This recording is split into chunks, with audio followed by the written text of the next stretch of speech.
Galerinha do YouTube, estamos aqui fazendo uma live de Genshin Impact. Vamos dar início aí. Eu vou fazer cast principal. E quem chegou aqui de caiu de paraquedas, se inscreva, deixa aquele like maroto. E deixa aquele like maroto, né? Quem já é inscrito, deixa aquele like também, né? Que ajuda demais. E isso, bora. Hoje de madrugada, né? Peguei duas farinhas. Peguei mais duas farinhas. Peguei ela e mais duas constelação. E eu tô feliz que eu peguei essas duas constelação. Eu não coloquei um artefato nela ainda não, tô com qualquer um. Mas estamos aí.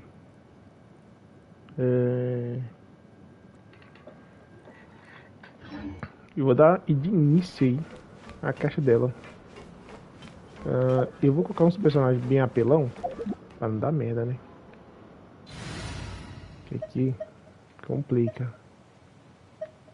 Vou tirar o Shadow. Colocar Rantal. Oh, is it time for me to join you? Tirar essa aqui e colocar a deusa. Será que eu colocar a deusa? Time to broaden our horizons again. Colocar. E a deusa do Kai. Só Rantal ali pra dar um apoio emocional.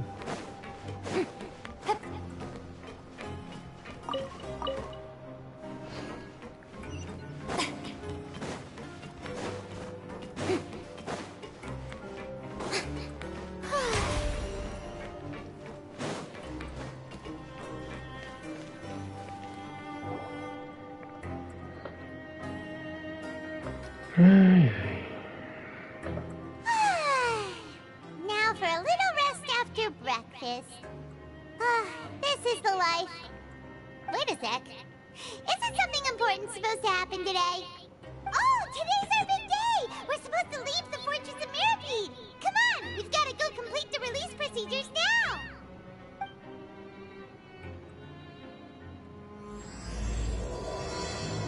E assim foi aberto. Uma das primeiras missões aí da 4.2.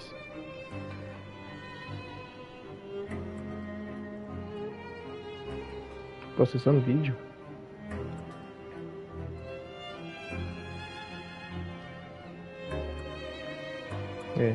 Então essa live tá funcionando, né? Porque tem hora que cai a live do nada, velho. A net não tá tão boa. E cai do nada assim.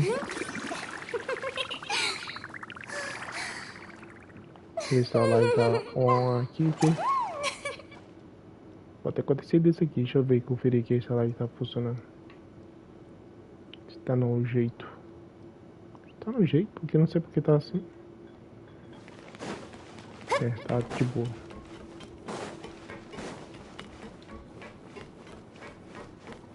Bora.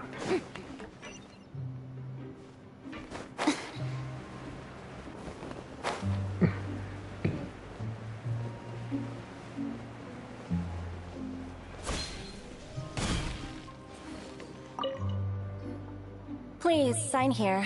This document will be effective immediately upon signing, and you two may exit the Fortress of Mirapede via the regular channels. It's been so long since we've been to the surface. Let's hurry up and... Huh? What's happening?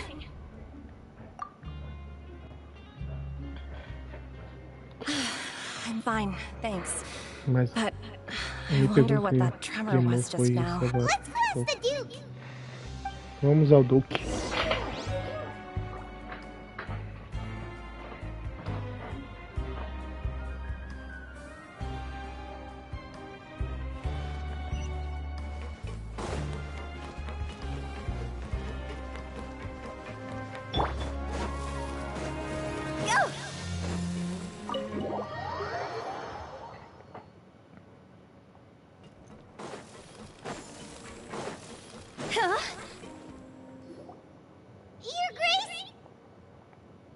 Ah, good to see you two. Is there something you wish to see me about? Yeah, what was with that earthquake just now? Ah, that. The tremor didn't originate from the seafloor. In fact, it seems it came from the surface. Over the years of serving as the warden here, I have developed a sense for distinguishing between what occurs on the surface and what occurs underwater. Besides, the seal that Monsieur Neuvillette set in place. So the fortress is okay? If you recall our last incident, if there really were a problem, there would be crowds of inmates in a panic right now. Huh, you've got a point. Okay, seems we need to get back up to the surface and ask about what happened. By the way, do you know what day it is today? I believe today is this month's pipe cleaning day. Wait, seriously?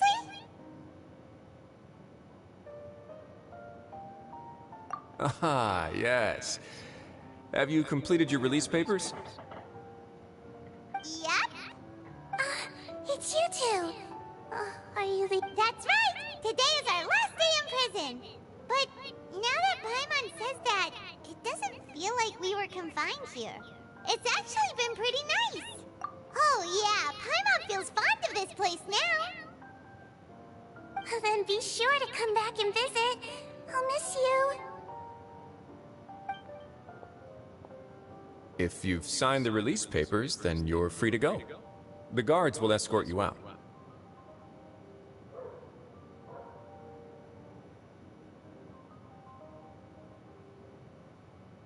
You're not going to see us off? I knew you'd ask. All right, sure. Let's... Well, you actually agreed. No worries, you must be busy. Paimon was just joking. Ah, so you do have a polite side, I see. After being down here for so long, I imagine you must feel like you're lacking companionship. Shall I come along too?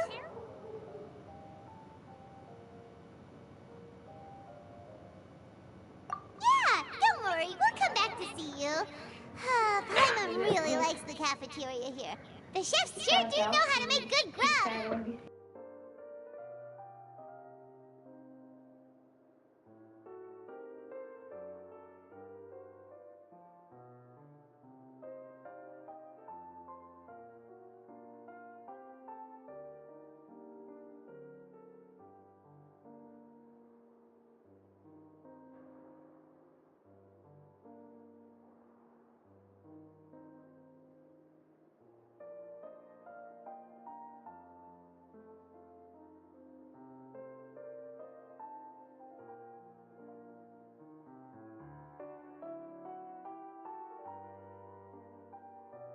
I hope you won't be here as convicts the next time I see you.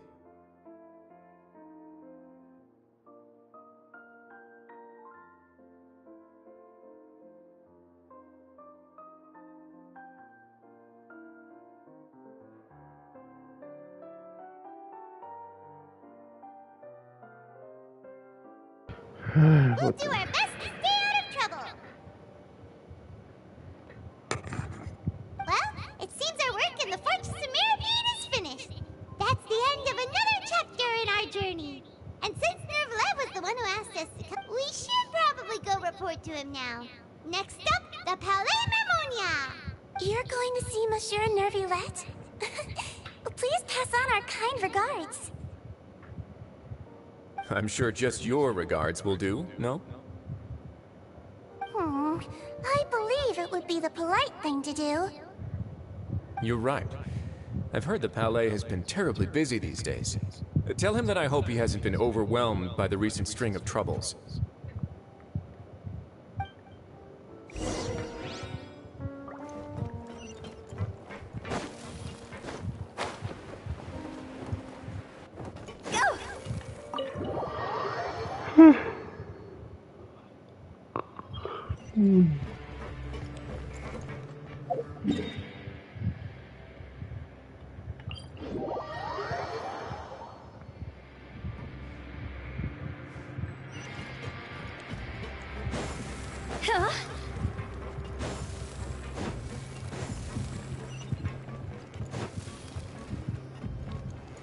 Será que eu tô indo pro lado errado, velho?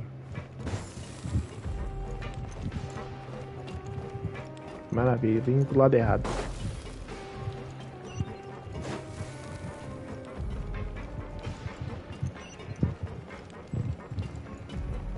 Isso aqui. Ah, 800 metros, velho. É pro lado de fora. Vai. Tá doido.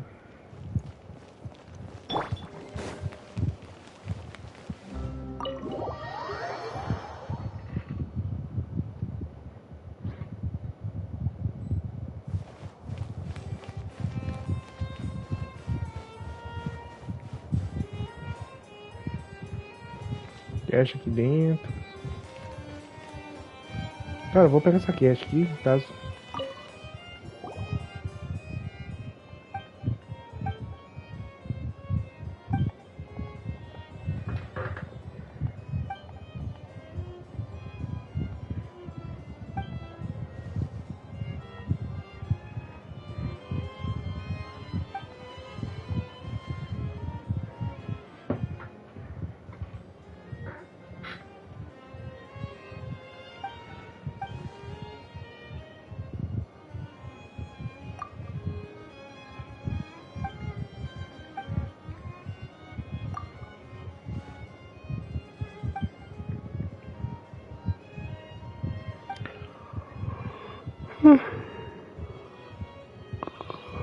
Hum.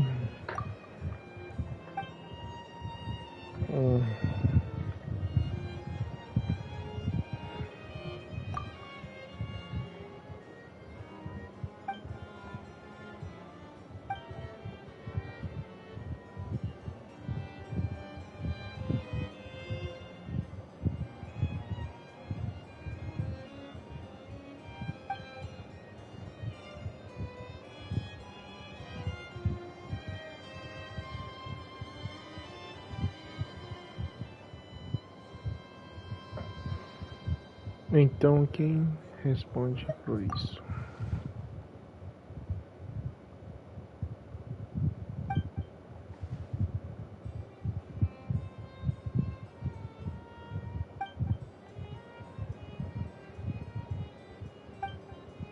Nossa, velho. O cara vai contar uma história.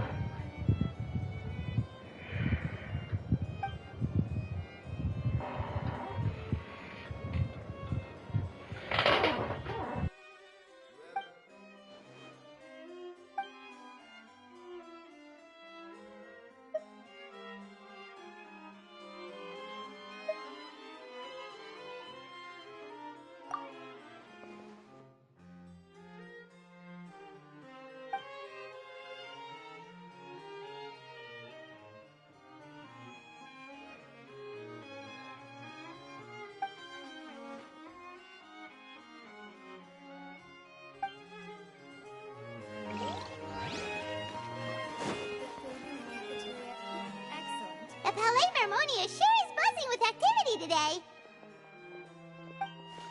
Halt! Huh? Oh, it's you two.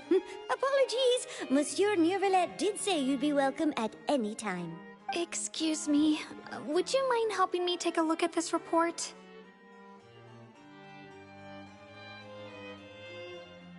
I'll be right there. Sorry, I've got my hands full here. You can see yourselves in. Everyone's so busy. Seems a lot has been happening.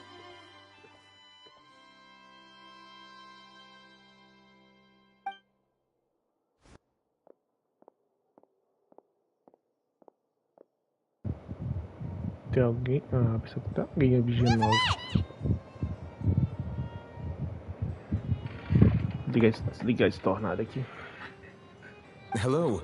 You've come at the right time, but you'll have to wait for just a Chegaram moment, na hora certa. as there are some Mas urgent matters I must tend to first. esperar apenas um.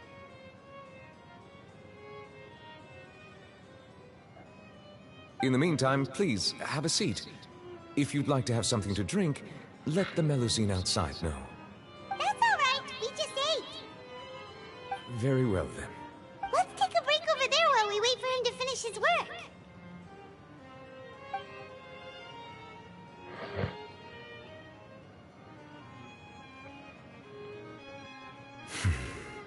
All right. Are you done with your work? Yes, sorry to keep you waiting. Today should be the day you were released from the Fortress of Meripede, and it appears that you have managed to complete all the release paperwork. That's right, and we came here to see you right away!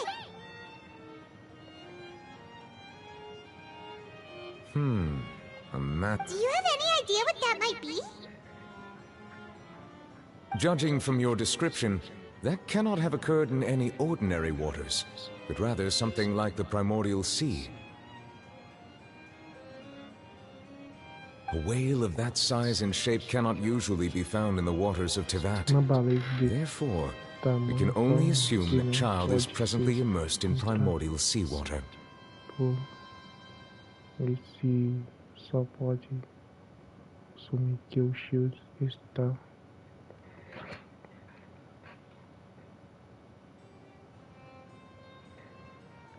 em Immersed in primordial seawater? But how? Is he okay?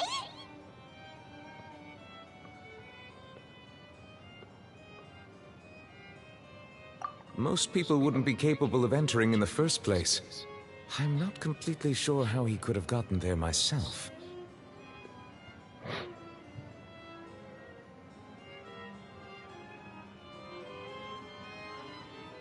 Yes? What is it? que tremor foi. Ah, right! We asked the Duke and he said it wasn't from underwater, so we figured you might know something about it. It turns out that I have just received a report about this particular matter. In fact, that's exactly what I was busy with a moment ago. Ô, mano, faz chazinho pra nós lá? Uhum. Minha garganta começou a, sabe, fechar. The source of the Minha tremor garganta was começou a here on the fechar. surface near Poisson. After the shaking stopped, the water levels in the Poisson area rose at an alarming rate.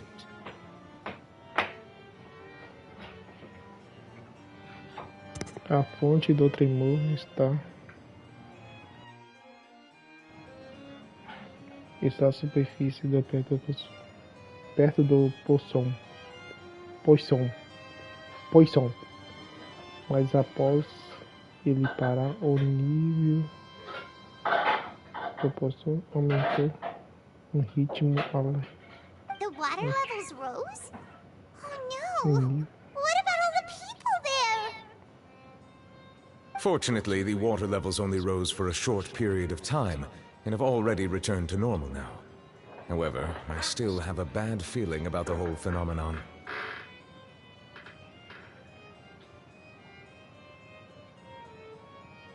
If the change in water levels is connected with the leaking primordial seawater, then the situation in Poisson may be much worse than it appears.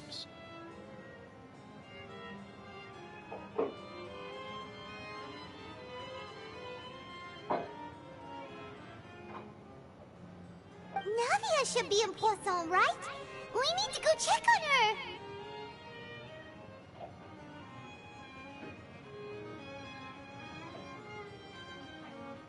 I would also like to go there as soon as Então possible, eu but I'm gostaria de afraid ir I can't leave o mais just rápido yet. possível. We must immediately Infelizmente, formulate ainda disaster prevention não plans posso for the sair. surrounding coastal areas to avoid potential Temos que catastrophes. formular imediatamente os planos de prevenção de desastres. I'll have to ask you two to go to Poisson first. I'll meet you there to check on the situation once I finish things here. There's no time to lose! Let's get going! Please be careful. Tenha cuidado.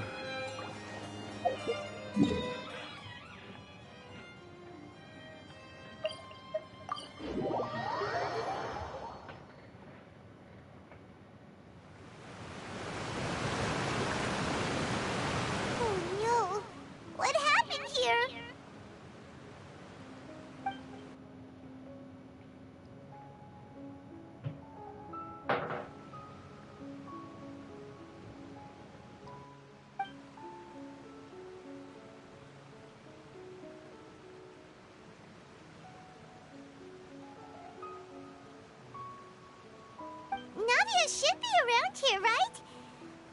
make sure she's still...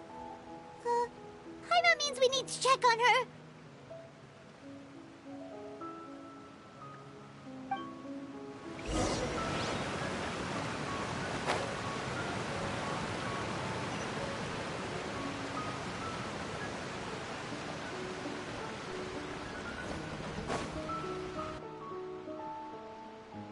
We haven't seen a single soul all the way here.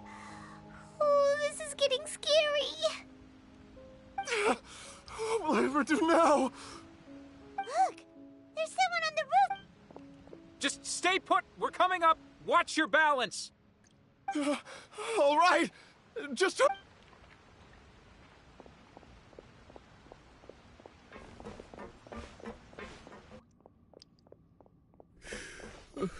I'm not young anymore. How will I survive? Oh, he looks pretty sad. My leg! My leg! How could this have happened? It hurts!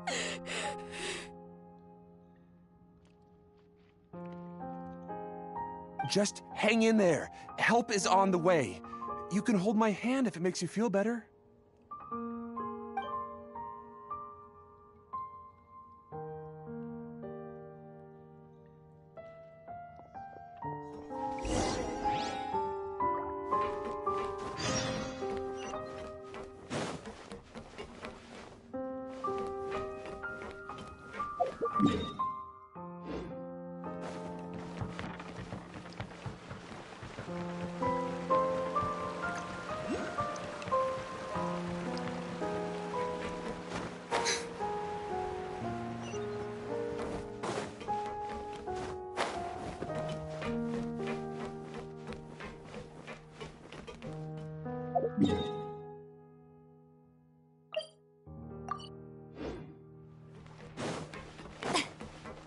Yep. Oh, it's Navia. She's over there. Hey, Navia, are you okay?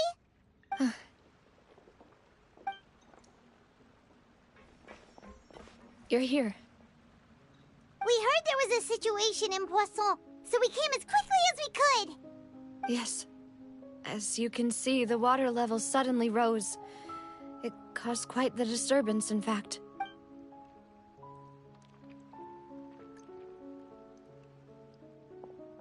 Demoiselle! There was a wounded resident next to a building southeast of here. We've already transported him to safety, but we've run out of medical supplies. He's wounded? How badly? He fell, so it's probably a broken leg. He's pretty shaken up. When the water level rose, he desperately climbed up to the roof.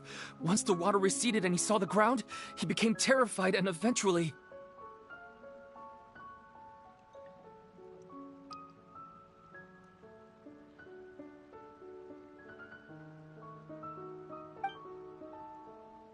He jumped down then.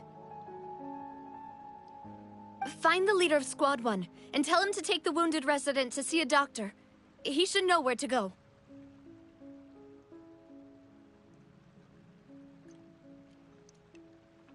Understood. I'll take over his search and rescue mission in the meantime. All right. You'll be in charge.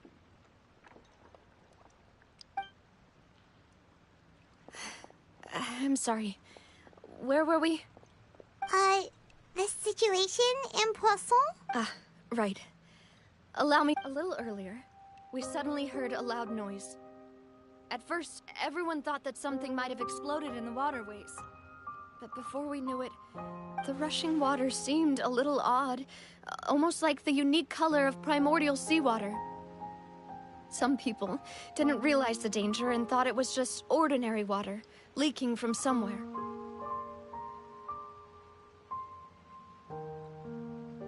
Everyone on the street who happened to be close to the water didn't have a chance to escape. As the water levels rose, they suddenly disappeared. They were all dissolved.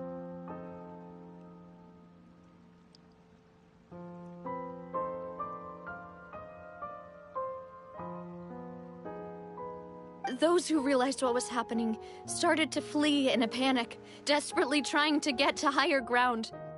Many were injured in the stampede, and some people fell from significant heights. The Spina di Rosula initiated rescue operations as quickly as possible, but there have been a lot of casualties. Fortunately, the water began to recede after some time, and the chaos came to an end. The water that flooded the area contained primordial seawater, so the lower levels of Poisson are still hazardous. To ensure everyone's safety, I've asked the people there to leave as soon as possible.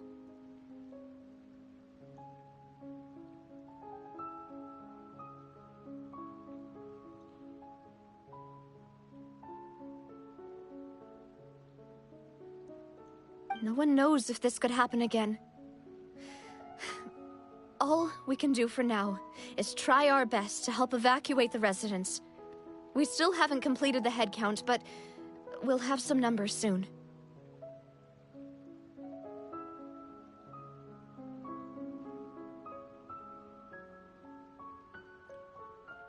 How awful. And all of this just came out of nowhere. It was quite frightening indeed. I only wish that Is there any way we can help, Navia?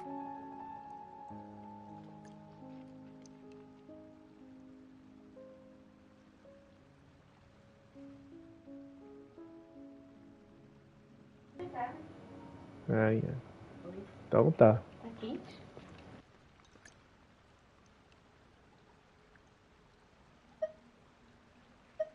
Thank you for being so willing to help in a moment of crisis like this. You don't know how much it means to me. I really can't. Don't say that, Navia. That's what friends are for. Demoiselle! We've got a situation here!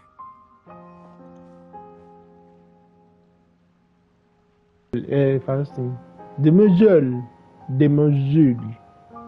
O nome dela é Demoiselle. I'll be right there. Navia. Ah, Demoiselle é senhorita, né? Mademoiselle. Pra mim era mademoiselle. Sorry, I need to go for now.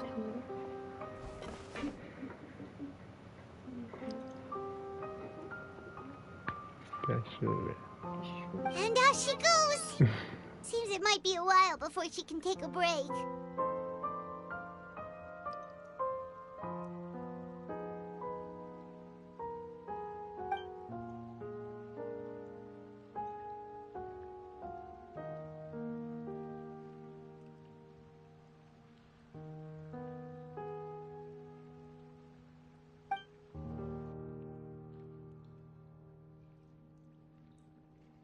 Okay, the wounded are being tended to, and we finished a preliminary head count.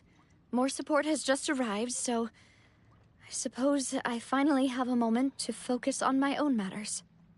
Of course, we should remain ready for anything, and continue doing our best to rescue other Traveler. Paimon? Huh? Right now? Thank you.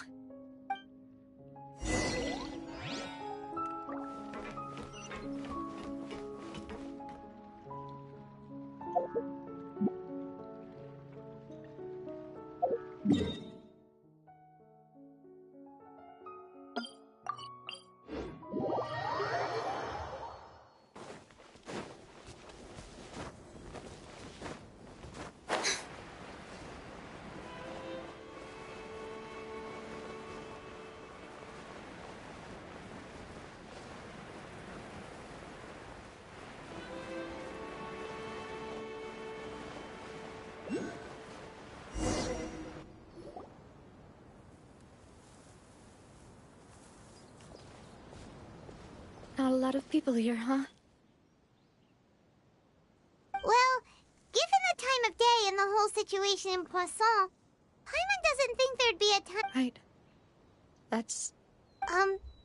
Navia?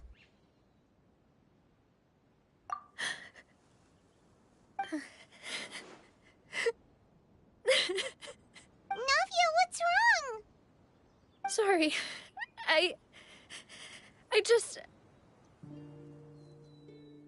Malus and Silver, they won't ever come back here again. What should I do? Huh? What happened to them?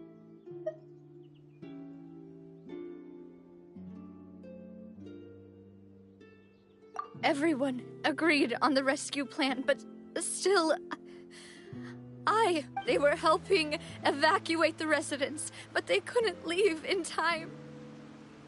And they were caught in the seawater. What should we do? I've known them for so long. And I know they weren't afraid. But I could at least hold a funeral for my father. And I know where he rests. But as for Malus and Silver, they're just gone.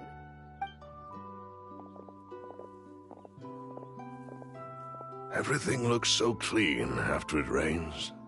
Even the gravestones.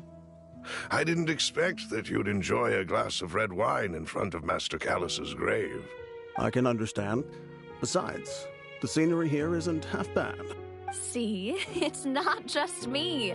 I always want to bring something when I visit Papa. Perhaps we might even have a picnic. He wouldn't be angry, would he? How could Master ever be upset with you, demoiselle? Yet the cemetery is the home of those who have passed, is it not? Everyone ends up here sooner or... Buying yourself a plot in advance, are you? No need yet. But when I do, I hope you'll let me be buried beside Master Callus, demoiselle. Hey, stop joking around.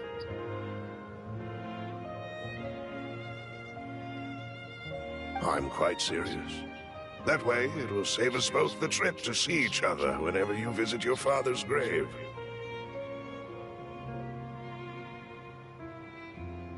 That makes sense. In that case, could I be buried on his other side? After all, besides you, demoiselle, the two of us could certainly be considered Master's closest companions, no?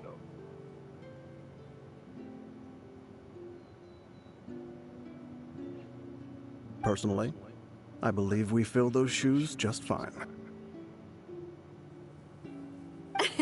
Why are you bringing this up all of a sudden? Seriously. All right, but I'd really prefer not to talk about this stuff. And what do you mean by saving me a trip? I'd make the journey even if I had to visit you two. I'd promised to let them Foi de rest in peace here.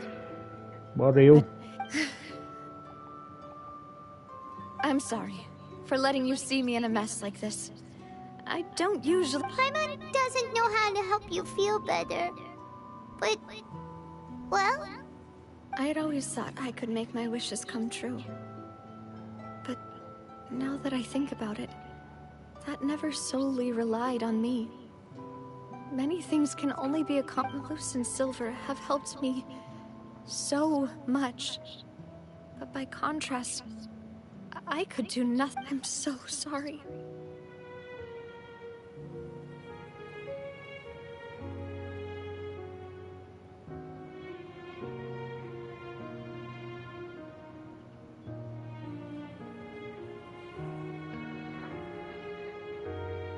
You can spend as much time as you need here, Navia. We'll stay with you.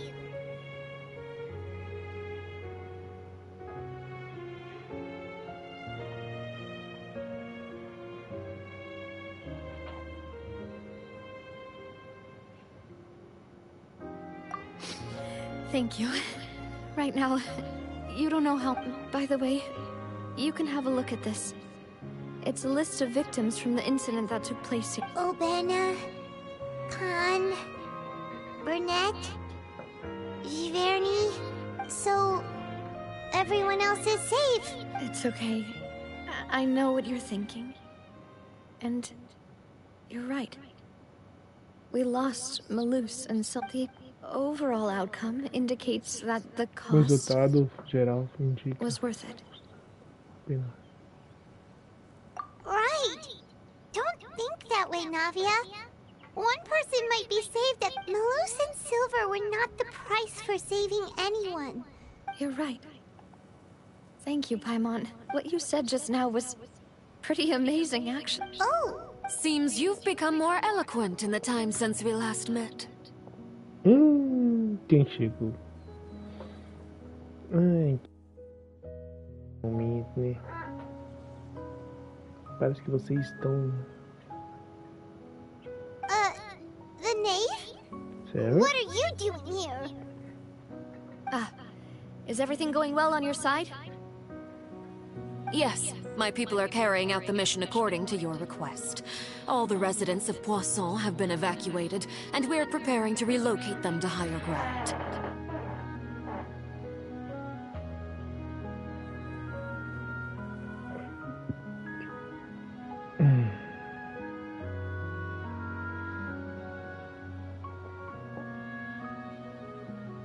As for these supplies, we have everything taken care of.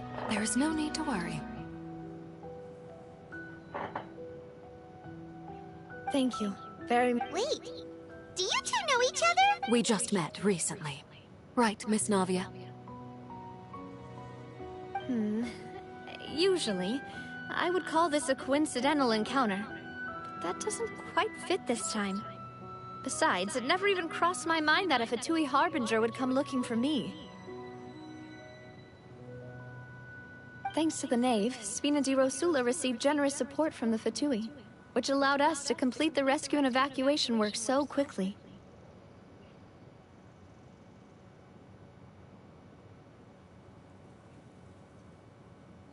Mutual aid is essential to fostering positive developments. We were already in the area, in any case, so it was nothing.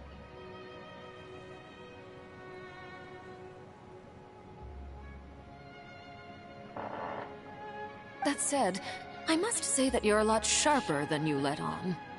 I'm sure you understand what I mean.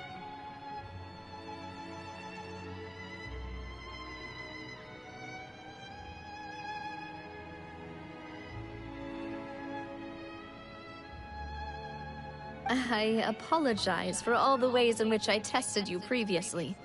We've never worked with a Fatui before, and it's extremely important for us to know who we're working with.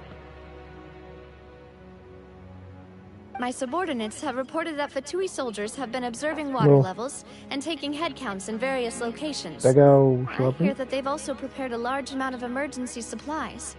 I'm quite surprised. This is nothing to brag about, nor do I intend to. It is simply the way of powerful organizations to act forcefully, whether they are doing good or ill. You've witnessed that firsthand, in any case. As I've told this traveler before, I know of the prophecy, and I intend to prevent the impending disaster. Lending your organization a hand was a natural first step in accomplishing that. As such, do not be troubled by this token of our sincerity. Perhaps one day, you'll also be able to help me in the same way. Without your help, there would have been many more casualties. I won't forget your kindness. Furthermore, I sincerely regret what happened to Malus and Silver. I only wish that my people could have arrived a little earlier to prevent this from happening. Don't say that. You and your subordinates did everything you could. As Paimon said, Malus and Silver didn't choose to sacrifice themselves for any specific person. And they weren't the price paid for other salvation. They chose to become heroes themselves.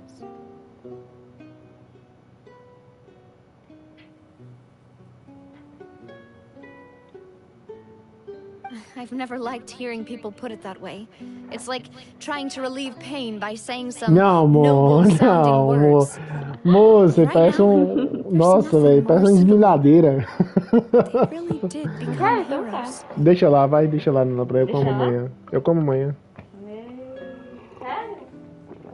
Ah, doido, velho. Tá doce, viu? Tá. Mas tá tão doce não, mas tá doce, sabe?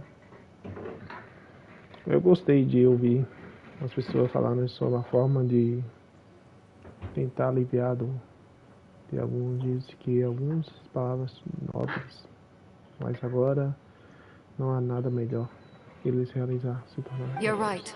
I'm sorry for your loss, Miss Navia. Water is life to Fontaine's people, and it also spells disaster. It's no wonder that people always say that prophecies represent fate. Fortunately, I've never been one for such A opinions. Seva magicamente chegou na hora que tava socorreu essa menina aí, socorreu o povo dela. Magicamente chegou num momento de desastre com um bando de fatuis para ajudar eles. Já veio com fatuis, já. Você acha que é ainda Deusinha ou Deusinha? A principal. É a principal. Não a da deusa, a principal. So, you're one who will O jeito que try eu falando to só da change fate, profecia. Tem coisa nesse caroço, tem caroço nesse angu. Of course. That is why I'm going to Hotel Bouffe de Thé. I still have some things to take care of, and the children need my attention. By the way, Traveler, Paimon, one more thing. Alright, then we'll just... Huh? This isn't right. Paimon thought you would ask us to walk with you for a moment so you could tell us something in private. That is a clever and useful conversation technique, which I do like to use when necessary. But there's no need today. It would not hurt to have Miss Navia listening in.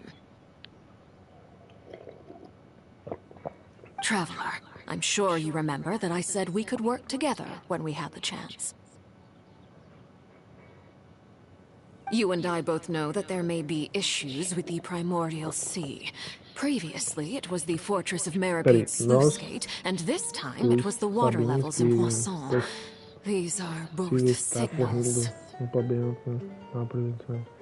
Antes foi comportar a fortaleza. Dessa vez, o nível da são sinais. Indeed. Allow me to share the latest intel I've received from the House of the Hearth's intelligence network with you. During some recent investigations, a child claimed to have discovered some ruins near Poisson. The ruins date back to ancient times, and seem to be worth investigating in many ways. Judging by the dating of the ruins, they may be related to the prophecy and the coming crisis.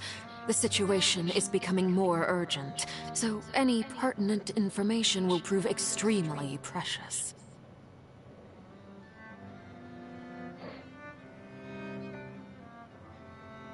My people initially came to prepare for ruin exploration.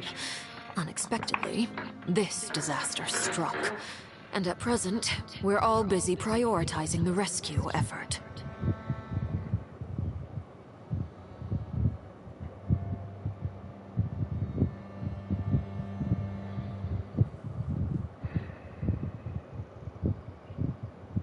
So that's why the Fatui were already in Poisson. I wanted to take the children along, but unfortunately, Linny, Lynette, and Fremine have all been dispatched to higher ground to assist affected residents. Linny told me that outside of the house, the person they trust most is you. Which is why I want to give you this task.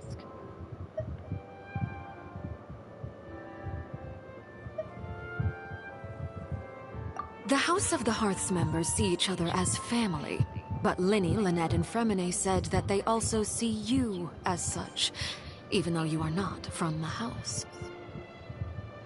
I'm sure you already understand how earnest they consider their friendship with you to be. Oh! That somehow makes Paimon feel kinda happy. The intel I just shared about the ruins could fetch a high price. But since the children consider you family, it's only natural that I freely share it with you. Você fez bastante, amor? Não. Tomei. Não, mas pode, se caso eu precisar, eu lá mesmo faço. Não, não é de boa. Pode tomar. Caso eu precisar, eu vou lá e faço. Tá bom? Minha garganta melhorou um pouco. Mas tomando vento aqui é perigoso lá engrossar. Excuse me, but may I tag along? You wish to join, Miss Navia? But are you sure you're up to exploring some ruins? You need to rest. Well, I'm sad, yes. But I can't just go back. There's no point in being depressed while we still have a disaster on our hands. As my father's successor, I must live up to the hopes he had in me. Se inscreva no canal também, viu? Que ajuda demais aí. Quem já é inscrito, né? Deixa aquele like. Besides, I'm also doing this for myself. I need something, a distract. Since you put it that way, I have no objections. What do you say, traveler? All right. The ruins are to the south of Poisson. Here's the map.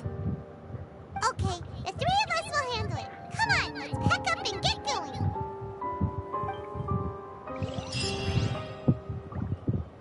Hmm.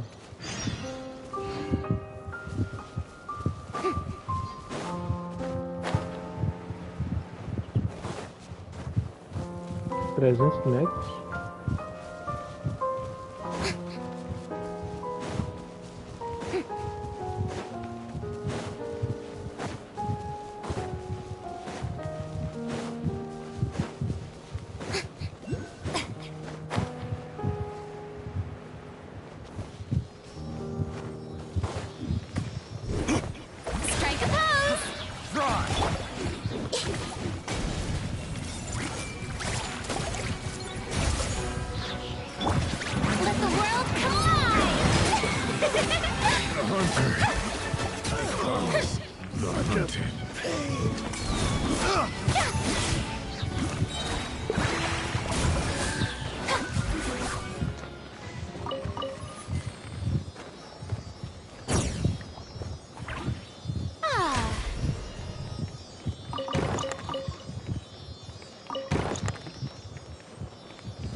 Tá no caminho, bora fazer esse trem aqui, né?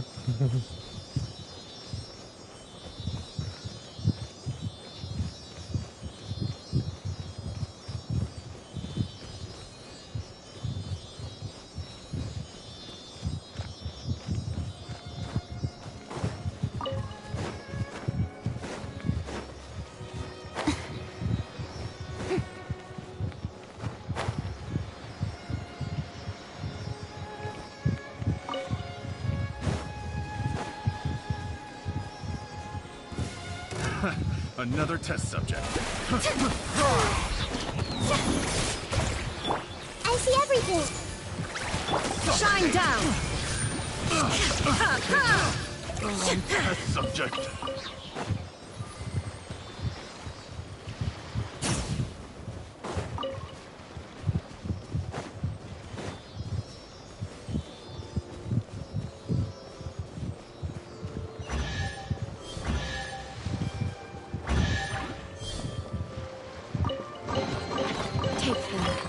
I have no need.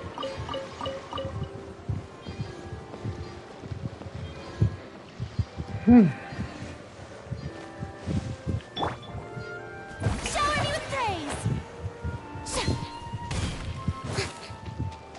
Bora andar, né?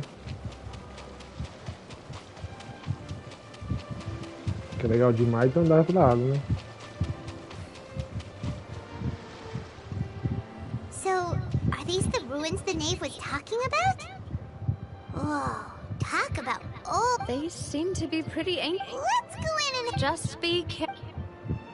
Tenha cuidado. Bora lá baixo. Só fala ruína, né? Enfiar.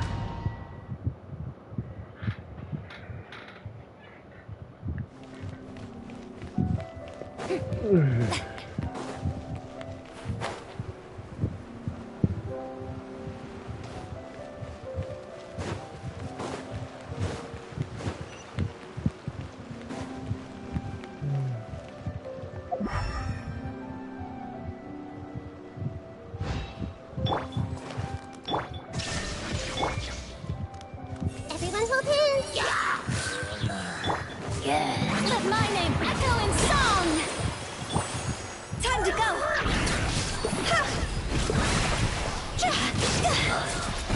Dada Kundala.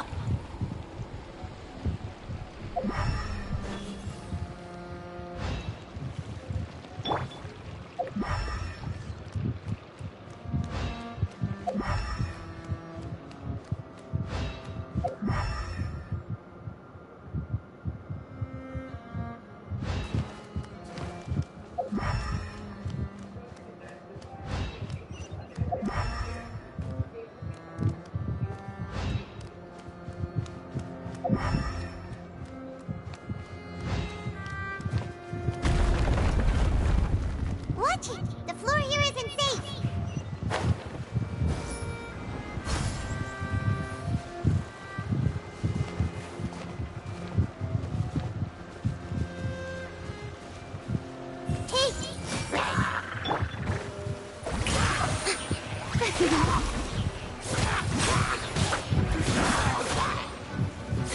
Illusion shattered!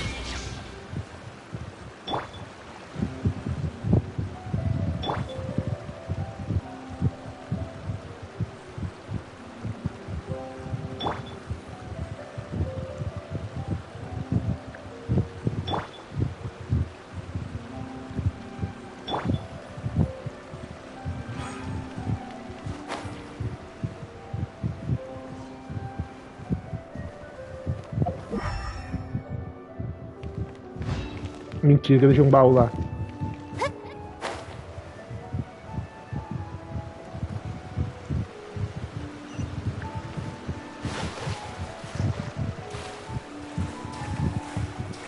Vamos só lá de cima. Ah, não. Ali.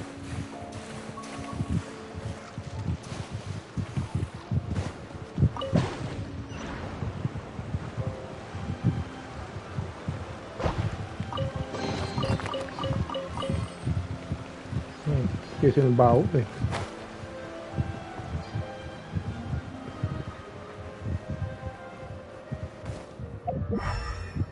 Por isso que eu gosto de usar esse trem toda hora. This place has also been contaminated by primordial seawater. Yeah. And a lot of it, too. A Fontanian would most likely dissolve the moment they fell in.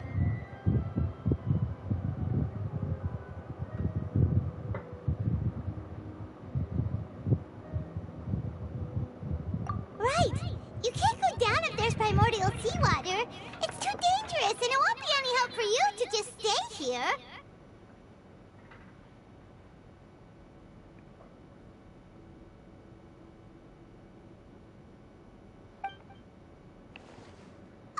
Don't get by my wrong. We're not saying you're useless. It's just that... No, you're right. I can't do anything in this situation. I'll leave this to you.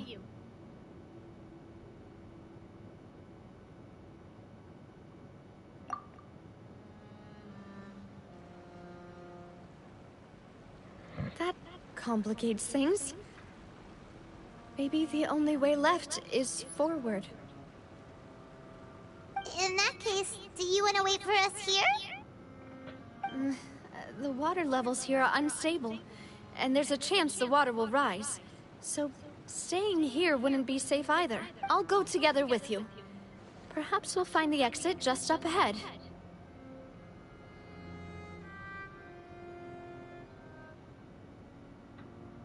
All right. Come with us for now then, but please...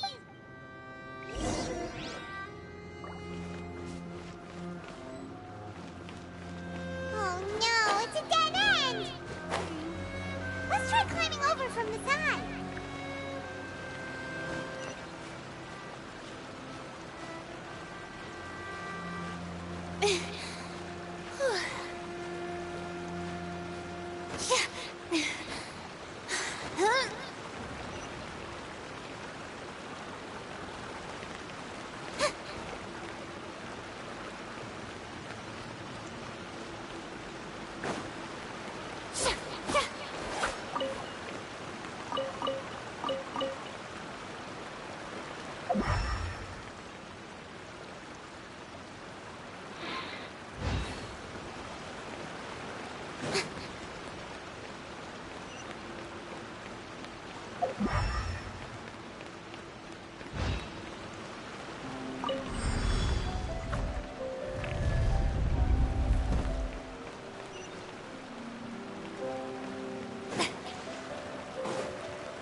Não.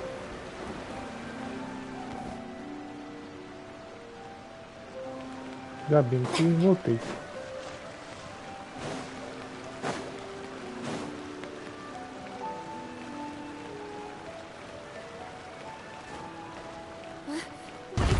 There's something wrong with this bridge. Run for it!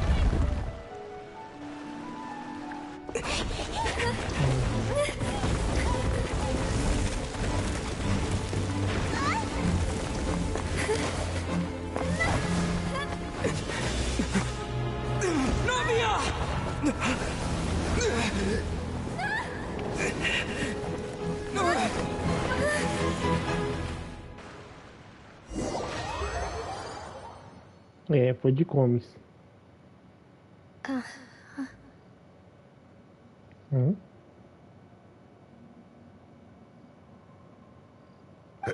Demoiselle. Huh? Demoiselle, what are you doing here by yourself? Would you be standing here till dark if I hadn't come to get you? Maybe she just wants some time to herself, Maluk. Oh. Yes, it would appear so. That's quite possible. However, you were the one that suggested we go out for... Oh, right. I nearly forgot. It must have slipped my mind when I dozed off. I haven't had a nap today yet. Have I? This is a familiar feeling, yet something's a little strange. Is something the matter, Demoiselle?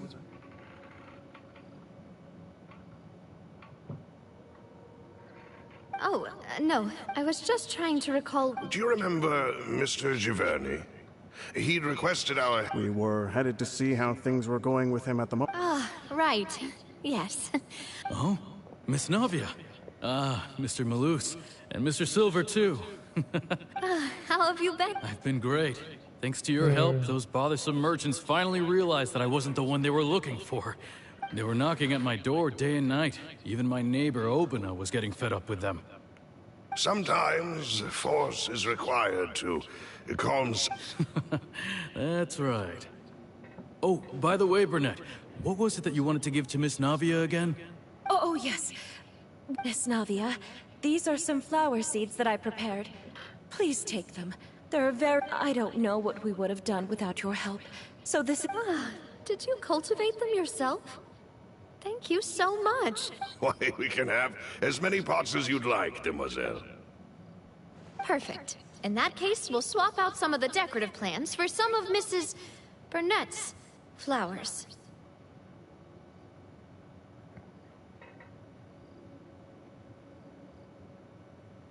Very well.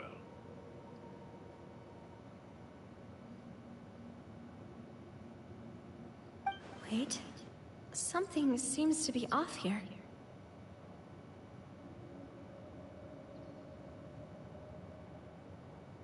Excuse me, madam. If I'm not mistaken, your name is Burnett, correct? That's right. Is something wrong? No, it's nothing. This is the first time we've ever met, but your name seemed familiar to me. I must have heard it when I was discussing things with your husband previously. I've heard this name before. And why are there so few people around here? We must mind the time, demoiselle. We still have important things to attend to today. Huh? We do? Well, now, did you... Miss Navia, here you are. I've been looking for you. Please, come to the Opera House. Your trial is about to begin. My trial? Wait, Yes, she's right, demoiselle. It's just about time now. Oh?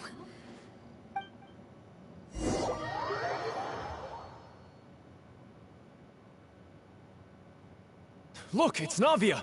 She's here! And her two attendants are with her. Goodness, everyone's finally here. There sure are a lot of people here to see the trial. And they all seem to be oddly... Karina, Desiree, Joyville, Jolien, Essen. And as for the judge... huh? Where's Monsieur Neuvillette?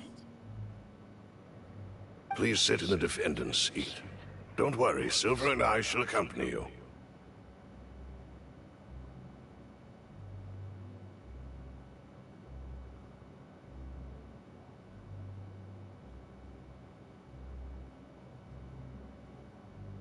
All right. But are you sure you can stand behind me? Typically, it wouldn't be allowed, but today is...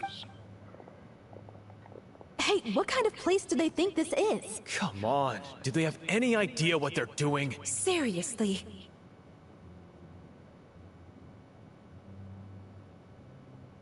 Enough with the whispering! Could someone please... My dear Miss Navia, as all here know, you are after you took over the Spina. Not only you, but your... Wait... Yes, correct. Absolutely. We are one big family. All of us who... Therefore, this fair and honorable court shall... Huh? What are you saying? Everything you have said is correct. I have indeed done a lot for my hometown. Oh, well, if that's what you think, then I have no further How wonderful, Miss Navia! Qual era o dia de mudança é essa?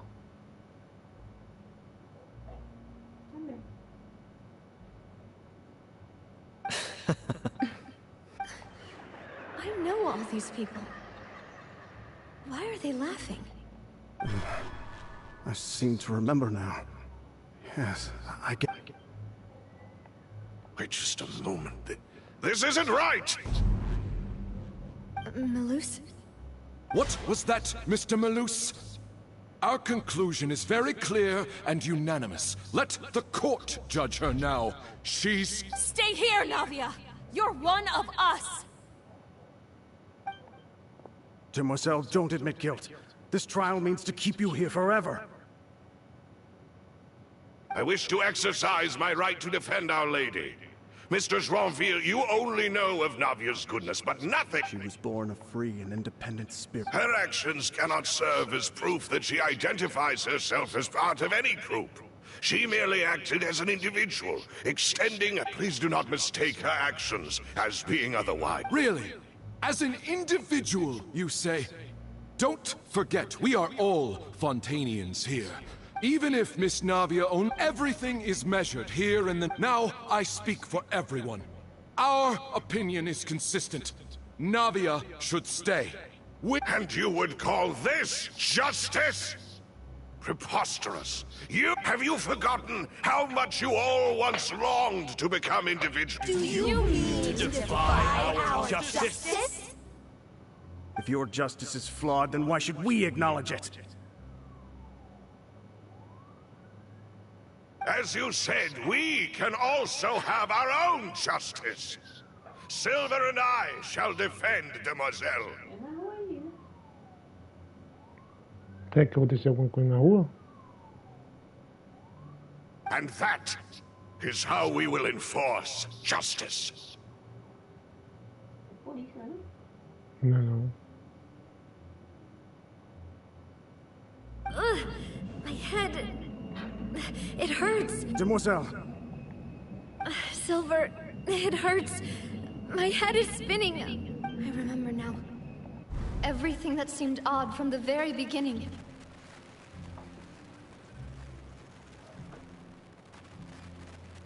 Karina, Desiree, Joyville, Jolien, Essen, and Mr. Giverny and Mrs. Burnett, who we met earlier. Even Malus and Silver. I don't want to admit it, but they're all dead. Don't be afraid. And don't admit— Absurd! Who are you to say that she cannot be judged?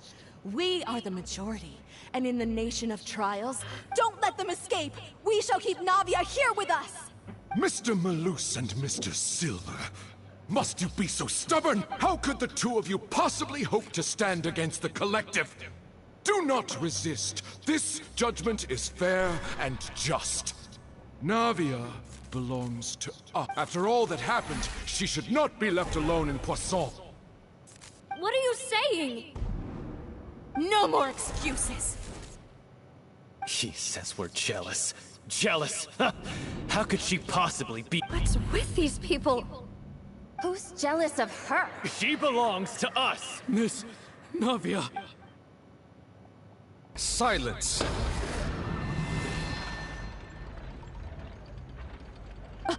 That's...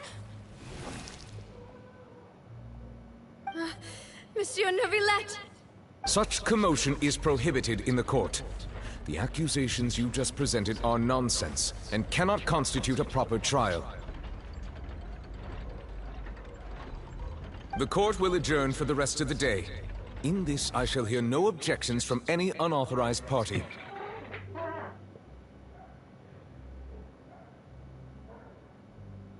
Our thanks, Monsieur Neuvillette. Please leave with me, Miss Navia, while there is still time.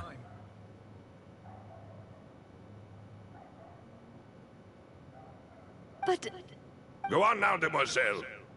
This is your only chance to leave this place. What, can't bear to leave us behind or something? Malus. My apologies. I couldn't resist making one little joke once I realized that this... Malus... Silver... Quickly! You must come now! Goodbye, Demoiselle.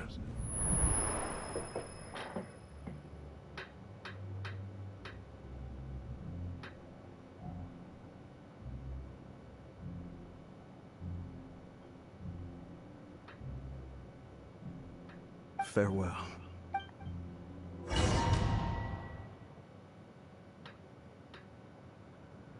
No, wait! Just a second! Navia? You're awake? Good.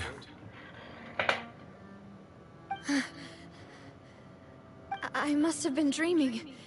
Malus and Silver were still alive, and they were defending me at some insane trial. It looks like you're all right. Did all the sad feelings cause you to have a nightmare? Paimon could give you a hug. The ruins you were exploring suffered a cave-in. When I arrived, I found you falling toward the water.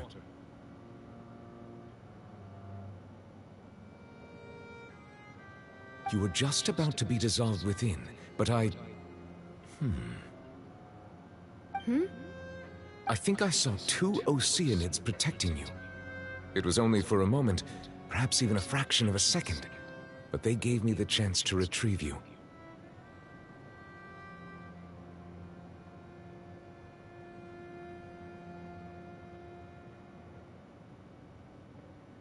Were it not for their intervention, I would not have been able to rescue you before your consciousness dissipated.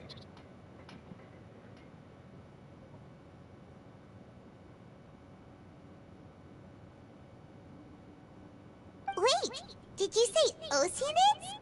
You mean like what happened with Vache? Perhaps those two Oceanids were the people you saw in your dream. I always told them that they didn't have to protect me. To think that they'd keep... Please come with me.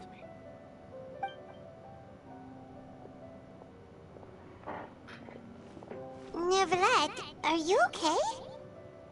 Hmm? Oh, I am quite all right. Perhaps there's something we could chat about? Why do you look so stiff all of a sudden? Oh, Paimon knows. You're the type who feels awkward when there's nothing to talk about, right?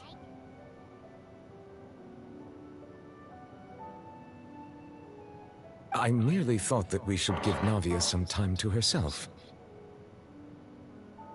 Huh? Why didn't you just say so then? Don't you think it's even more awkward to call us over like this and then have nothing to talk about?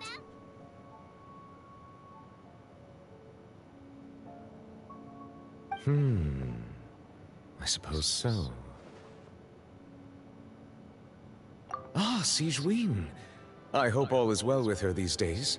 Her work in the Fortress of Meropide has not been too much for her, has it? No way, don't worry. I see. Well, that is good. I have always worried that Sigewinne... Oh, and the Duke also says hi. Even though Sigewinne made him do that. He hopes that you haven't been overwhelmed. Thank you. I have indeed been busy lately. He still doesn't know what... So, Neverlet, you're prep... Yes, of course. This isn't going anywhere. Let's try something else. Yes, in fact. I had arranged to meet you in Poisson, but when I arrived, I discovered that the Fatui were helping the residents evacuate. They had even transported a large quantity of supplies to the area.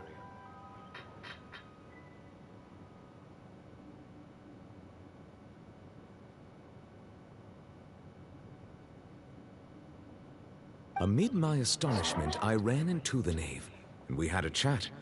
She informed me that she had asked you to investigate the ancient ruins here.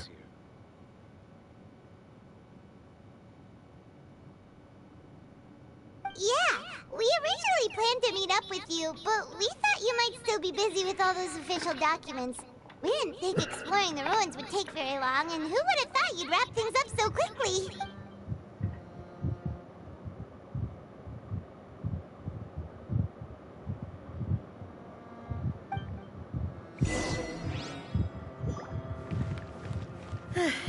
I'm sorry to have kept you all waiting like that.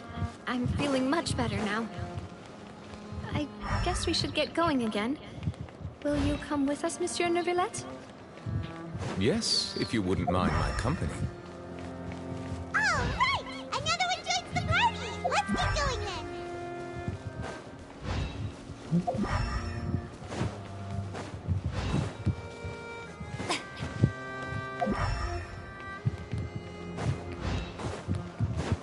Oh no! Another unstable path! Watch your step!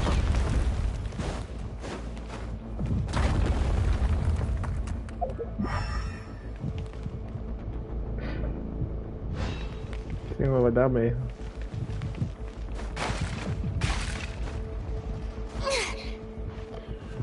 Ui. Não. Ai, meu Deus do céu.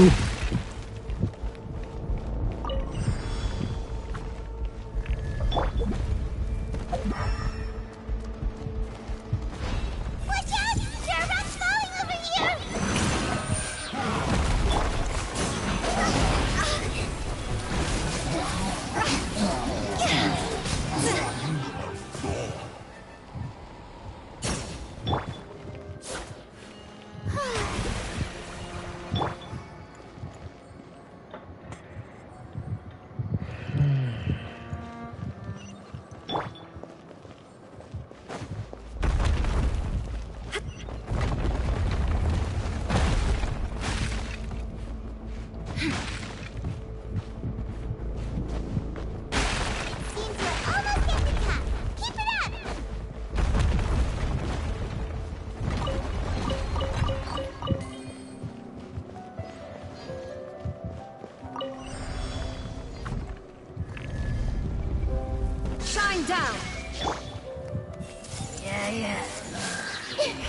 The Temple of Wisdom!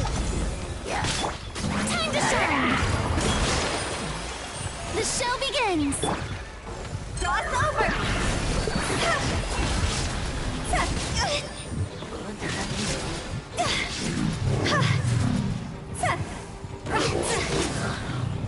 Nada Kundala.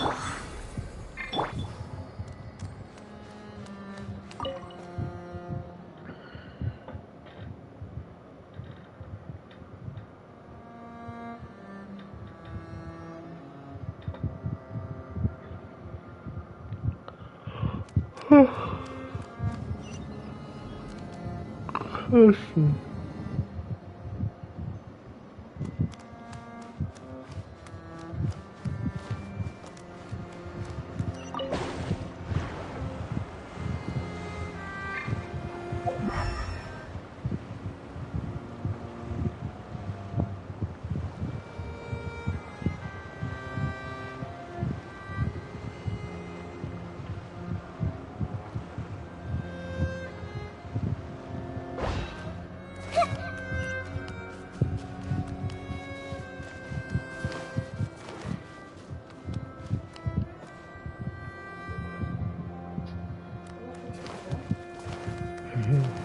É que você mexe aí, desliga.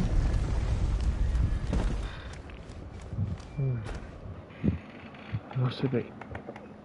Desliga um pouquinho e começa a esquentar minha mão demais.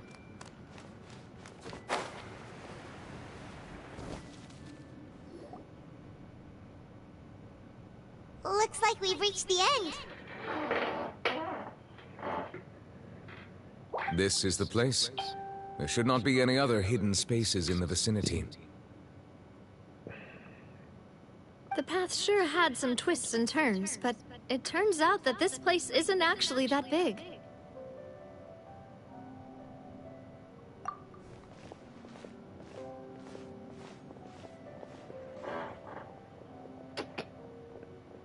Stone slates? It seems like they were put here as an offering. Could we take them down and have a look? Perhaps we should just leave them be for now. There are 4 locations in total, but only 3 stone slates. The slate that should be in the first empty spot is missing.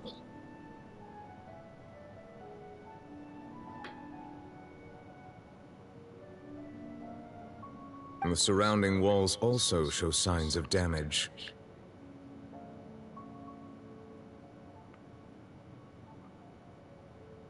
There's something written below. Let Paimon see.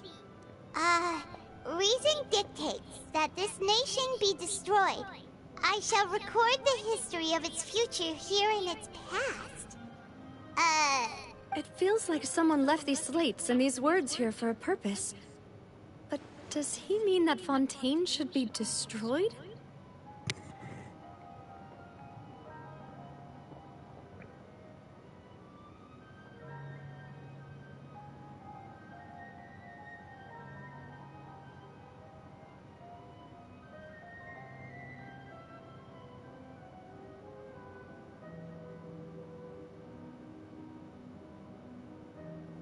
That would fit the circumstances dictated by the prophecy, yes. Indeed, the slate's contents correspond to it. Take the second slate, for example.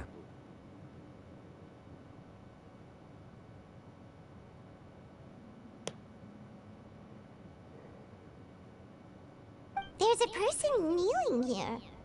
She seems so dedicated. And there's a whole bunch of other people behind her doing the same. She's facing this... what is this? Some kind of island in the sky?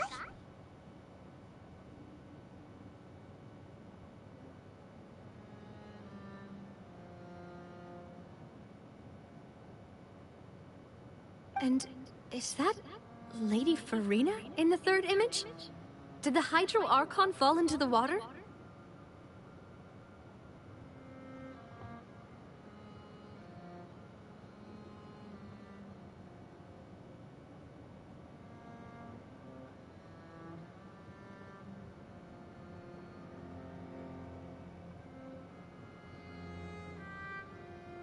And is that a ring of people around her? Paimon doesn't quite get it. Are they all in the water?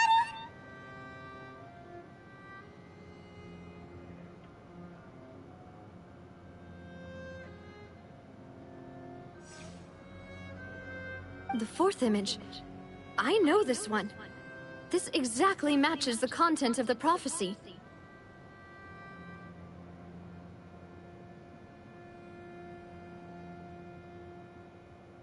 The people will all be dissolved into the waters, and only the Hydro Archon will remain, weeping on her throne.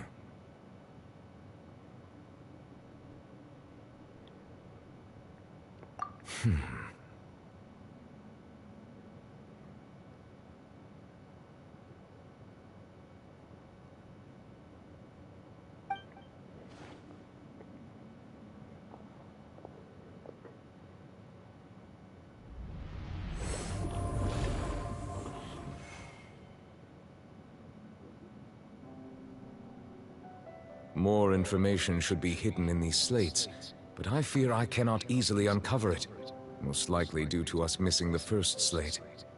I am very sorry.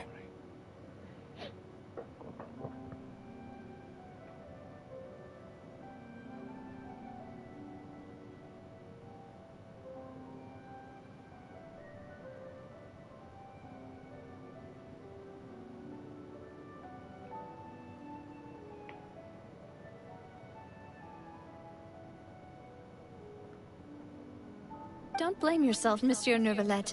Deciphering ancient stone slates isn't one of your duties.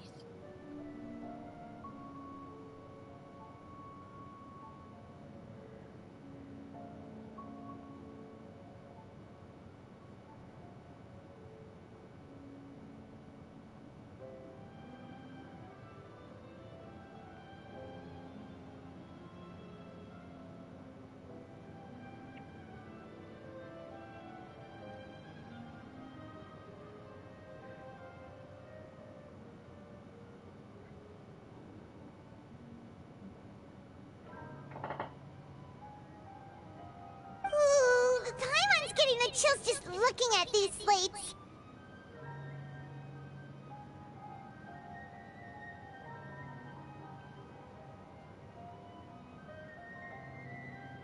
This says that it's the history of the future, right?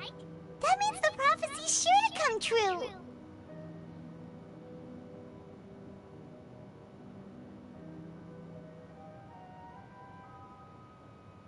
I really hope it doesn't mean that.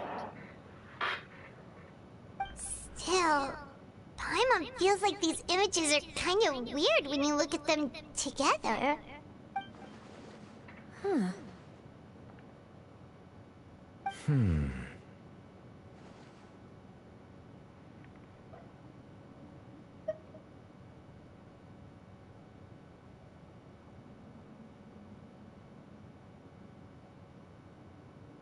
That's right! If the images are in chronological order, shouldn't the fourth, the waters drowning Fontaine, come before the third? Where the Hydro Archon herself falls into the water?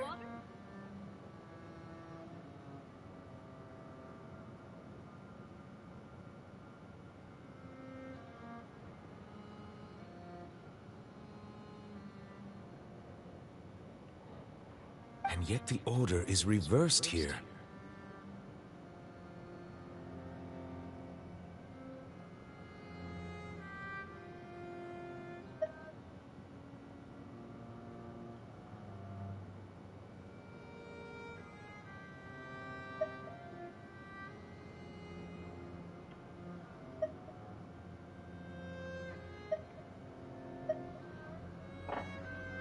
If we go by timing, Lady Farina only emerges in the third image.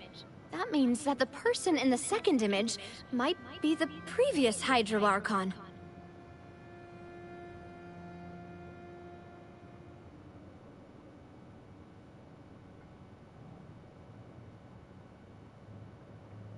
Egeria, then. I had never met her, but her appearance here does match the records.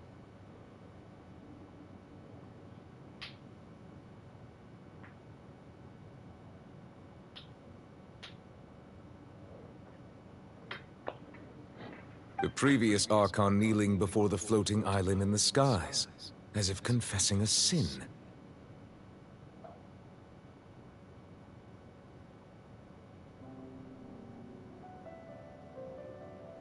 Did she herself commit that sin? And if not, why would she be in such a posture?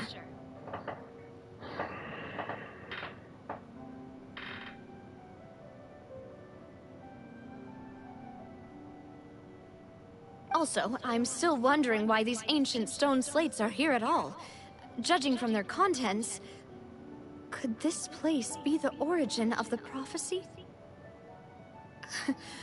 Does that mean that someone, or some people, once saw these slates? But who would have created these slates and left these words here?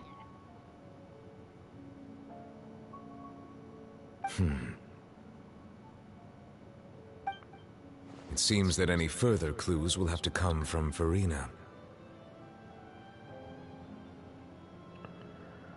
In that case, there's no time to lose. There's nothing else to be gained here, so let's head back first.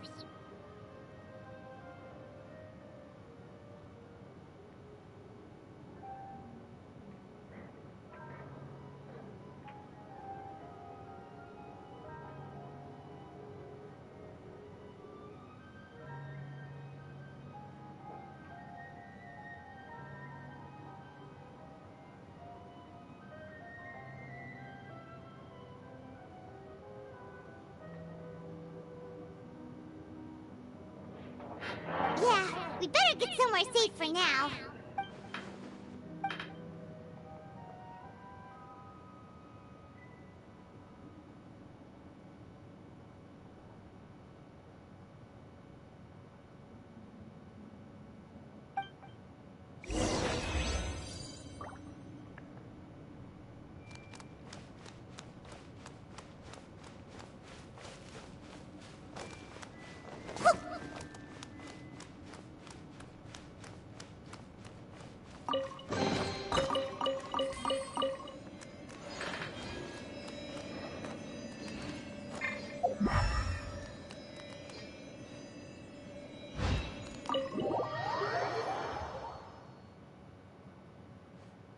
Let's split up here.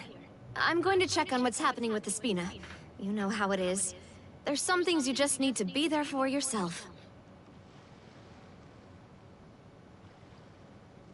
You still have energy for that, Navia?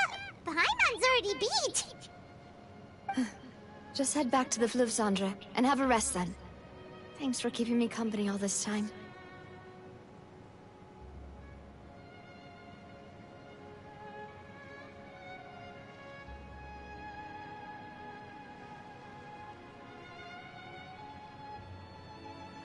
I'll depart as well. Thanks for your hard work today. Rest well, everyone.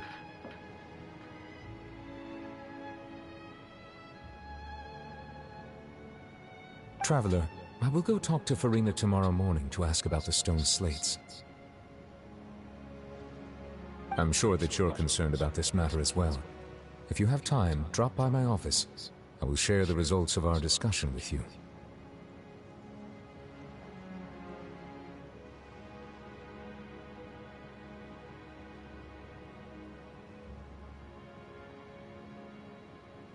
Are you really gonna talk to her about this directly? Will that be a problem? Paimon's getting a little scared now that it's come to this.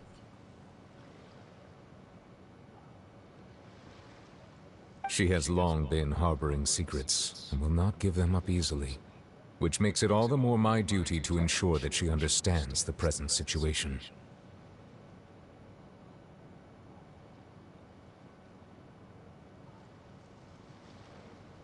Alright, we'll leave it in your hands then. You're probably the best person to talk to her anyway.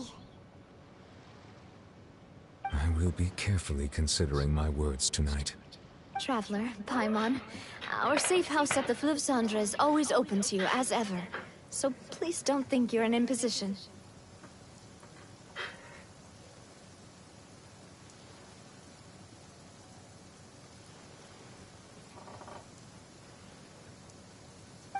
All right. I'll be on my way then.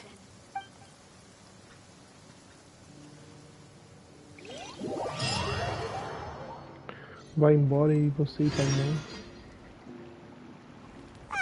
We're finally back!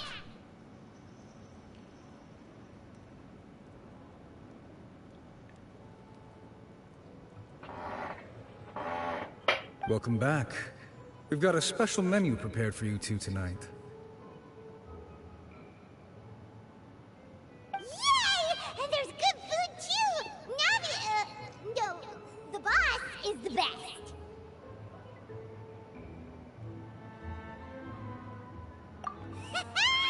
Ooh, desserts! Nice! These are all Paimon's!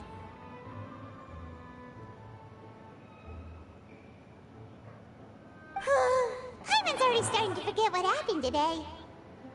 Oh, that voice. Is that who I think it is? Mona. It's you two. What are you doing in Font...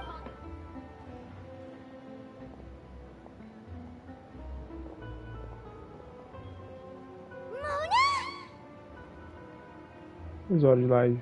1h30 de live já.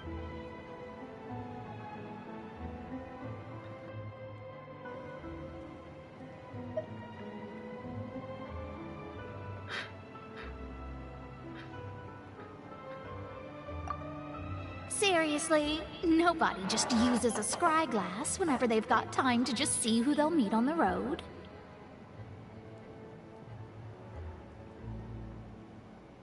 Still, we didn't expect to see you here. Wait, you're not a Fontanian, are you, Mona?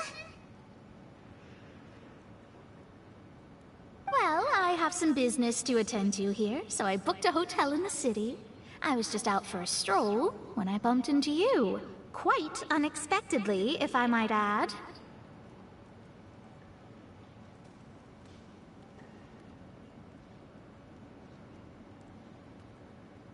Why did you think I was from Fontaine, though? Is that because Magistus doesn't sound much like a Mondstadt surname?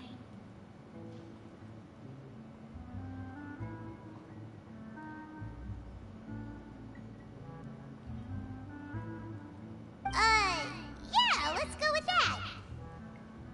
Well, I used to have my own surname, which was, well, some other thing. Either way, the old hag told me when she took me as her disciple that the first step to being a great astrologist's pupil was to change that name.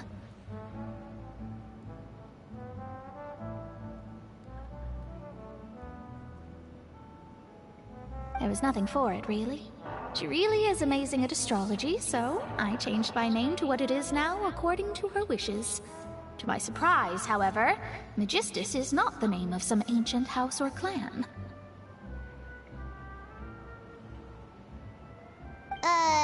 It isn't? Nope. Although it is used by us in place of surnames, it generally just means great.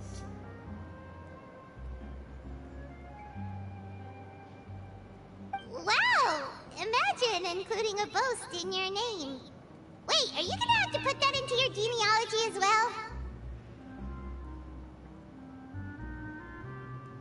I reckon so. In any case, I'd give my disciple a name like this as well, if I were to take one.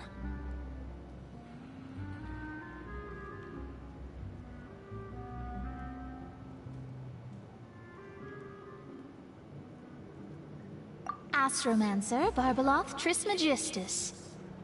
Whoa, that's a long one. Does it also mean great or something? My name means Mona the Great Astrologist. As for the old hag, hers is, in plain speech, the thrice-as-great Scholar of the Stars. Just take it as a title specific to astrologists. Thrice as great? That's so petty.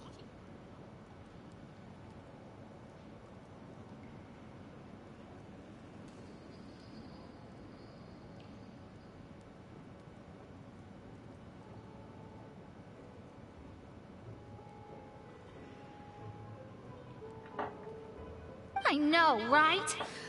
That's just how she is.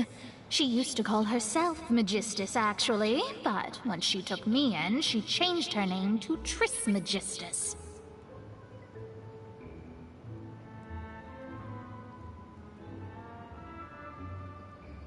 Talk about excessive.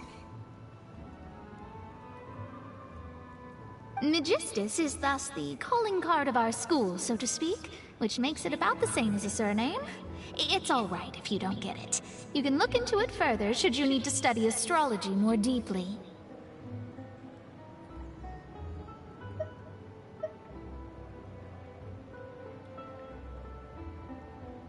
That sounds terrible! Ugh. But anyway, you're not Fontanian, are you? Well, I was born in Mondstadt, yes. My parents migrated to Dorman Port, and I'd... Oh, that's a good thing then. At least we know you won't be dissolved by Fontaine's waters. Speaking of that, I'm sure you're aware that a bunch of things have happened here in Fontaine, right? I know you're not a local, but I'd avoid getting too close to any water that looks strange all the same. There's something ominous about it. Well, the water, I mean.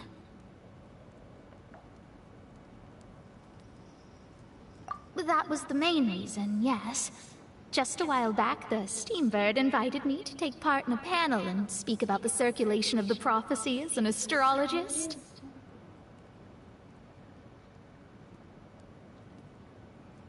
The invitation was sent quite early on. I don't think anyone expected Fontaine to be in this much trouble.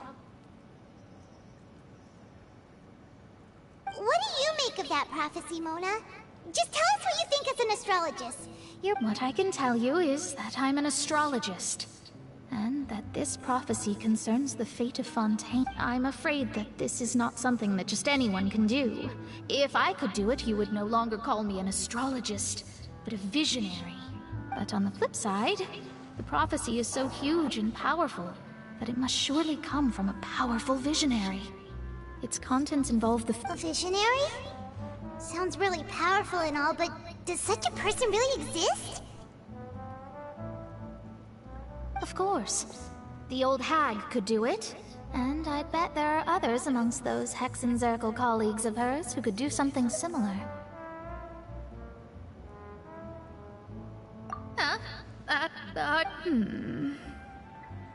All right, I'll help you. It isn't often... Thanks, Mona! You're amazing as always!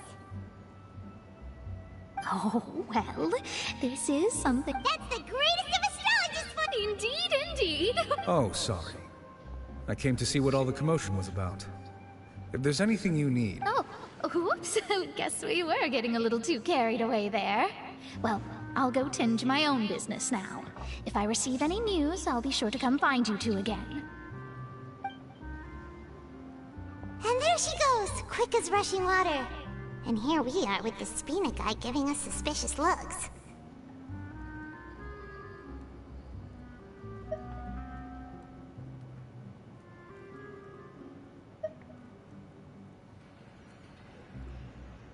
Right, but we were able to recruit Mona's help, didn't we? Our Fontanian friends will thank us someday.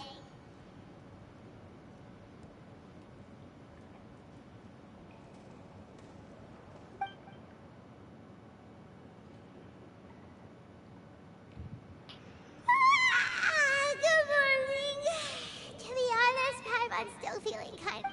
But it's time to get up, Traveler. We agreed to go see Neuvillette.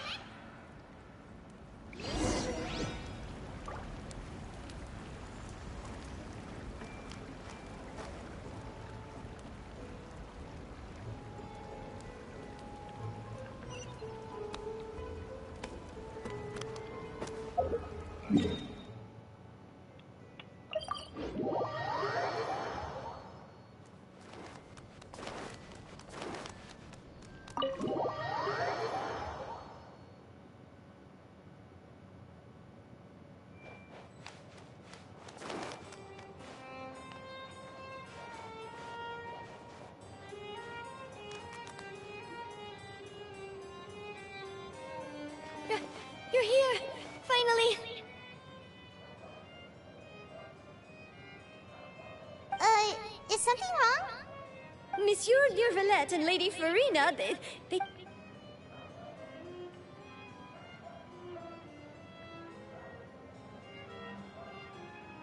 Like I said, I've already explained everything. And yet the problem has not been properly solved. There is little space for excuses between us. It is not my intention to offend you, but please, tell me where you stand. You are the Hydro Archon Focalor, are you not?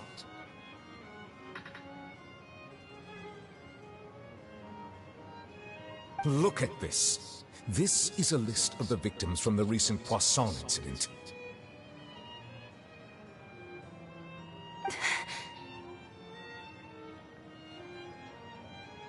You mean... they're all... We did not arrive in time to avert this disaster, and I will not have it happen again.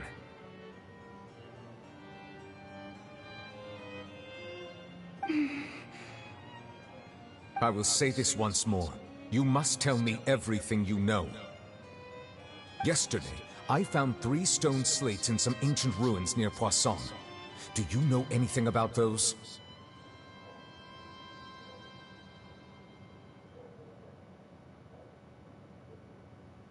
Seriously?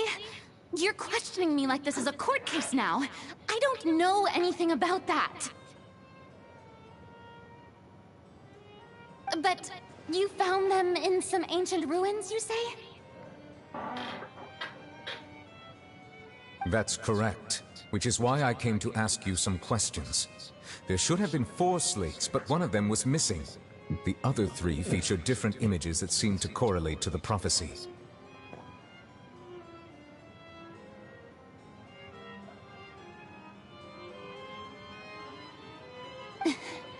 The prophecy? The second of these slates depicts the previous Hydro Archon Egeria kneeling before a floating island in the sky, as if confessing something. Do you know nothing of this either? I don't. I've never seen such slates. I'll ask you again. Do you really have no information regarding the previous Archon? My deciphering of the slates indicates that the Hydro Archon Egeria once had to confess to, or apologize for, a certain sin. If anyone would know about it, it should be you.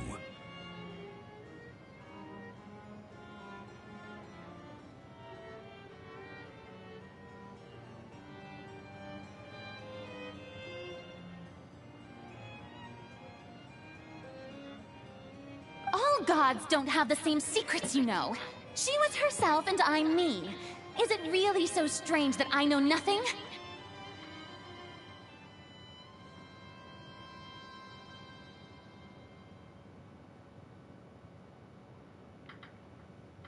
I understand your concerns, but I'm sorry. I just don't have anything to tell you.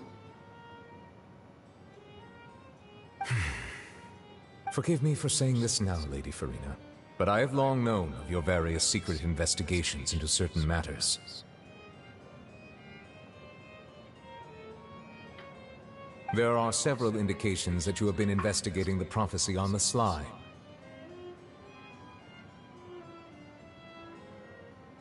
This is not strange in itself, considering that you are the Hydro Archon. But it is strange that you should also claim to not know any of Egeria's secrets, as well as do nothing following your inquiries.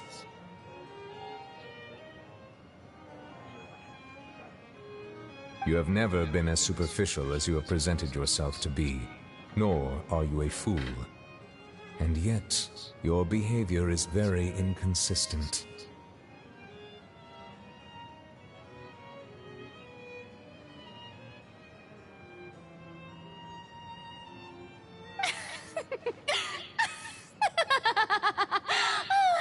So you've been watching me all this time, have you? I didn't think you were that type. Well, since you know about my secret investigations, then you should know I'm actually working to take care of it.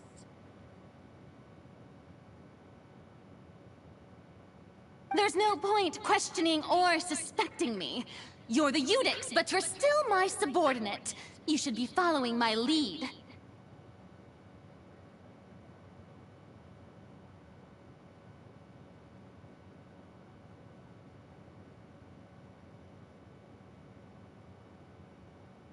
Trust in me. You're Archon, and do as I say.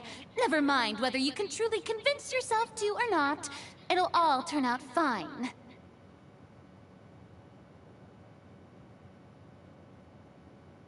That's all I have to say. We do not discuss this matter again. Oh, the opera's about to start. Toodles!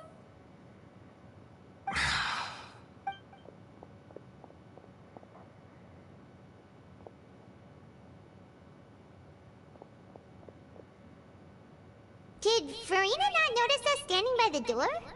Wonder what's up with her. She was smiling. She didn't seem in the mood to care if we were listening in or not.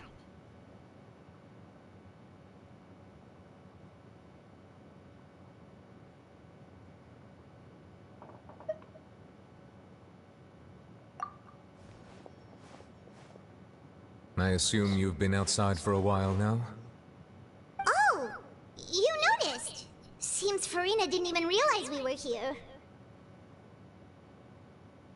She was in a great panic, though I cannot discern the reason. Our discussion reached impasses time and again, a state of affairs that we cannot allow to continue. Still, I do not understand. Dialogue is the basis for understanding, so why did she keep refusing to engage?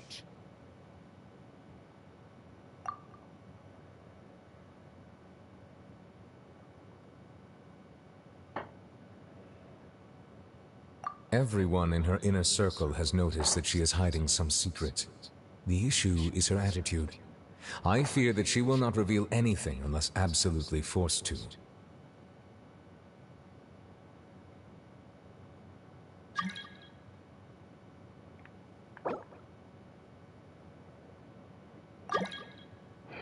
We may have to create a situation in which she will have no choice but to speak.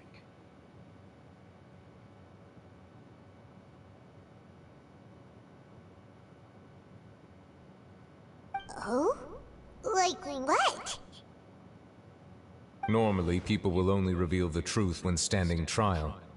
Perhaps we must have the Hydro Archon experience just such a scenario.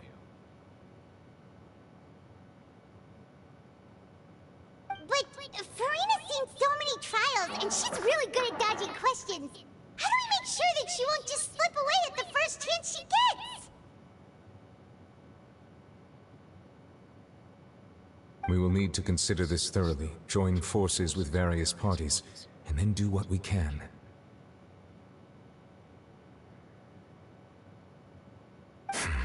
If at all possible, I would prefer to recuse myself from this affair, but we must prevent the prophecy from coming to pass. This may be cruel to her, but all Fontaine is in crisis. The information a god possesses is too precious, and so we must take a chance on this.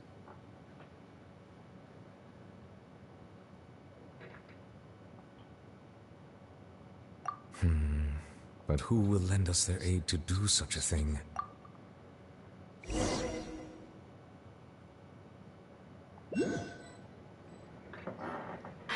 Well, that's everyone, huh?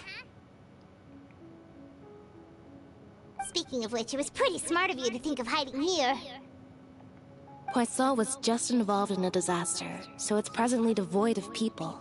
That naturally makes it the best choice. And here you are drinking tea like it's the most natural thing in the world, huh? That's what families should do.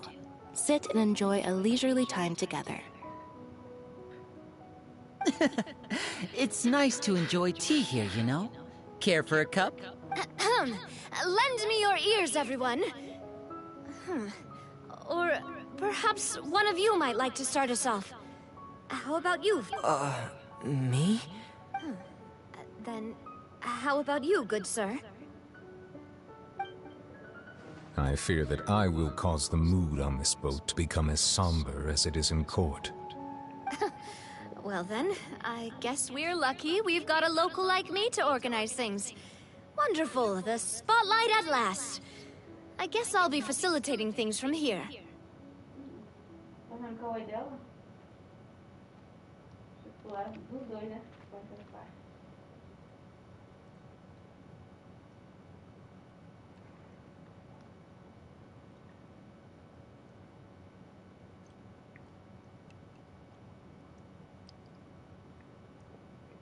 Tá queimando aí. Tá queimando retina. Deixou ele cego. Hã? Deixou ele cego? É, deixou os dois cegos.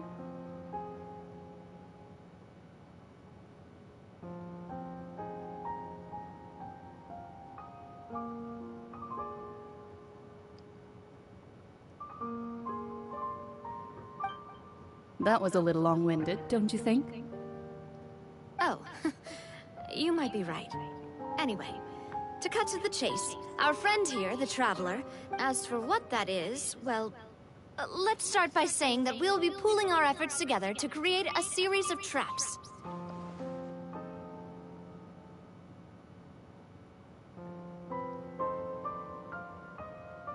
Oh, how intriguing.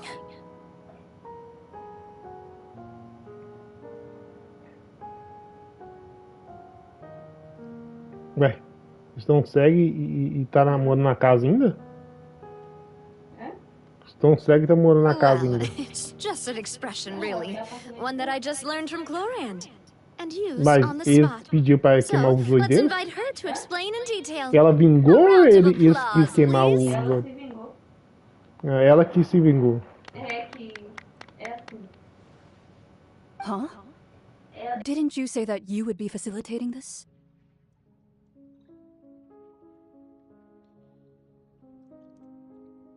Oh, come now.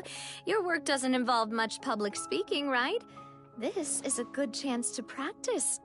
You might even pick up some fancy orders. I see. And what does my boss say? He is glad that you consider him your boss. Do go on.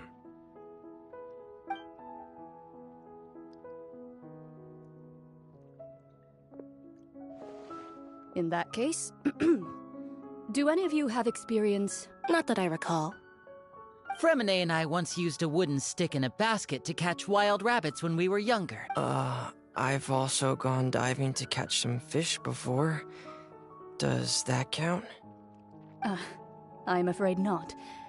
You may or may not have heard, but Fontaine once played host to a group known as the Marechaussee. Though that was their name, they did not hunt animals. But today, Fontaine's monster population has already thinned greatly, so the hunters, a trap, comprises of the following components: bait, a trigger, and a containment device. So, if we were to build a trap together, right now, what would you choose to build it with? For me, I would prefer something basket-shaped. Pigeons and Our line of work requires a deft hand, and we're some of the best in the industry. You used some of those techniques while moving the people of Poisson, didn't you? My subordinates mentioned that you even performed some magic for the bawling children. Yes, and I even managed to gather some intelligence in the meantime. I'm quite the multitasker if I do say so myself. I'm afraid I can't claim that as my strong suit. I prefer more stable methods, like placing... Calm and steady. Exactly the kind of person who would catch loads of fish.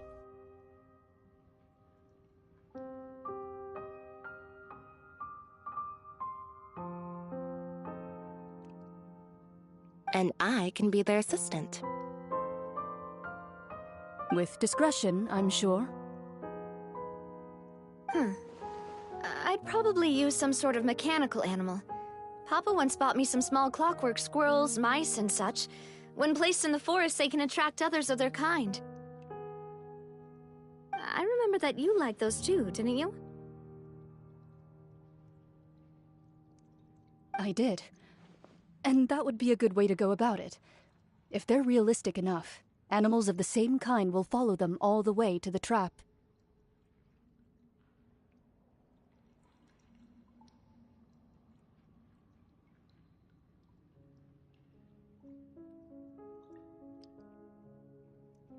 What about you, Monsieur Neuvillette? I fear I do not have any related experience. That makes sense. You usually solve problems directly, without the use of any such tricks.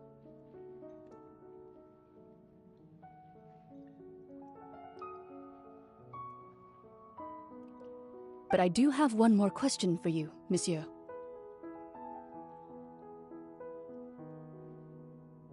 If we were to create a trap now, how would you design it?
Would like for it to be effective, but bring no harm to the prey.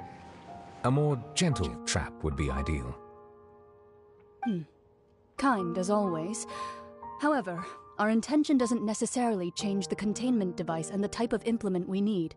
If we wanted to kill the prey in one strike, we would need a powerful implement. However, that also goes for prey that must be captured and safely contained. Wait, why's that? Only a hunter who's a true expert at subduing their prey can snare it without harming it.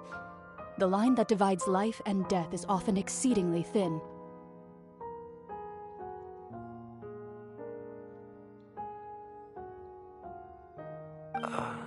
So are we going hunting together? Huh. We hadn't thought of seeing ourselves as hunters. It kinda works, but maybe it's still not the best metaphor. If our means of capturing and dealing with our prey is to put them on trial, then the hunting metaphor is actually quite accurate. But we shall require much more courage than any hunter to judge a god, a being whose seat is an exalted throne.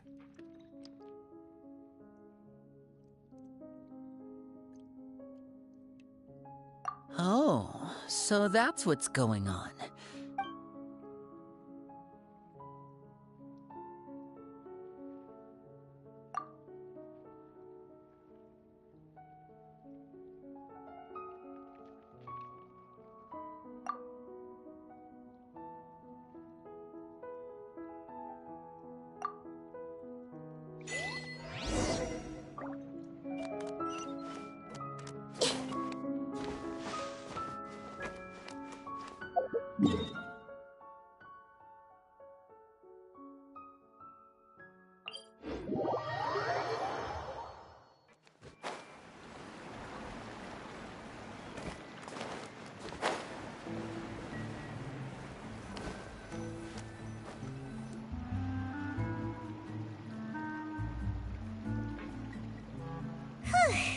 It's been a tough few days, hasn't it? So much has been happening. Paimon didn't think the meetings would go on for so long, but everyone seemed pretty... Paimon thought they'd be at least a little frightened.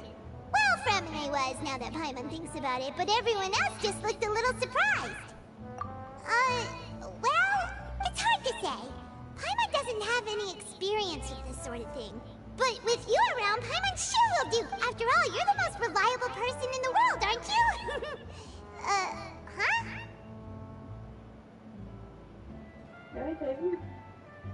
Então o quê? Ah.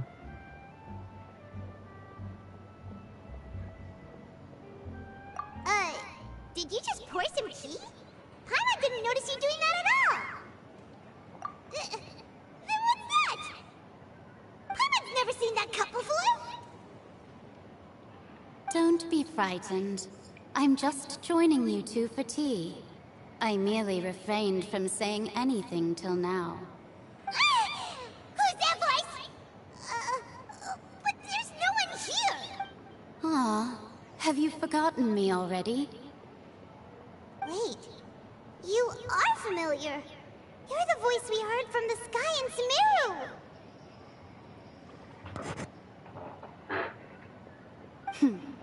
The voice from the sky, I fear that description is wrong. Though, not completely wrong.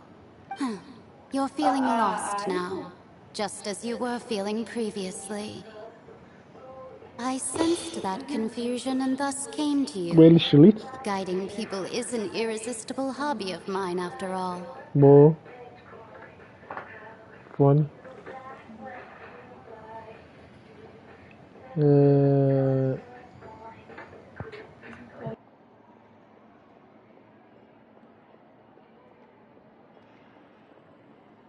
Então sentiam perdidos, assim como antes. Sentiu uma confusão. Então vi. Afinal de contas, guiar as pessoas é um passatempo juvenil. Quem é você? Consider me a passerby, Me considera just como accepting a commission from my friend's disciple on a whim. apenas aceite com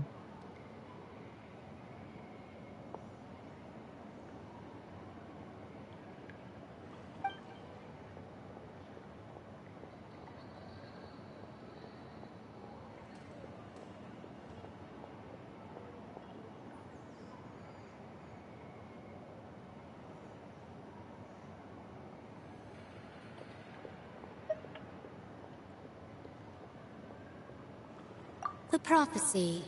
Yes, what has been prophesied will be fulfilled.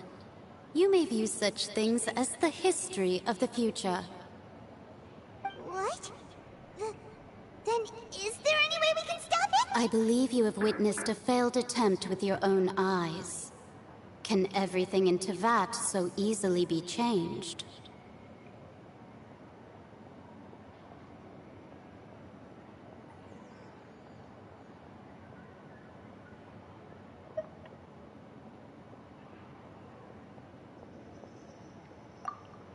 Ah, so you've caught on. Just as prophecies are usually only the future as seen from the perspectives of the gods, could things be happening in hidden corners where the gods' gaze does not fall?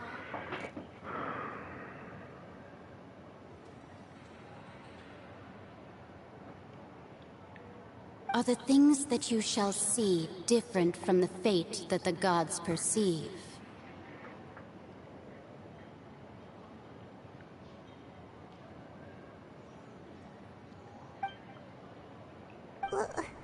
What is she talking about? It all sounds really impressive and important and stuff, but it also sounds kind of scary.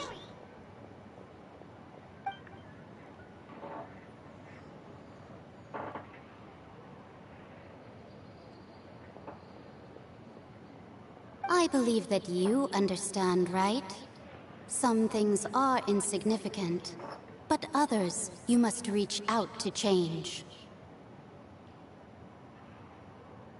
Ultimately, fate shall serve as your only guide, no matter what will happen in Tevat's future. All you need to do is to play your part. This was good tea, by the way. Thank you for your hospitality. Well, that'll be all for today. The voice.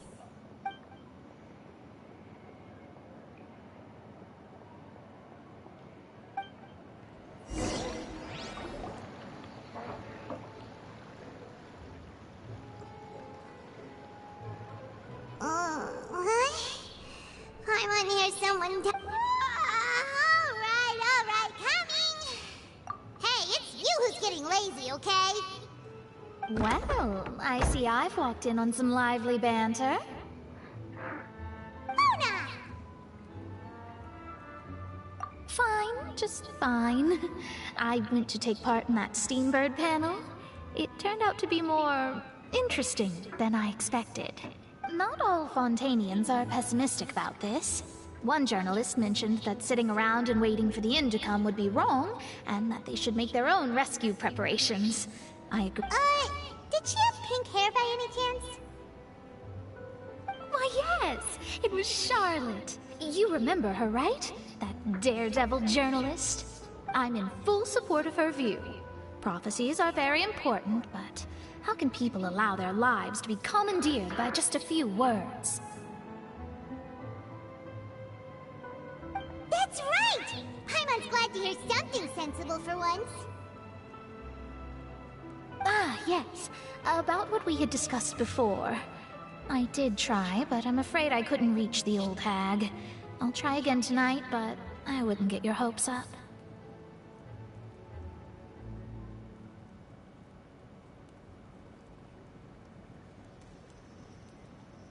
Huh?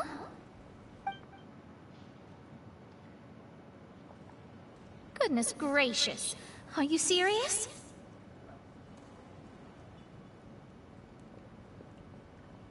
She said that even the god's gaze has blind spots.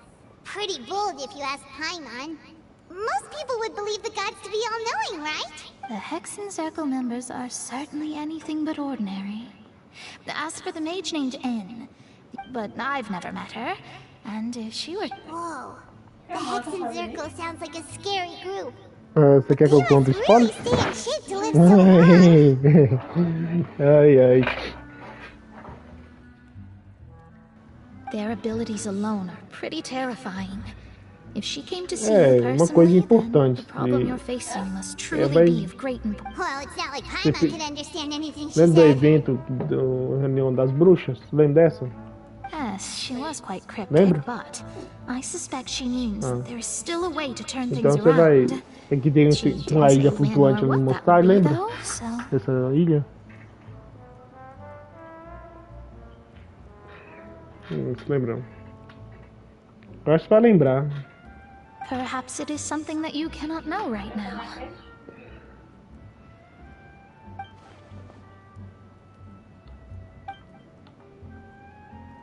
Traveler, Paimon, are you two all right? Oh, we're fine. We're just a little down right. I see. I guess you could consider me someone who has often... But even so, perhaps that's what En was trying to tell you. Not to lose heart. I did originally think of steering clear of all this, but I couldn't. Even if this is all futile. Huh. You do have a point. There I go, talking about astrological principles again. Sorry about that. The moment I start talking about work-related stuff. Oh, it was worth trying to comfort you, even if only a little. I suppose that might be why we always seem to meet by coincidence.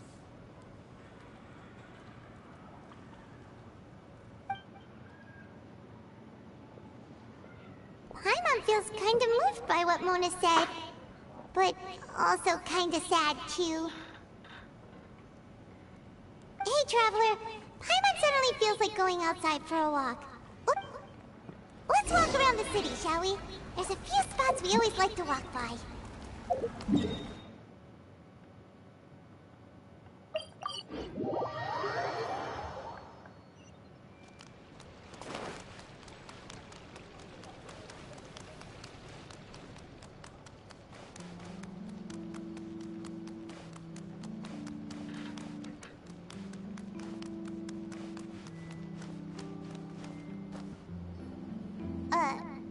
Huh? Our names are written in this newspaper. What's going on? Let Paimon see! The underwater stronghold, the Fortress of Meripede, has continued in its noble autonomy. But that does not mean that my recent attempts to enter the fortress bore little fruit. Huh. Guess Charlotte still hasn't given up on that. Thus, did an Outlander friend become the focus of this report? A blind adventurer with their white fairy, legends trip. So while the fortress's interior remains a mystery behind closed doors, do not journalist Charlotte's biggest scoop yet, the Traveler's Trail, World Walker. Huh. Charlotte took so many awesome photos of us and we never even noticed her. She hasn't been able to get a hold of anything at the fortress, so since we're easier to find, she's using us. Ugh, seriously? Well, fine. Those headlines and photos do look cool, so Paimon will forgive her this time.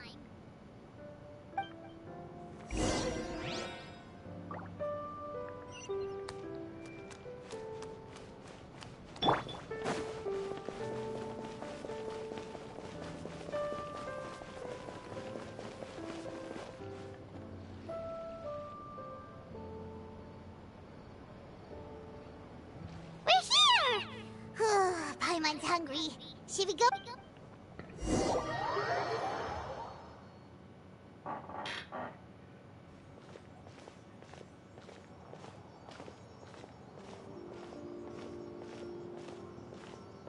Hey, quick! Look! That's the limited edition, only 16 slices a day cake!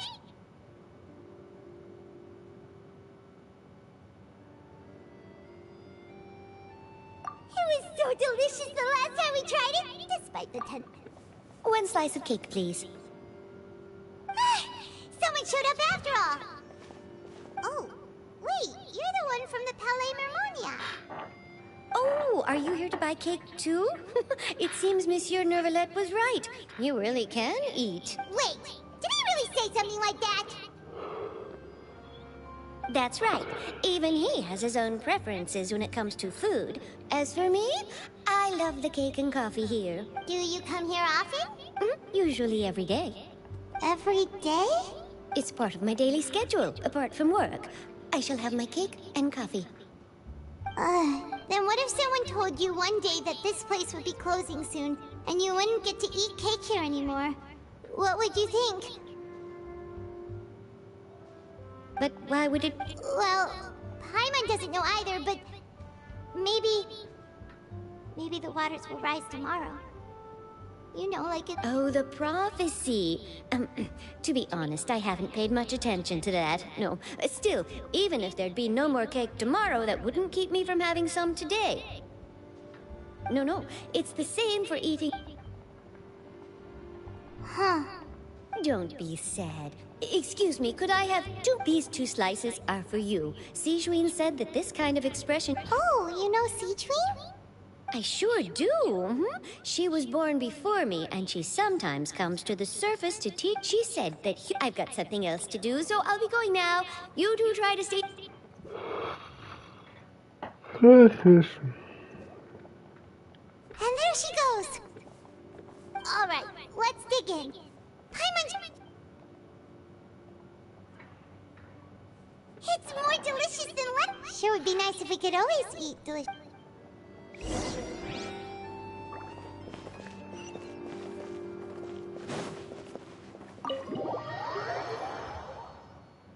Oh, we're near the Seabird office. Let's go look for Charlotte and have a chat.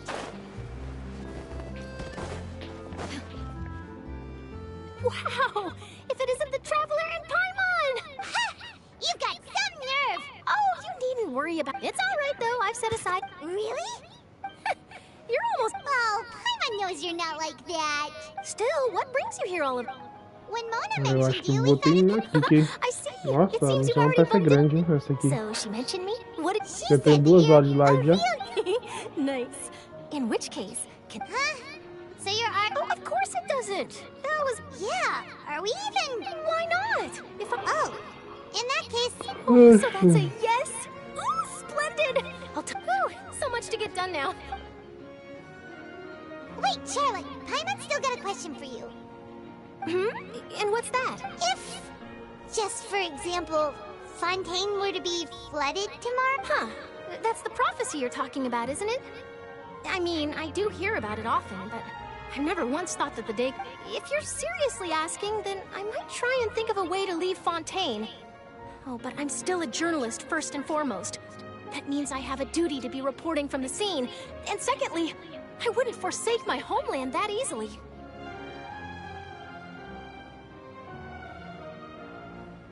From what I've seen, most people don't know what they'd do should the war... So in all likelihood, I'd probably still be prepping at the office for that interview of ours. I know what you're thinking. That sounds a bit sad, but just think about it. If this nation really were to be suddenly destroyed tomorrow, but I still successfully finish and then do you know what I'd do? Well, I'd write that story, send it for printing, and use messenger pigeons to get copies out to the various nations as soon as possible. Caraca, bolacha, mulher conversa, I'm not a gente. dreamer, nor am I a workaholic, but I do love my job. And I'd be proud of leaving such an... But anyway, that's my answer. And on that note, I'll get back to my preparations. That's so nice. All of a sudden, Paimon actually cut... Anyway, let's go and take a look at the sea, shall we? Vou conversar com quem agora?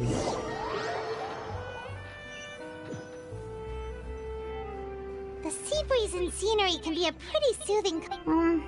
Paimon's been thinking... If it wasn't fun... No, but... Só fico pensando You've aí. always been moving to the next... You mean... Still? Huh.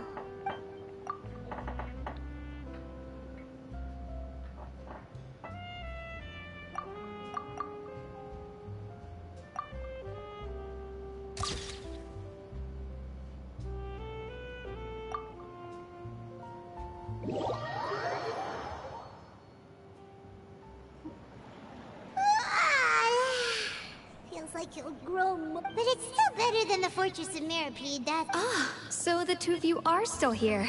Oh, you're from the Palace? Yes, I'm Isadora. Monsieur Nervillac sent me to look for you two before. I heard that after... Olha que beleza, estão Not visitando at tudo. all. I'm well aware that you're... Yes. A riot? Well, that Lady Farina loudly accused... And before she could... The crowd continued to grow, and protests against the Hydro Archon started to break out. So people have started to put the blame on Farina. Guess they finally found an outlet for the pressure they've been under due to the prophecy. I agree. People will naturally rely on gods, as is... So what happened after... Seeing that the Marechaussee Phantom had their hand... So, you mean she's still missing? That's right. That said, I don't think there's much to worry about. She is a god, after all. Even if she were to... Good. Monsieur Nervillac sent me to tell you about the situation.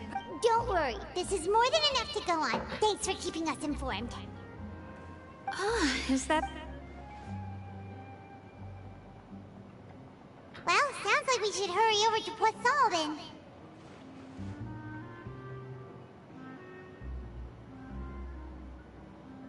If we know Farina, she won't try to fix things in this situation. Instead, she'll look for a place to wait out the heat.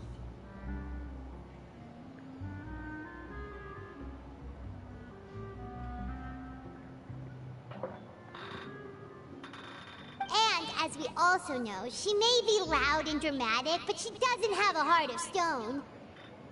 When Nervalet was talking to her in the Palais Mermonia, and she heard about Poisson, she couldn't hide her sadness and remorse.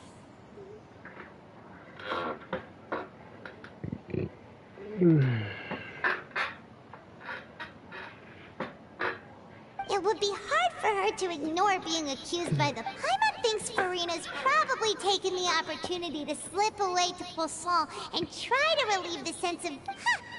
Well, what do you think? Paimon knows the answer, of course, but Paimon can do the analysis to back it up, too. In that case, there's not a moment to lose. Poisson, here we come!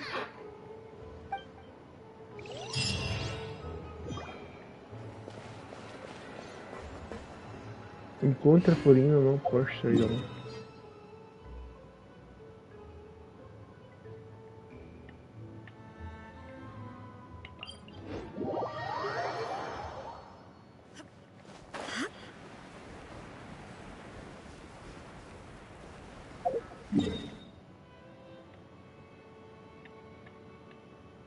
Ué.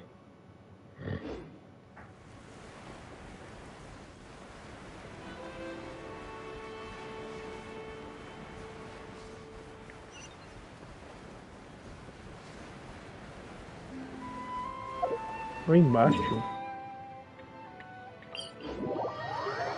This place looks deserted. Guess all the survivors must have evacuated already. All that's left here are signs of devastation. Could Farina really be here? Let's try to find her as soon as possible.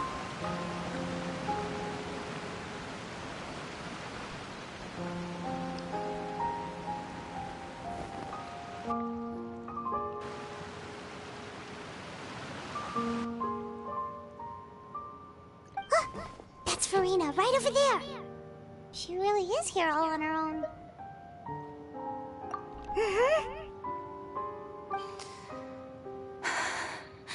Should I? What was meant to happen did happen after all.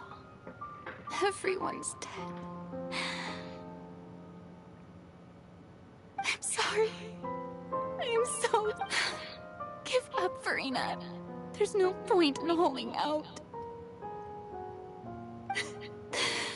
I'm sorry, but what can I even do other than to repeat meaningless apologies over and over?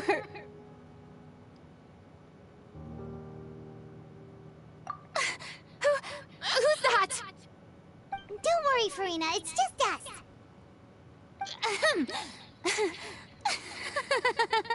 So it is you, blonde traveler from another land.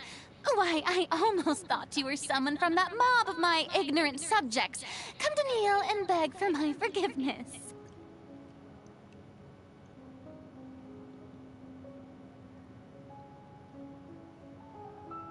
Farina, you were crying just now, weren't you? The tear stains on your face are obvious. What do you mean, tear stains? I remember. The show at the Opera House earlier this morning was so moving. I'm still trying to Who did that uncivilized rabble think they were? Disturbing my enjoyment of the arts!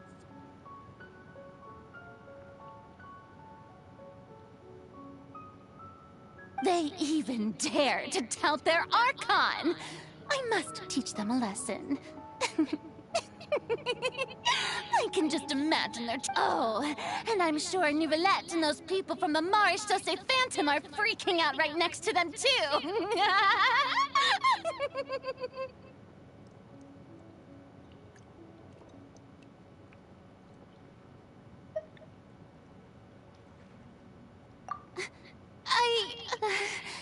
Of course not!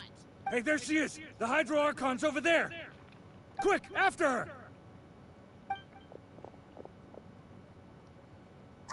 Farina, those people seem to be after you. They are... They're just some rabid fans who want to cut the line because they haven't been able to meet me in person, aren't they?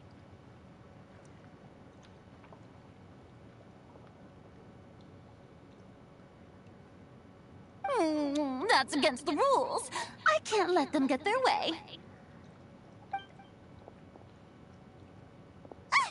Farina just ran off! Quick, we have to catch up with her! Vai dar merda.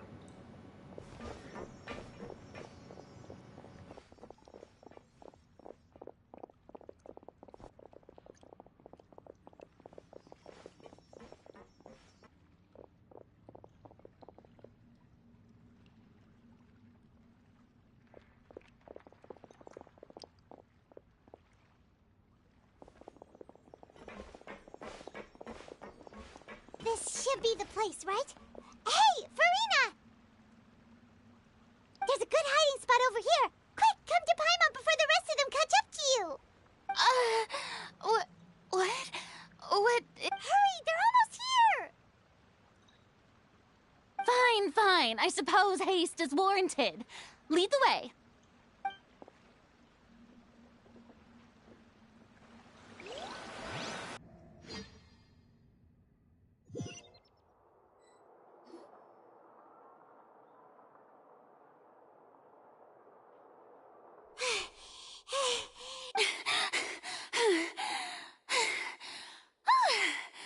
I'm so tired. No, I mean, I merely gave in to the sheer enthusiasm they displayed.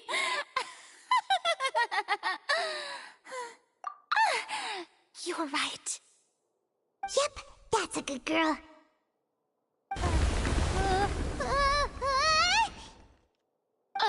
What's happening? The ground's shaking. Is it an earthquake?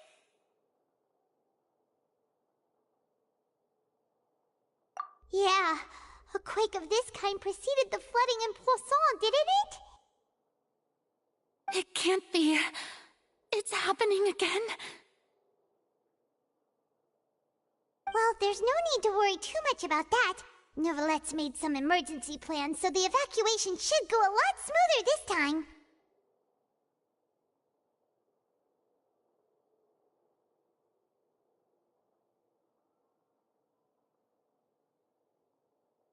Yeah, I hope you're right.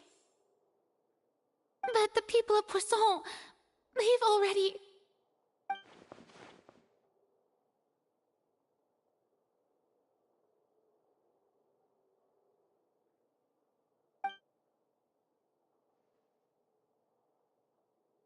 It's true. I've been investigating the prophecy for hundreds of years. I once had informants all over Tevat, searching for clues and feeding information back to me. I've tried all kinds of ways too to hold back the sea. Anything to keep the coastline from advancing.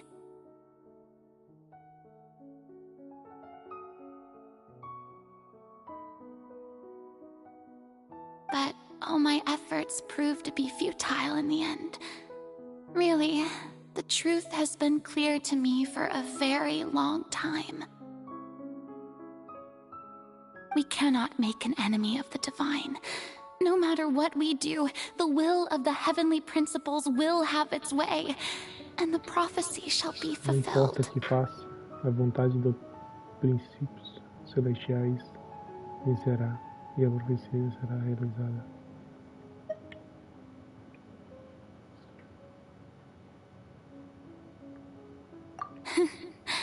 Give up. I do love the sound of that phrase. It would mean finally coming to terms with fate, but also for me to finally be free. Indeed, I've thought about giving up so many times, especially after we almost lost Poisson.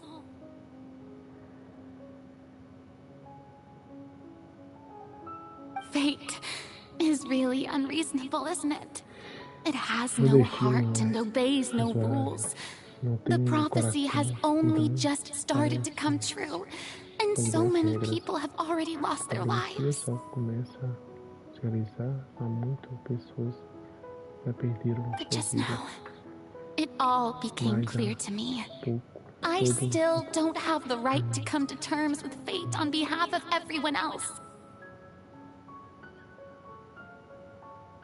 As long as the final moment hasn't come, it's still not too late. Enquanto esse momento final não chegar, Don't worry. I will keep hope alive for everyone until the very end. sei.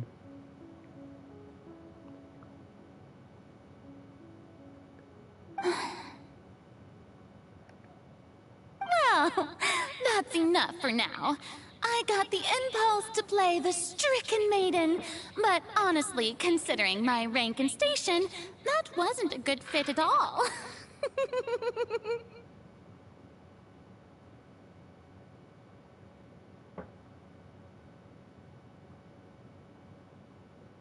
Don't take any of what I just said seriously. How could I possibly let Fontaine fall to the whims of trivial prophecy? Come on! Paimon could have sworn you were actually being honest just now.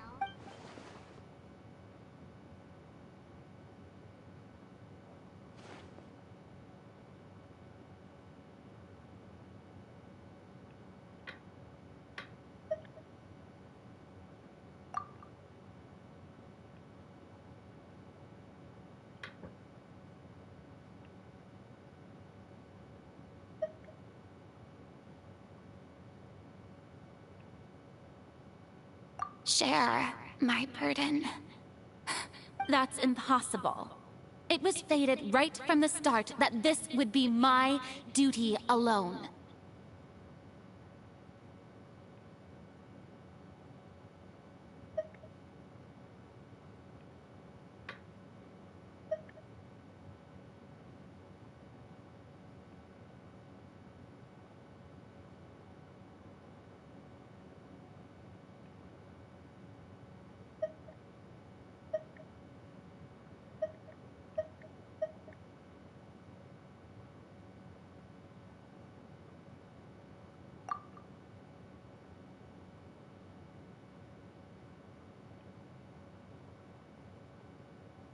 a witness.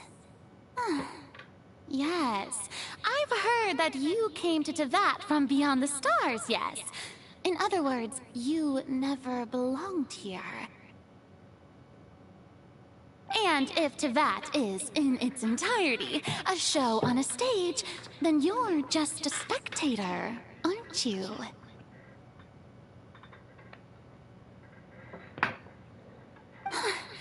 If that's the case...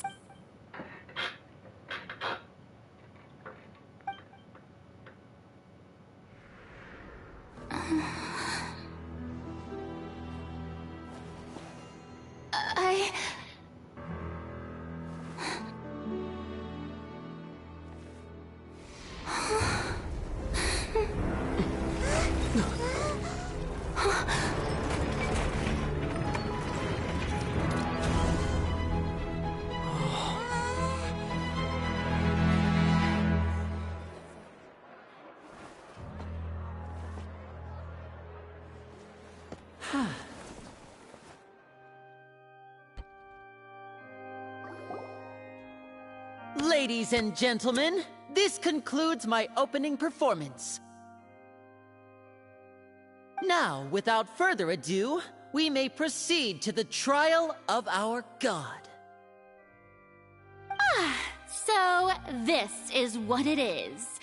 Yes, you deserve praise for the effort you took to raise the dramatic stakes.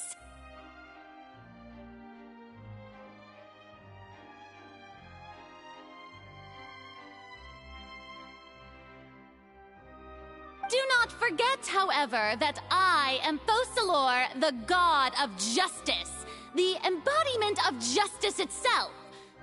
Does it not strike you as even the least... May I interpret these words as your refusal to stand trial? In that case, you will have the opportunity to defend your honor through a duel. You would draw your blade against a god?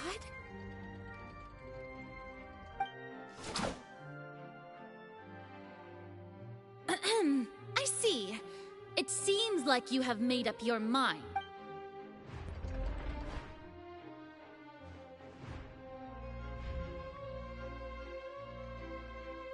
Paimon can't believe it. She just surrendered. What the heck is going on? Did I just see an Archon surrender to a human? Wow, how utterly humiliating. Lady Farina, what is the meaning of this? It would seem that there has been a misunderstanding. To be clear, the raising of both hands is not always an indication of surrender. Looking for excuses again, huh? I raised my hands just now to indicate my acceptance of the trial. No duel shall be necessary.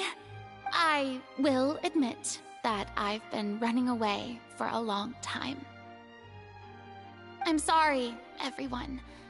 I was unable to protect the people of Poisson. It is my duty to stand trial for my crimes. You are not the only ones to be disappointed in me. I, too, am exceedingly disappointed in myself. But now, it is time for the Hydro Archon to show you her courage. I, Farina, will use this trial to show the world the true meaning of this time, I will protect you. Applaud and rejoice. One of the most outrageous and fantastical arcs known to the Mark my words. This shall be one of the most exhilarating and brilliant shows ever to grace the stage of Fontaine. The trial of... Woohoo!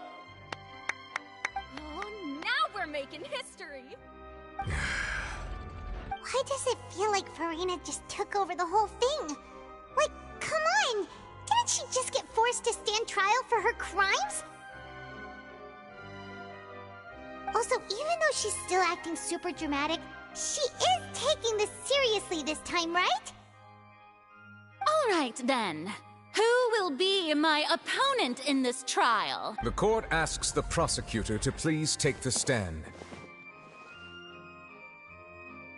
Is that so? Very well. Then please speak, witness of Tivat. My accuser...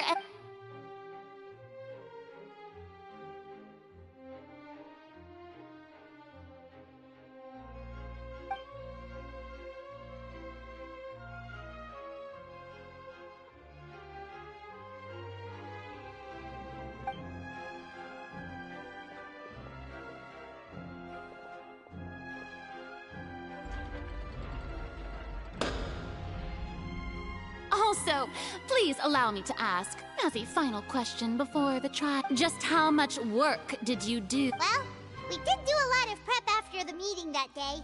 I can go over the tasks assigned to the Spina di Rosula, since they were rather straightforward and easy. Navia, the president of the Spina di Rosula. Most of the people who participated in the disturbance this morning were my subordinates.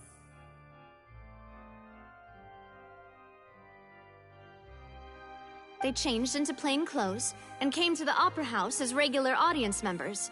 Waiting, the people's resentment against their Archon has been building as more and more of the prophecy is fulfilled. A spark was all we needed to turn smoldering anger into a flame. Moreover, according to our understanding and analysis of you, when something like that occurred, so we arranged for a second group to lie in wait. So, you mean... the ones who scoured the settlement for me were also from the Spina.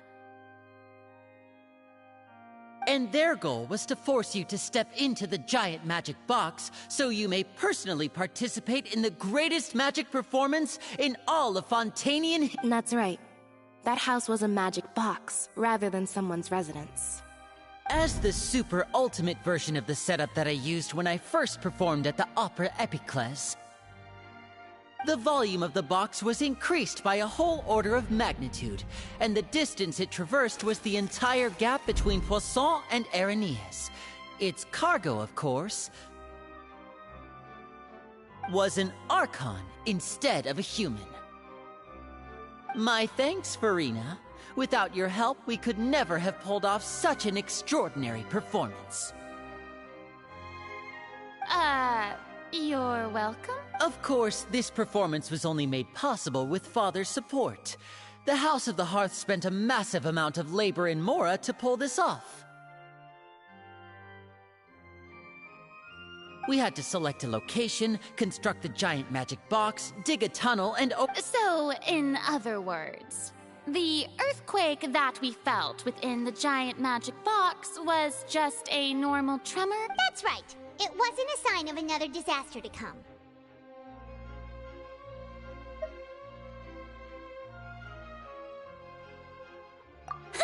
Then, I can guess Nervilette and Cloran's parts. You gathered a crowd, prepared a stage, and made sure that the champion duelist would be immediately ready for a fight. Also that as soon as I appeared on the stage, the trial may commence without a hitch. Am I right? Yes, that is correct. Well, Clorand, I must commend you for your courage. Only the most outstanding champion duelist in all of Fontaine would accept a duel with an Archon without flinching. Thank you. As for you, Traveler, I suppose your role was to keep me distracted with conversation once you found me in Poisson. You'd make sure that I didn't notice anything amiss before revealing yourself as my prosecutor once we'd arrived onto the stage.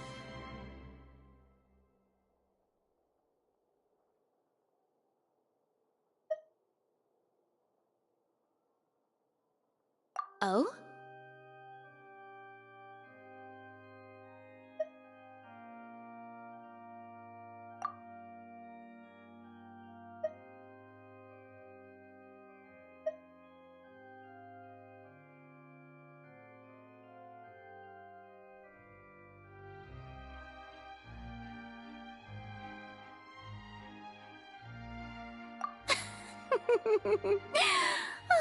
Is that so?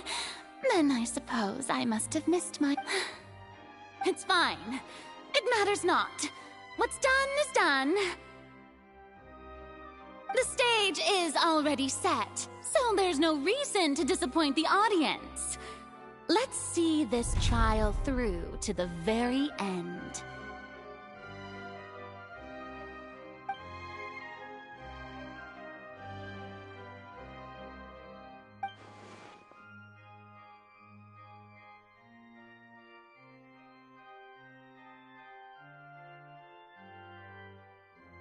Sir Prosecutor, please allow me to pass this along. This is a document that Miss Charlotte applied for and received permission to share with you during the trial. According to her, it should speed up the proceedings. Huh? Charlotte wanted to give us something? Oh, so she's here too! Hey, oh, let Paimon see. Isn't this the exclusive interview that she did with us before? So she's already finished it, huh?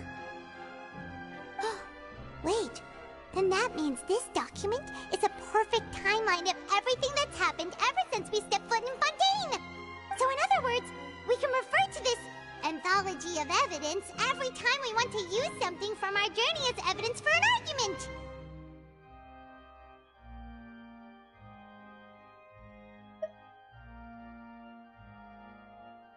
Let's quickly confirm the information in it. Just think of it as a refresher, alright? You defeated the Hydro Archon in the very first... I didn't think that this is the first... A Fatui Heart, the Fortress of... According to me, I nearly lost my awesome friend Navia. The words of someone as extraordinary as a witch can probably only be truly understood when something surreal happens to you.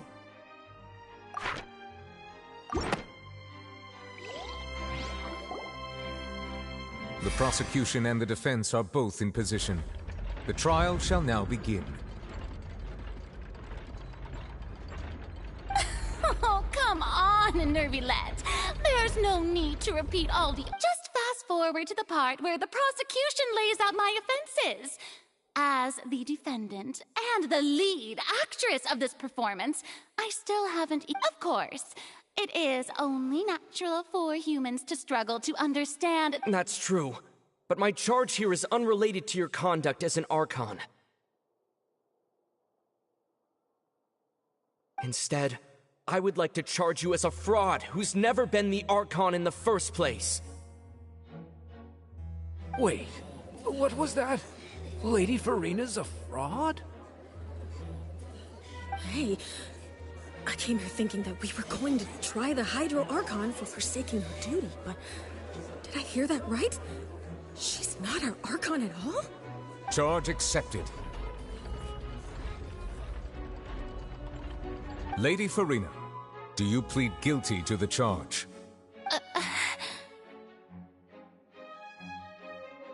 Lady Farina. I plead not guilty. How can I be guilty? There is no way that I, Focalor, otherwise known as Farina de Fontaine, a member of the Seven and the Regina of all waters, kindreds, peoples, and laws of Fontaine, could be anything other than your true Archon.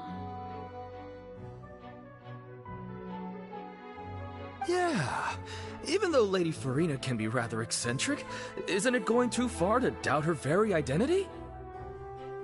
Yeah, I've never questioned her identity either. Sure, Lady Farina can be super irresponsible, but what grounds does that prosecutor... I have cause to believe that common sense will prevail in this case. Many of the members of the audience have known me as the Hydro Archon ever since they were born. There would be no fooling their memory.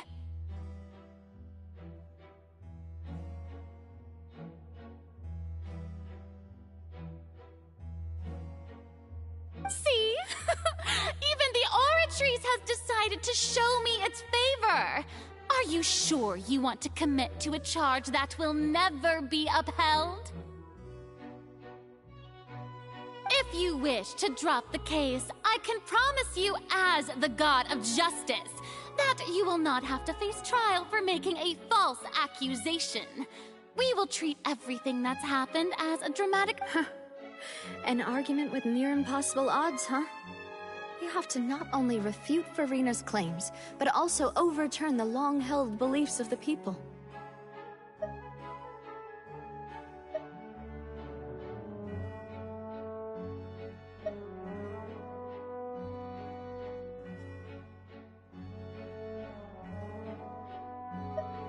Well, I tried to give you the chance to surrender. If you must persist, then let me ask. If you believe I'm not the Archon, then what manner of being do you think I am?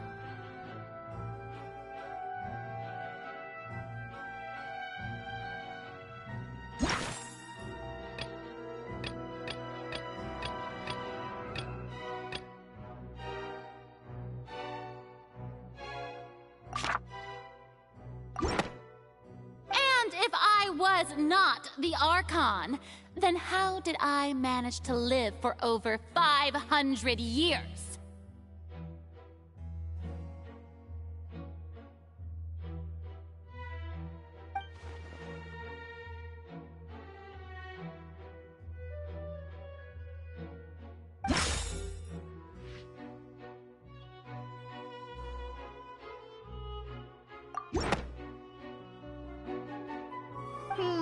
That doesn't sound right. Paimon doesn't think this clue can be used as compelling evidence to build our case.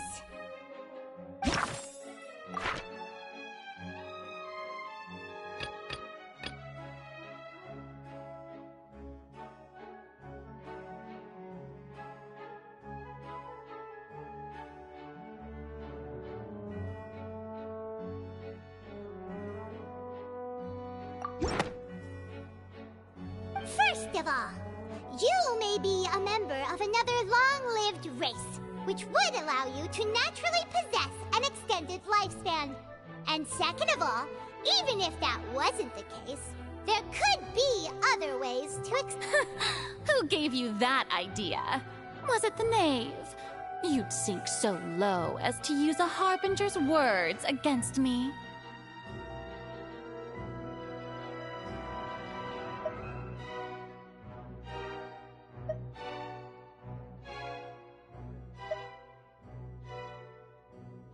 A curse? I once thought it possible that the aura of an Archon might naturally resemble a type of curse. But in light of this claim, perhaps what I sensed was not your divinity, but a curse after all.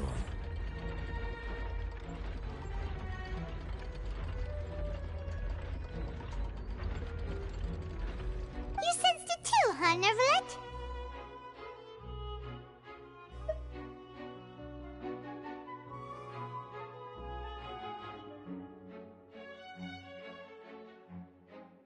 Lady Farina is actually a human? Well, it is true that it's extremely difficult to tell humans and gods apart just by looking at them. It's not impossible.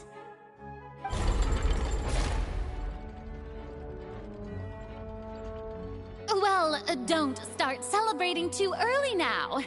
Even if I have been carrying a curse like you said, how does that prove that I am merely a human being? Besides, everyone knows that the main difference between a human and a god is the possession of authority. Gods can do what humans cannot. That's why they're worshipped as gods.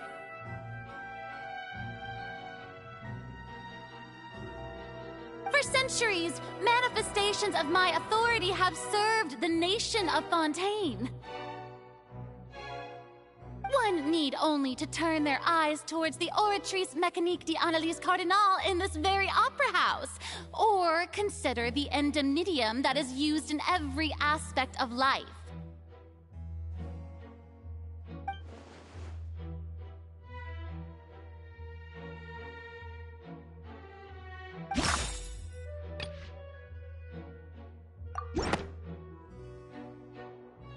You tried to reference the Oratrice. But weren't you as confused as all the rest of us when the Oratrice declared Child to be guilty without any proof? Otherwise, you should have come up with a good explanation for that by now. Didn't I make myself clear at the time? The decisions of the gods are naturally difficult for humans to comprehend. There is no need to provide an explanation. Lady Farina, I believe a reminder of your current circumstances is in order. While the court is in session, the principles of justice and the law must come before all else. While you are an Archon, you are also first and foremost the defendant in this trial.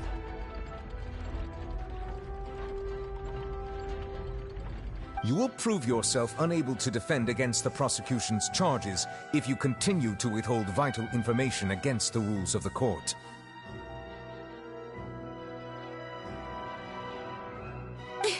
I never thought you'd use that kind of rhetoric against me. That was no trick of rhetoric, Lady Farina. I've merely reiterated the rules of the court. Rules that all should respect and follow. So, you neither knew why Child was declared guilty, nor did you understand the structure and operations of the Oratrice. Instead of having been created by you, the manifestations of authority you mentioned have been made by the real Hydro Archon, haven't they? The real Hydro Archon? Well, now you're really losing me. It is true that I did not know why the Oratrice gave out a guilt, but the Oratrice handed out that verdict unilaterally, and it has been operating independent. You can't argue that just because a divine creation is flawed, that the god behind it... She's still throwing out all kinds of excuses. Seems like she's confident that we won't be able to produce proof that she has no power over the Oratrice.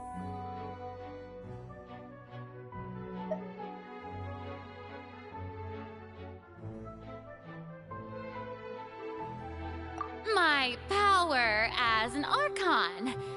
There are many ordinary citizens in the audience. How can I just carelessly demonstrate the formidable power of... If that poses a concern, I'm prepared to extend my protection to the audience.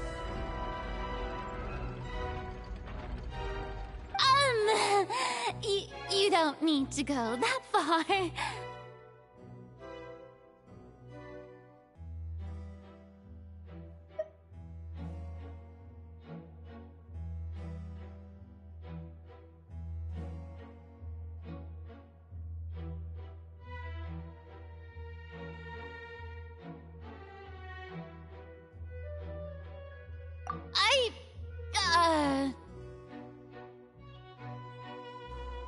Aren't you the Hydro Archon? Or is it that you can't even wield the power of Hydro, much less the authority of a god? Indemnitium! Yes! It's all because of Indemnitium! All Archons derive their power from the faith of the people, and I've converted the people's faith in Thus did I give up all of my divine power to provide everyone with energy for their daily lives. Have you... Isn't that a huge stretch? Yeah, no matter how generous an Archon can be, how could they give up all their power? Can a god with no power even still be called a god? It seems like nobody's buying Farina's excuse. Hey, come now, everyone! Please don't stare at me as if I was a liar! I'm still the same Farina you knew, right? The one that you loved!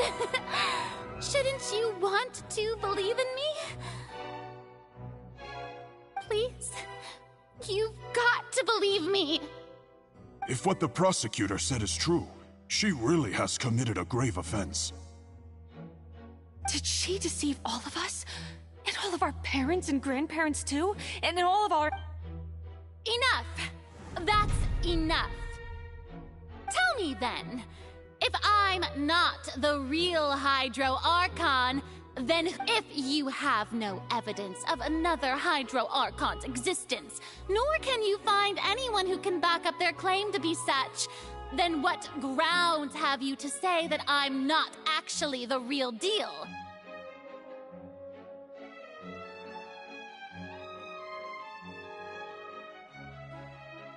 Wow, she came up with yet another argument.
That doesn't sound right.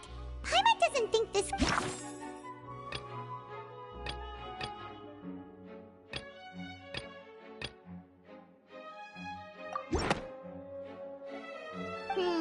that doesn't sound right.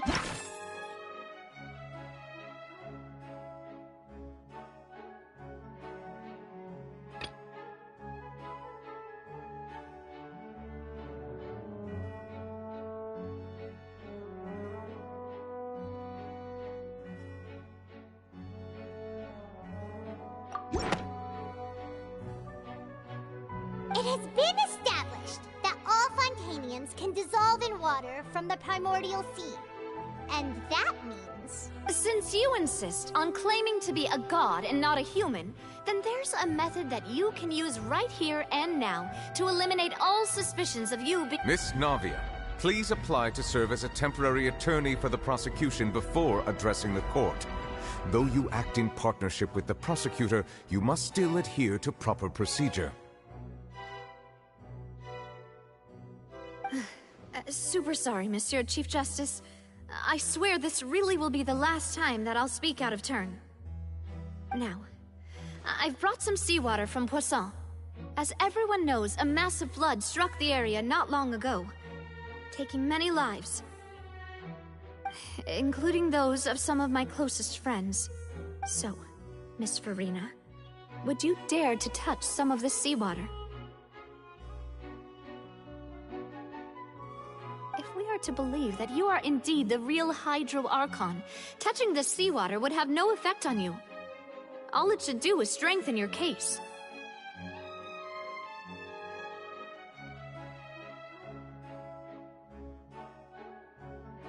But if you don't dare to touch it, then we would have basically proved the reverse. Oh, and I must remind you that after the disaster at Poisson, nobody wants to see any more people dissolve. I do hope you'll act prudently and choose the simpler path of admitting guilt.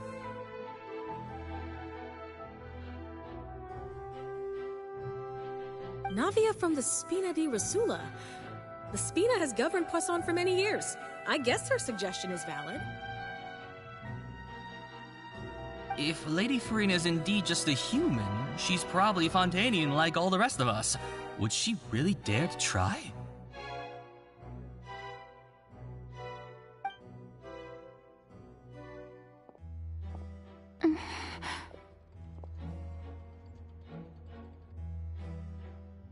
Lady Farina, this test has been unilaterally proposed by the prosecution. As it falls outside the realm of standard court proceedings, you possess the right to decline participation. Well, of course he had to tell her that. But refusing to participate is basically the same as a confession. She's just staring at the water without saying a single word. What's going on? Is she really planning to... That's not what we thought she would... Due to the inherent risk of the test, Lady Farina, you may...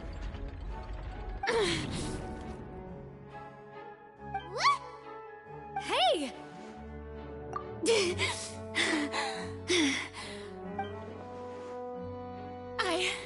I'm fine! Look at me, everyone! My hand is still here! I haven't been dissolved! Will you believe me now? I really am your Archon! I'm nothing like a normal human who would fall apart as soon as they touch this water! Really? Was this not the most obvious thing in the world? Miss Siegewin? If you're present, Miss Siegewin, please come forward and attend to the defendant. Siegewin? Don't be nervous. It'll just take a few seconds. Let me see. That should be enough. Please announce the results of your evaluation to the court, Miss Siegewin. As everyone doubtlessly saw, Miss Farina was displaying symptoms of hyperventilation and flushed skin. These indicate that she was experiencing the adverse effects of exposure to primordial seawater. The extent to which she was affected is the same as other humans when exposed to primordial seawater of a similar concentration.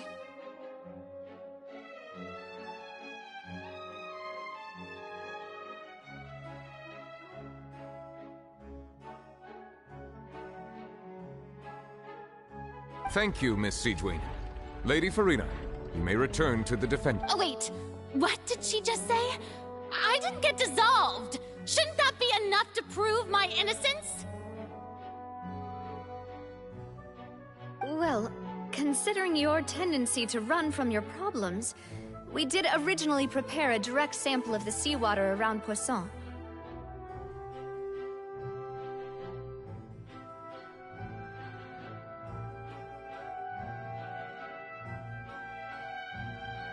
However, after extensive discussion, we exchanged it for a sample that is not concentrated enough to dissolve an actual human. After all, on the off chance that something entirely unexpected might occur.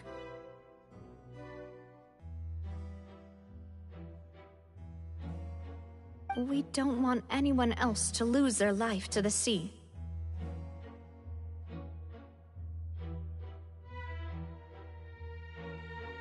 Yeah, so out of regard for Farina's life, you secured a low-concentration sample and asked the head nurse to serve as an expert witness.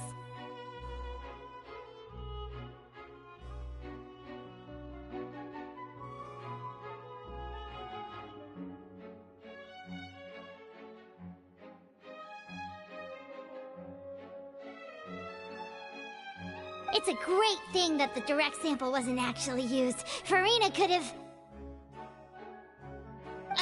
I can't believe... you...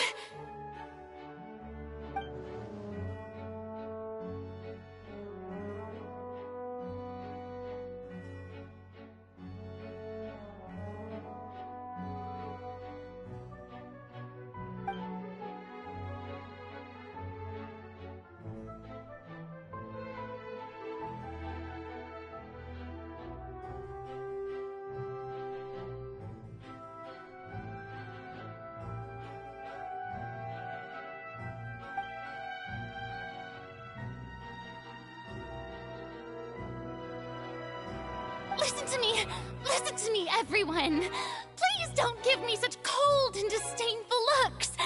What happened just now didn't prove a single thing!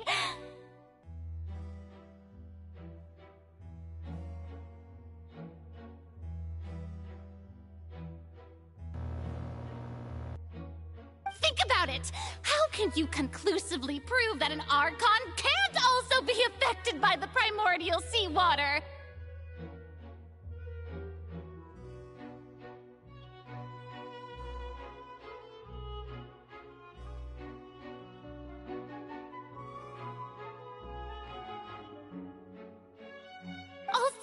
Also, if I was really just a human, why would I dare to just put my hand in that kind of water?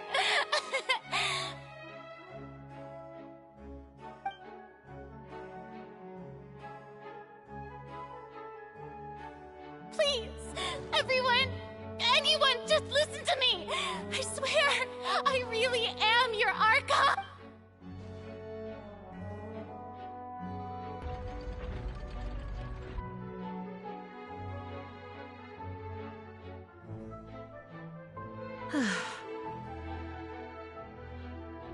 don't think anything she says at this point will sway anyone. The odds are just too stacked against her now.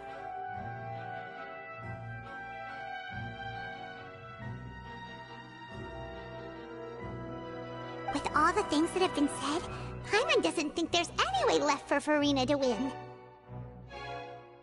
I believe the time for arguments and presentation of evidence has come to an end. If there are no objections, we will move on to the final judgment.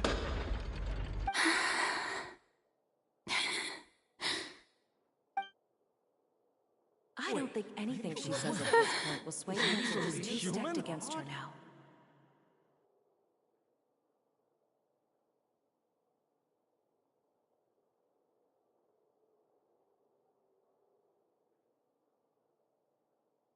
In my capacity as Chief Justice, I shall now render judgment on Furina's misrepresentation of herself as the Archon of Fontaine. As a human who knowingly deceived her fellow citizens, Furina is guilty.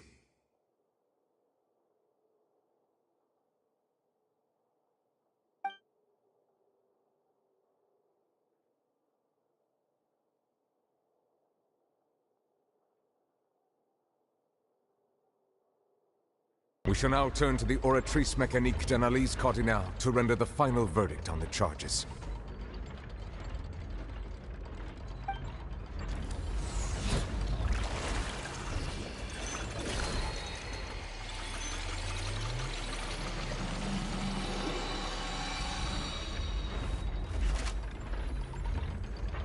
According to the judgment of the Oratrice Mécanique d'Analyse Cardinale, Furina is...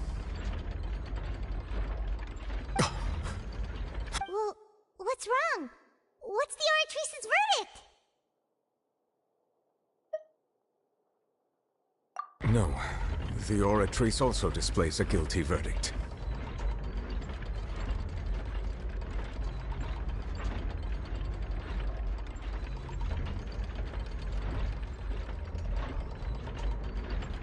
Isn't that correct then? However, the exact wording of the verdict is thus.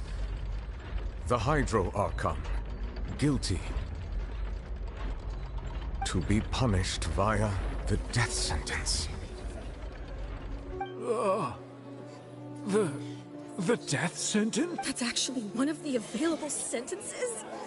I've always thought that it was just a myth.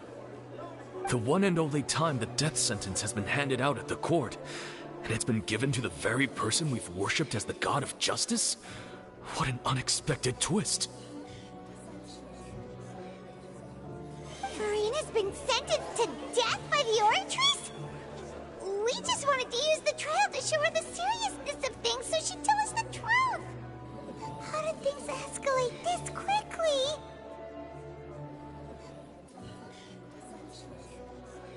This outcome is indeed quite strange. According to Fontaine's current definitions of justice, as well as its recommendations for criminal sentences,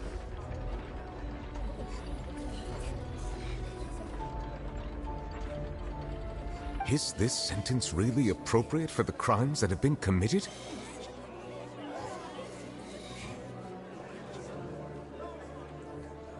Yeah! Even Fache wasn't sentenced to death by the Oratrice. You know, the real evil mastermind behind the serial disappearances case.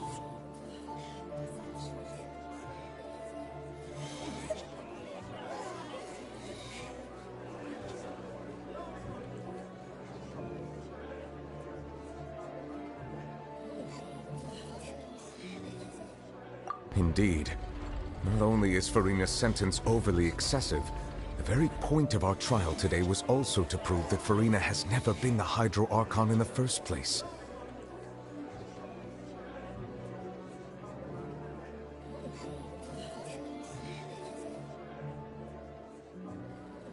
But now, the Oratrice seems to have deliberately invoked the title of the Hydro Archon.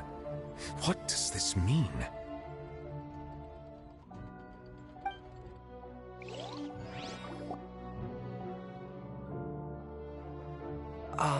Excuse me, if I may interrupt. Is the trial still going?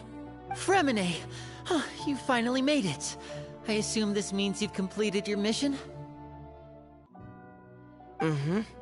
Any mission Father assigns to me will always be top priority. Is that the first prophecy slate? Huh. So the knave privately arranged for Fremenade to try and find the missing slate. I looked everywhere and finally found it at the bottom of the sea. It took me a long time to get around some dangerous stretches of water. But has the trial already concluded? Then doesn't that mean I've come too late? Oh no. Father will be disappointed in me.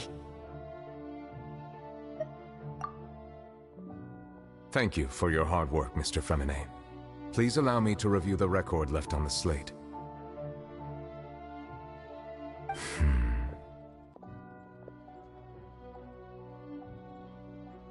Traveler, I believe that you have already seen the other existing slates, and would like you to come here and confirm their contents.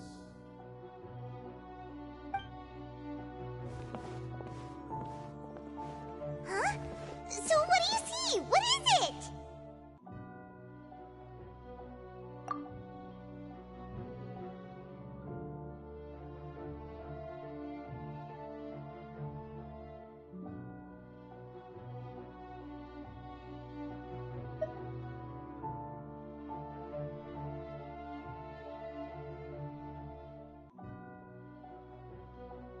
I believe I have now made sense of the Hydro Archon's crime.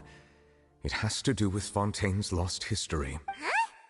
Isn't the Hydro Archon just guilty of deceiving her people? So when you say Hydro Archon, do you mean the real Hydro Archon we've been kinda talking? In truth, everything that you've encountered in Fontaine up until this point can be traced back to the contents of these stone slates. However, I'm uncertain as to how much sense they currently make to you. Okay, let's try to recall the contents of the other 3 stone slates. Paimon will do her best to help you remember.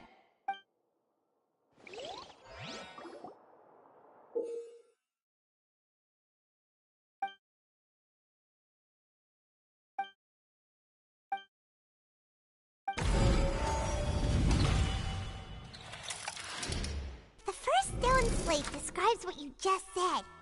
It seems to show the previous Hydro Archon using her divine power, and then the Oceanids turn into humans. Does that mean that Fontainians are transformed Oceanids? Oh, Paimon wasn't expecting that. But the second stone slate shows Celestia floating in the sky, and the Hydro Archon and her people worshipping it together. This must be the point when the Hydro Archon and the Fontainians were branded with their original sin. Does this mean that the original sin and the Hydro Archon sin are the same thing? The third slate shows the Hydro Archon sinking into the sea surrounded by many people.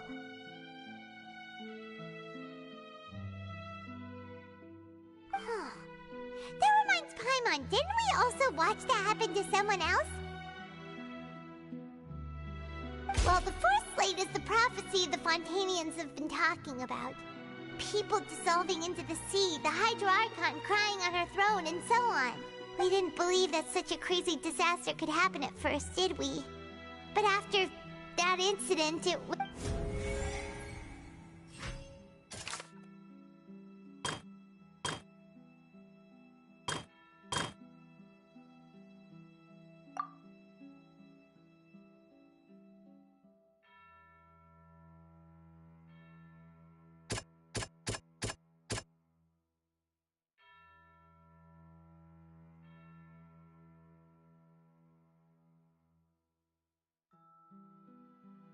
That doesn't sound quite right.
That doesn't sound...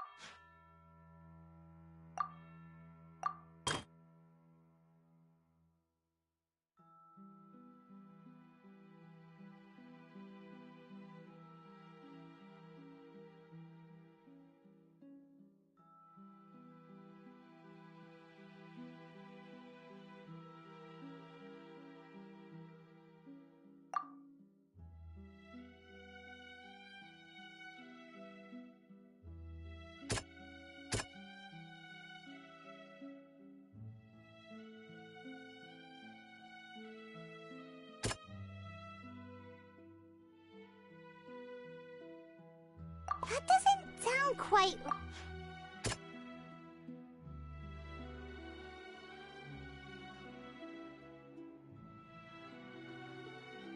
That doesn't sound quite right.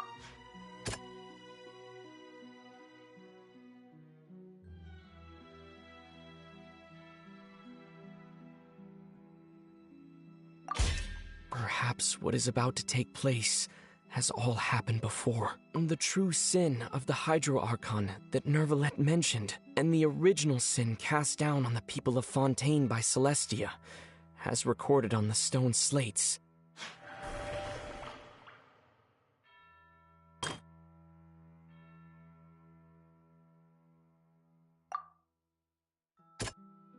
That doesn't sound...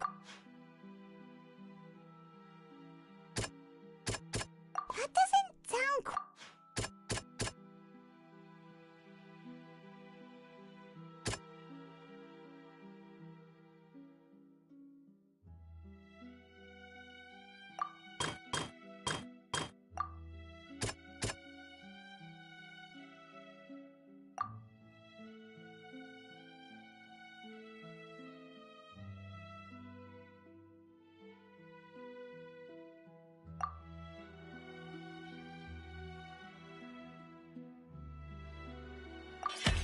We know from the case of the serial disappearances of young women that Fontainians can be dissolved in primordial seawater, and the first stone slate tells us that long ago, the Hydro Archon used her power to turn Oceanids into humans. This might be the reason that Fontainians can dissolve.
It's not as simple as falling into the sea. When Navia fell into the sea, her consciousness was subjected to judgment. The stone slates show the people gathered around the Hydro Archon in the sea. Could that be alluding to the same thing?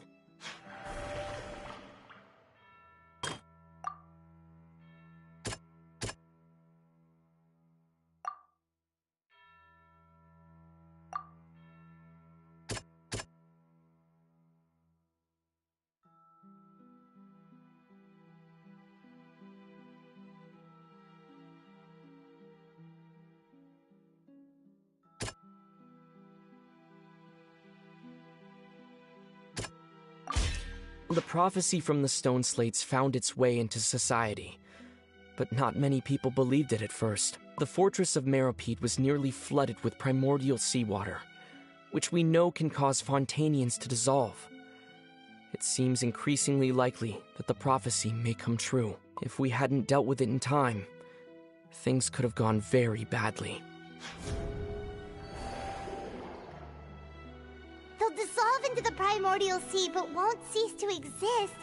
Their essence will flow in the seawater, converge, and take the form of an oceanid. The Hydro Archon was sentenced to death in court, shocking everyone present. Perhaps this means that her sin was actually Fontaine's original sin. Navia fell into the water inside those ruins, and she nearly dissolved. She was surrounded by the people of Poisson in a court within her... The eruption of the primordial sea at the fortress of Meripede was the surest sign that the prophecy was about to come to pass no matter what. The prophecy's contents can all be verified by recent events. If we combine what we know together, loads of truths should come to light.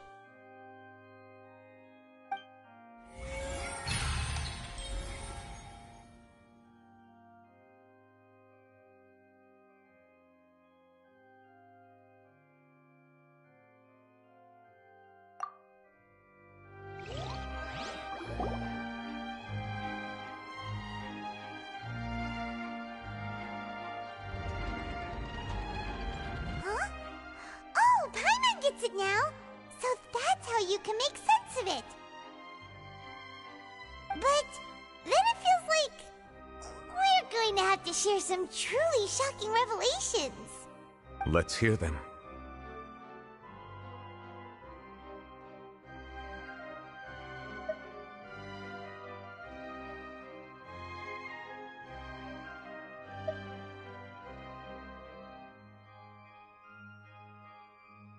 Incredible!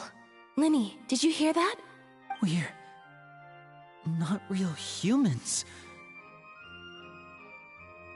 All Fontanians were originally created by the late previous Hydro Archon, with Oceanids as their basis. The evidence for that can be found in how only Fontanians could dissolve in primordial seawater, and how all the girls Vacher dissolved were also turned into Oceanids.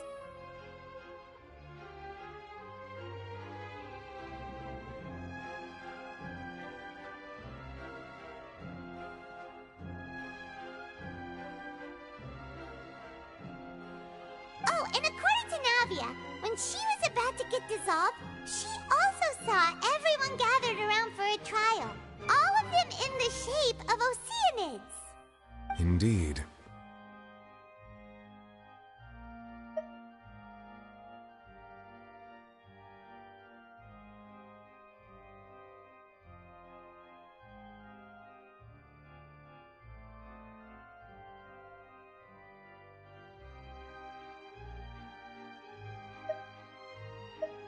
Yeah, and it follows from the content of the first slate that she probably angered Celestia by creating humans without prior permission. That could also explain why the Oratrice judged the Hydro Archon to be guilty. It's to account for that ancient sin. The Hydro Archon's true sin was creating us? And yet, after many hundreds of years, the Hydro Archon's creations have turned around to try to judge the Archon within the Opera Epiclese. The twists of history are often the most unexpected of all.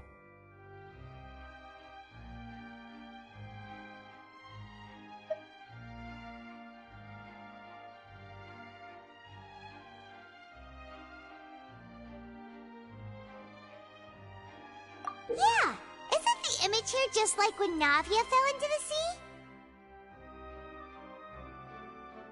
So wouldn't it be trying to show the image of the Hydro Archon also falling into the sea once the prophecy has been fulfilled in the fourth slate?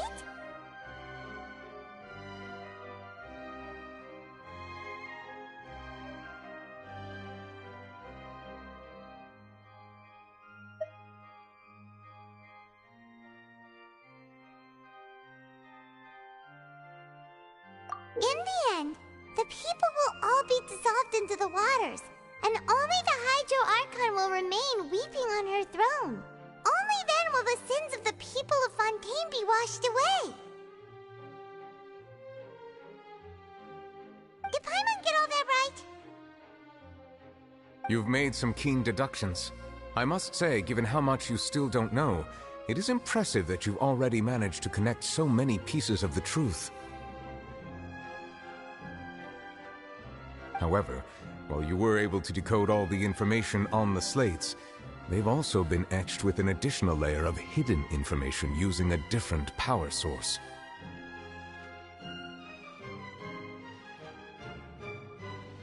When we were at the ruins, I tried to decipher the hidden information recorded in the slates. But since we only had 3 slates at the time, I was unable to come to a... Now that the slate collection is complete, I shall make another attempt to decipher the narrative recorded within.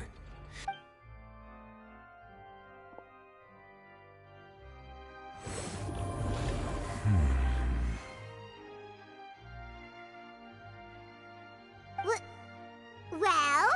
I believe I should share this truth not only with you, but with all the people of Fontaine as well. I will try to briefly summarize it for you. Your hypotheses regarding the origin of Fontainians and the sin of the Hydro Archon were both correct. In the Fontaine of old, the previous Hydro Archon sensed the yearning of her Oceanid familiars for life on land.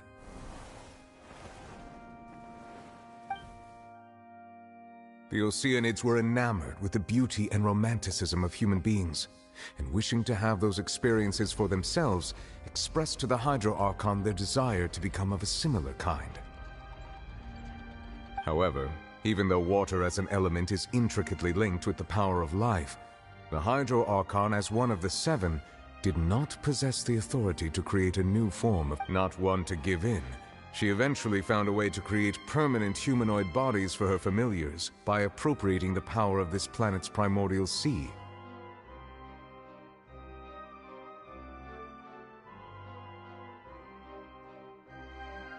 She poured primordial seawater into the Oceanid's blood vessels, creating humanoid mimics in the process.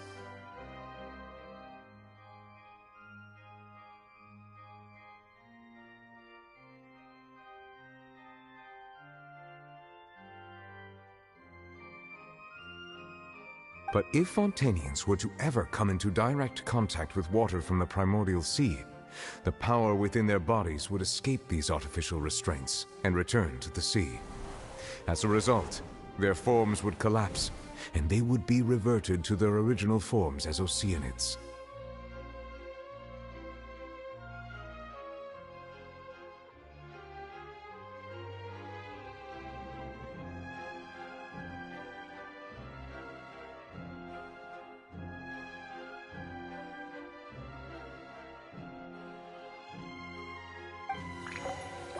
Of course, the Hydro Archon never received permission from the heavenly principles to create a new human race.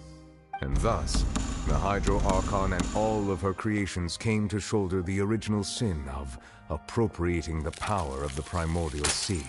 That is the true history of how the people of Fontaine first came into being. So we were all Oceanids before we turned into human beings? That's way too much information for me. I think I'm just going to pretend that I never heard a single thing. Wait, but if that's the truth, we can't let the Hydro Archon be sentenced to death. After all, her only sin was creating us.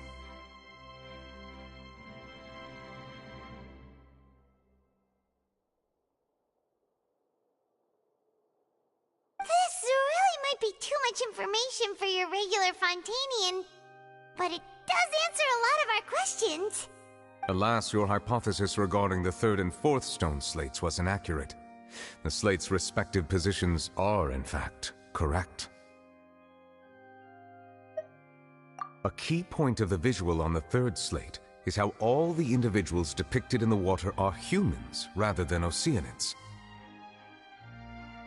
They have not been dissolved, which implies that the water depicted in this slate is not water. The nation of Fontaine is the nation of Hydro, as well as the nation of trials and justice.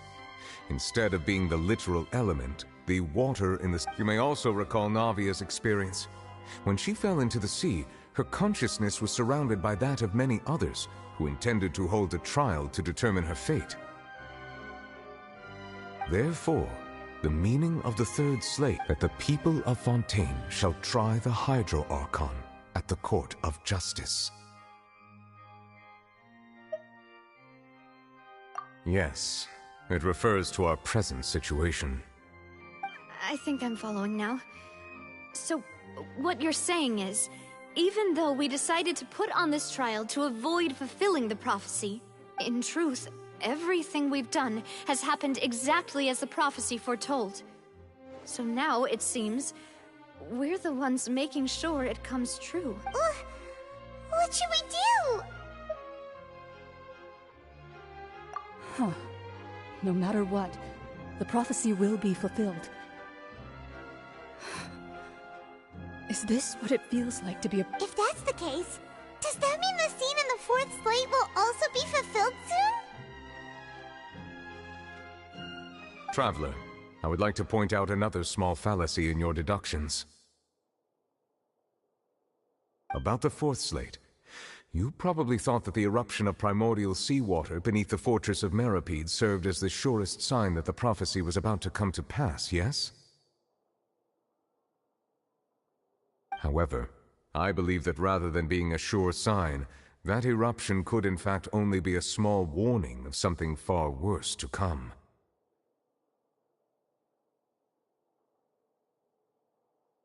As for the root cause of the catastrophe, I believe you've already encountered it once before.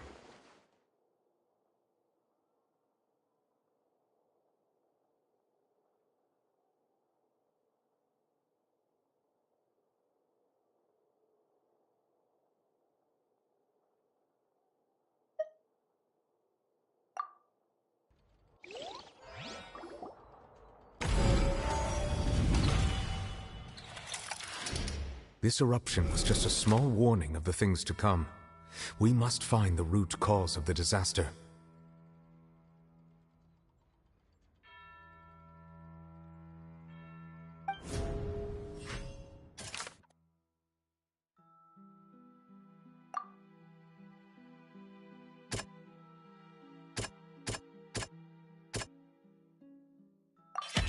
It was both dream and reality. If we're talking about a true culprit, that could only be that thing inside the primordial sea, right? The truth, the original sin, the trial.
That was way too close!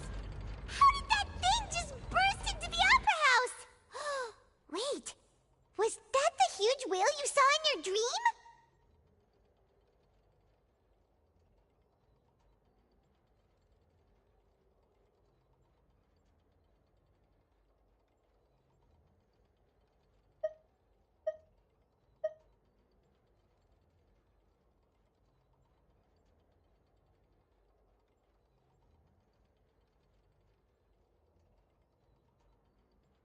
So we've met it at last.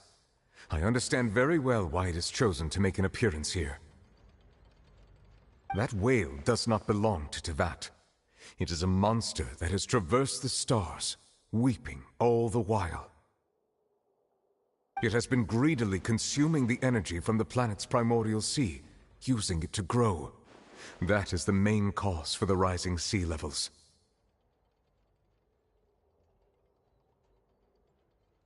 And once it has finished consuming all of the energy contained within the sea, its next step will be... You said that when the Hydro Archon first created Fontanians out of Oceanids, she filled their blood vessels with primordial seawater. Precisely. That whale finds the blood of Fontanians nigh impossible to resist. Therefore, when it left the primordial sea, it decided to make its next stop a packed opera house full of food. Food in the form of Fontanians. We just barely managed to push it back, right? In that case, won't it come back to target the people again once it's managed to recover its strength? That is correct. Indeed, it is more accurate to say that we should thank that Harbinger for buying us some time.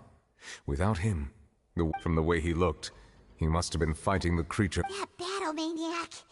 We've always known that he had a special connection with that whale, but we definitely didn't expect it to help us out like... Anyway, now that we know that this whale is the actual cause of the disaster recorded in the prophecy, It is too late. It had already absorbed too much of the primordial sea's energy before we could notice it. At this point, it has become practically integrated with the sea itself.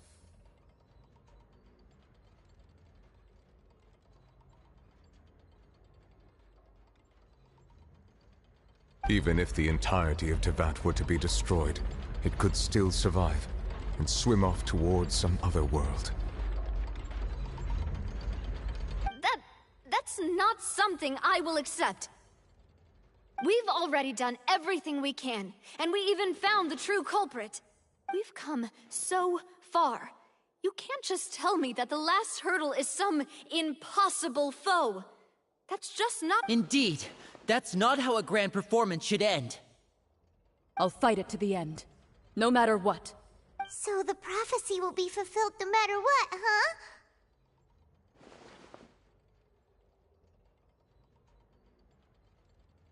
The prophecy.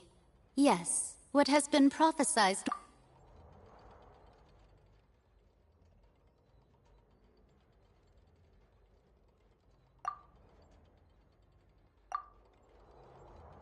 Just as prophecies are usually only the future as seen from the perspectives of...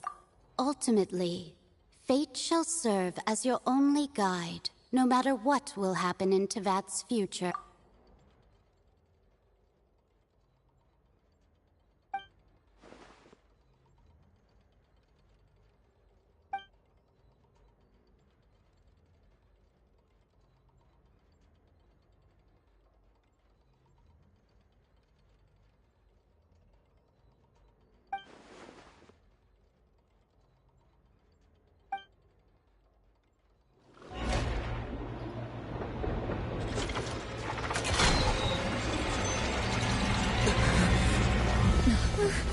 What's happening with the oratories?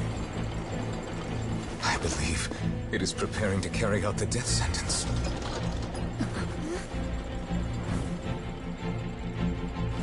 Farina!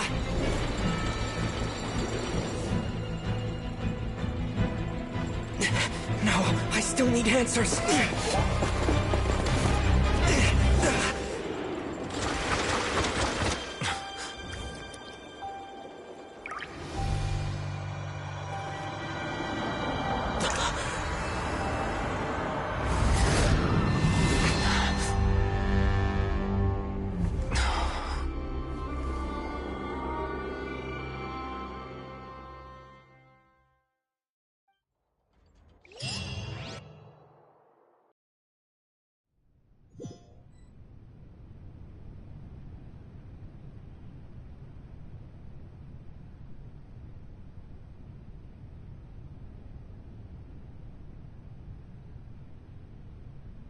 You...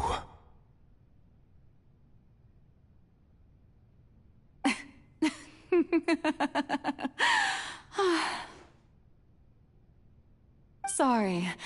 That shocked expression on your face is just too amusing. I couldn't help myself.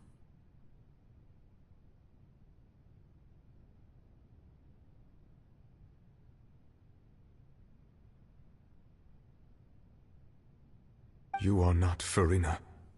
Who are... Ah, the sweet sound of bewilderment. Marvelous. A sure sign that my attempt to deceive everyone was a resounding success. But to answer your question... Focalors. Why did you deceive us? Oh, that wasn't my goal, of course. Goodness, no. But I had to fool everyone else too, if I was to stand any chance of the heavenly principles.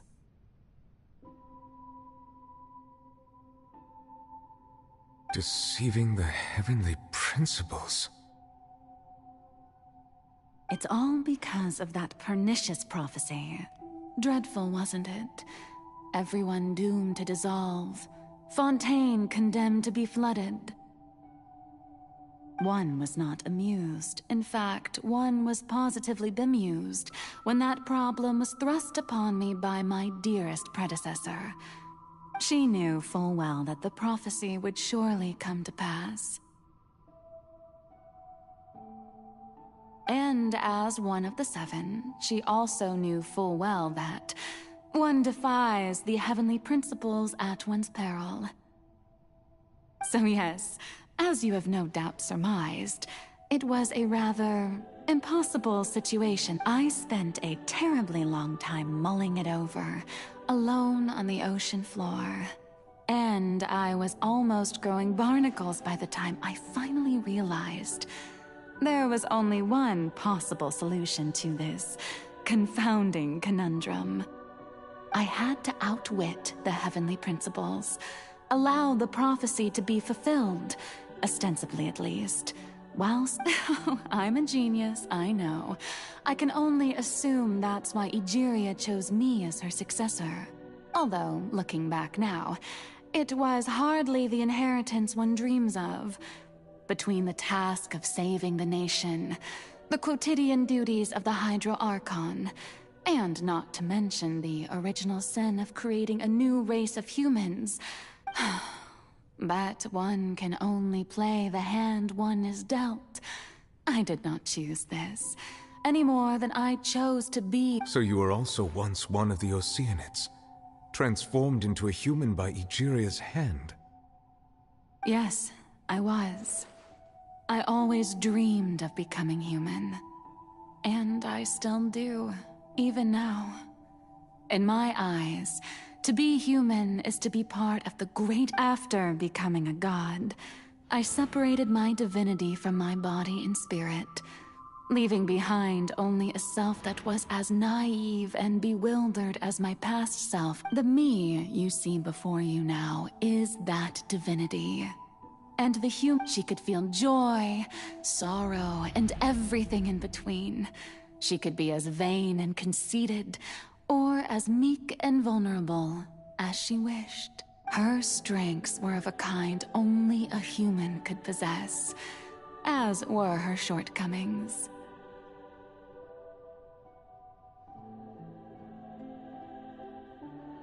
But in my eyes, Farina's humanity was what made her perfect.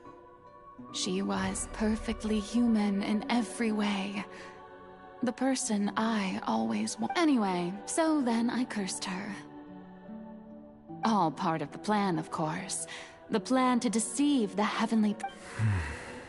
Do you still remember the final scene of the prophecy? The Hydra Archon alone. In order that the prophecy might appear fulfilled, I invited Farina to be an actress, to play the part under the curse I placed on her. So long as I, Focalors' divinity, continued to exist, she could not die. But nor was she free to live. Instead, she was forced to take the stage in the opera house, to embrace the role of leading lady. to forever play the part of the god from the prophecy, all to create a deceitful appearance of that prophecy coming to pass.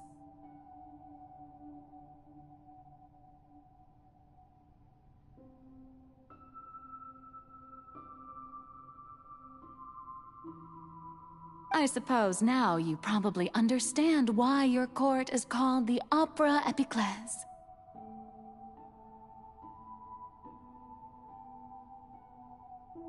But Farina is only human, isn't she?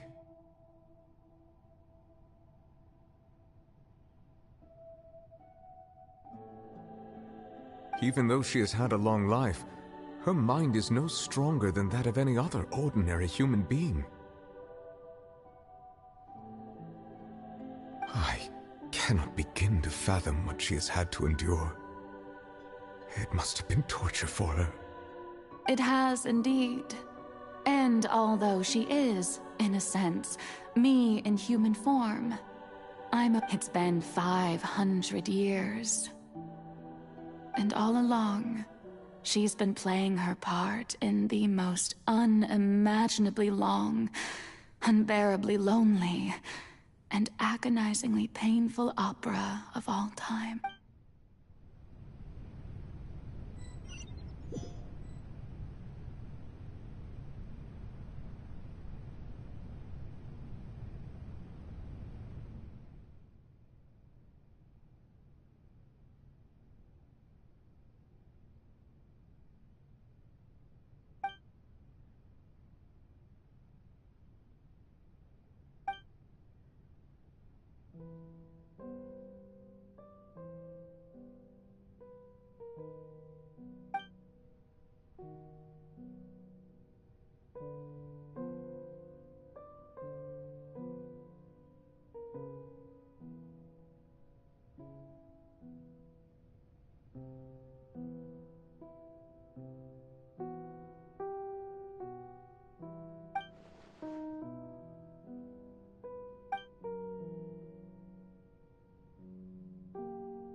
Oh? Who permitted you to come onto the stage? Now, I understand your admiration for my august self, but I must ask you to keep to the rules.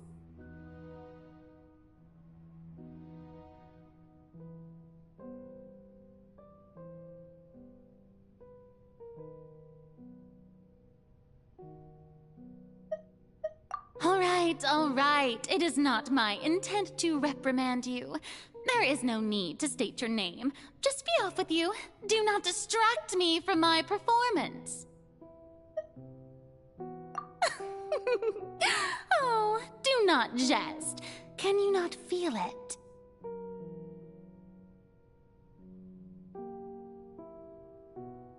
I am Focalor. The eyes of countless Fontanians are upon me.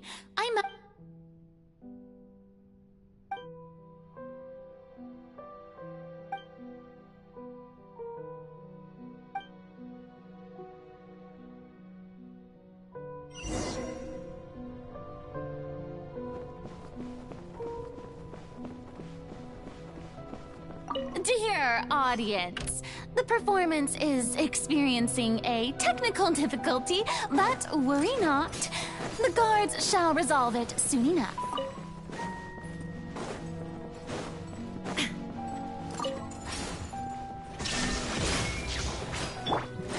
Let my name echo in song! Strike a pose!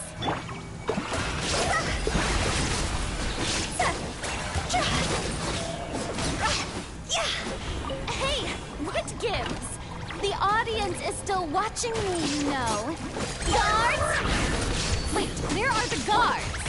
Guards!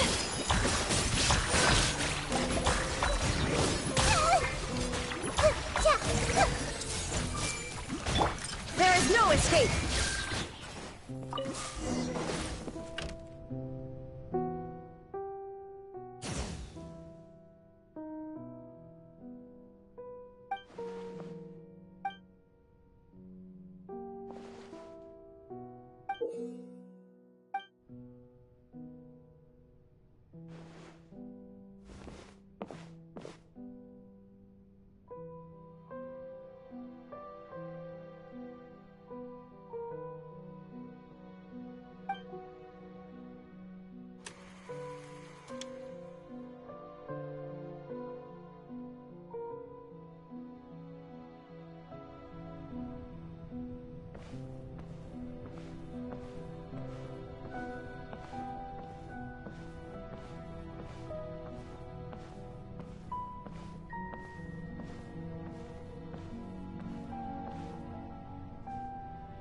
Farina. Farina. Huh? Who's that? Who's calling me? Where are you? Be not nervous. Be not afraid. I am before you. Wait a moment. You're... mirror me? How can this be? Mirror you, huh? You know what? That's not bad. Let's go with that. Mirror me. What do you wish to say? The prophecy. Have you heard of it? What prophecy? Wait. I know. The people will all be dissolved into the waters, and only the Hydro Archon will remain. Oh, very good. What's going on? I can't seem to remember. Yes, it will. And that is why I've come to you. Disaster will come to Fontaine sooner or later. But doesn't that mean everyone will die? I'm a Fontainian just like them. Will I dissolve too? Oh, don't worry. Magical meetings exist in this world precisely to give people a chance to turn things around. It is the reason why you met me today. I will tell you how to save everyone, but... Oh, so there's still hope after all. As for the suffering, well, I will admit that the first thing that came to mind, but if the prophecy will come true, I'll also die anyway, right? So if I've already met you as my if there were scales, with all the people of Fontaine on one side, and my pain on the other. You truly are the perfect human. I suppose this would also be the justice that belongs to you. Huh? Don't worry, it's nothing. Listen well. Fontaine has just lost its Hydro Archon. I need you to play a role. That of the new Archon. Play as... a god? That's right. You must begin a never-ending masquerade. You must never let anyone suspect your identity. If you can keep it up, then I shall have my way of defying this prophecy. But should your identity be revealed, then all hope will be lost. But how will I do this? A human assuming the role of a god without being exposed. Don't worry. What you must do is not to turn yourself into a real god, You simply need to play the role of a god as humans imagine them. Being a human yourself, I'm sure you already know what such an entity would be like. Remember, your true challenge will not be pursuing divinity, but contending against humanity. I'm still not sure I understand, but I'll try. So, how long am I going to have to play this role? To accomplish this mission, you will have to stay on the stage for many, many years. But I promise you, all will eventually end in a magnificent trial. Huh. How exciting. I'll be looking forward to it.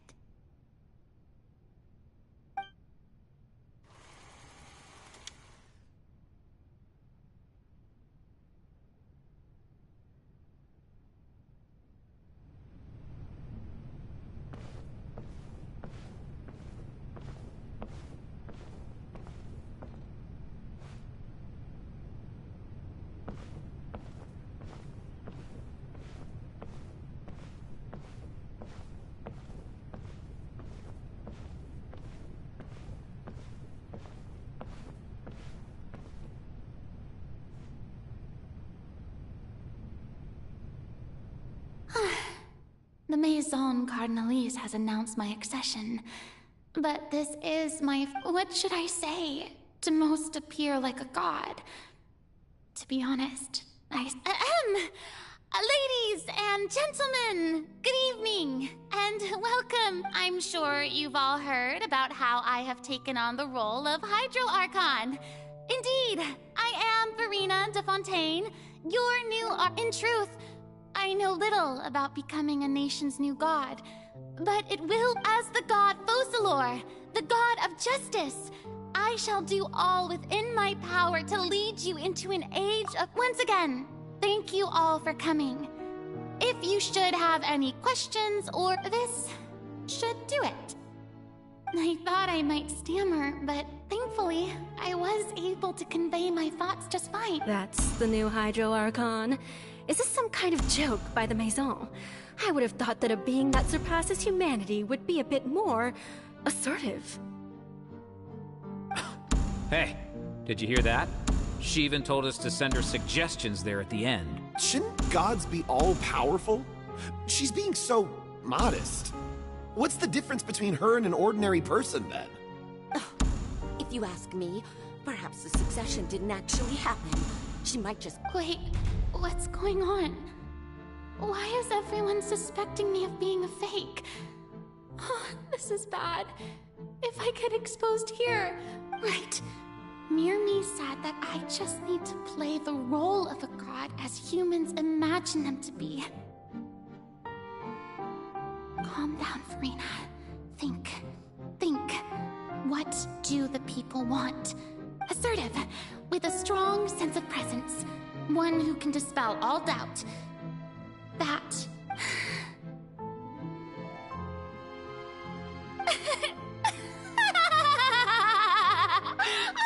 Oh, very good, my people.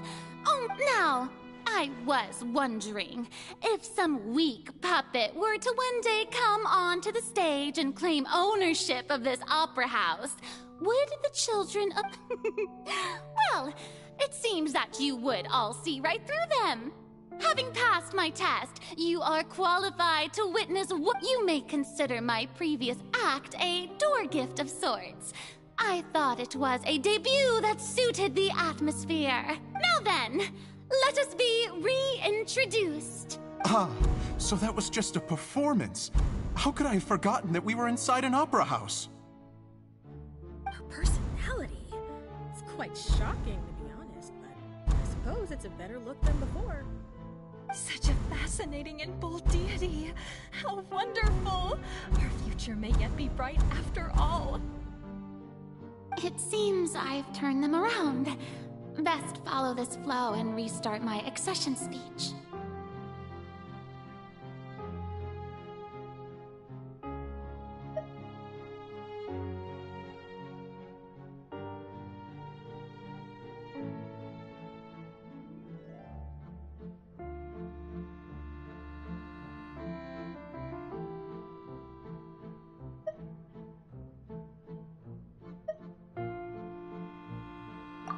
dear people, whether you acknowledge me or not, whether you trust me or nay, I say to you, keep faith in your ardor for justice.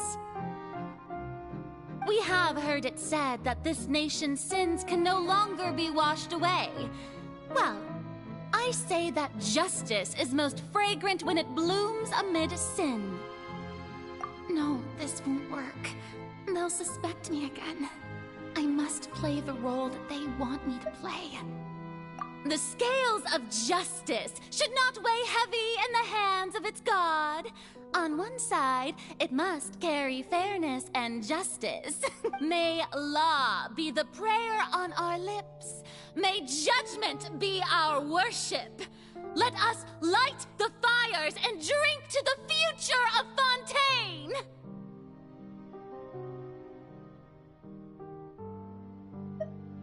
There is no trouble in this world that justice cannot solve.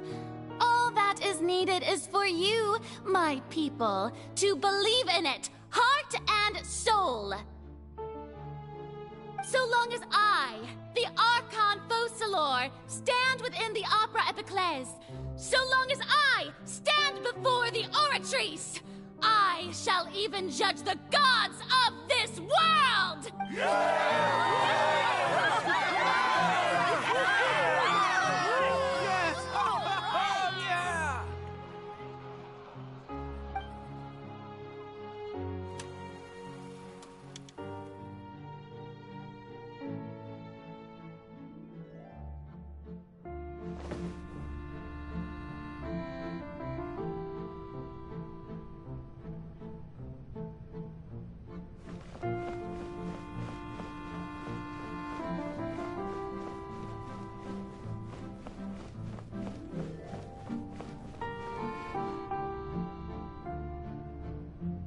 Lady Farina, here are today's case reports, as well as a summary of the follow-up for your perusal. Come now, was I not... Besides, none of these trials were the one that I'm looking for. If I may be so impertinent... A magnificent, dramatic, and wondrous trial. That's true, I fear I... No need for fright, and do not take what I said before too seriously. Go now.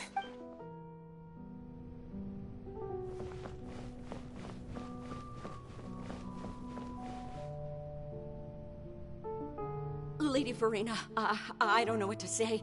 Thank you for agreeing to see me. No need to thank me. Or rather, thank... All right. He's... Oh, good.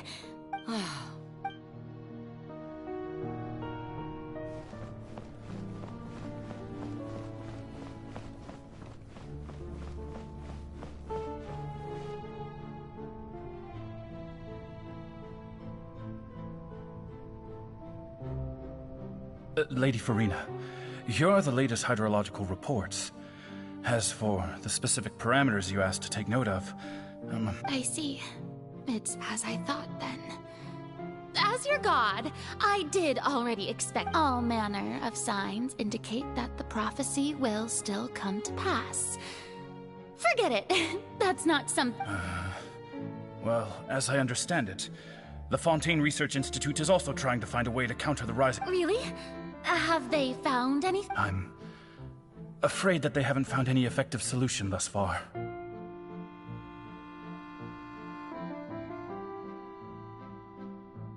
Oh, is that so? Oh.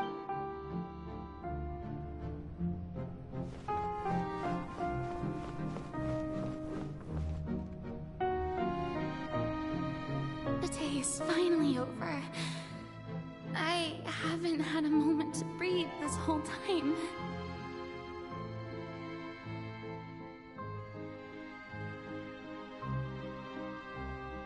But it's good to see that everything's getting on. Maybe this is fine. All right.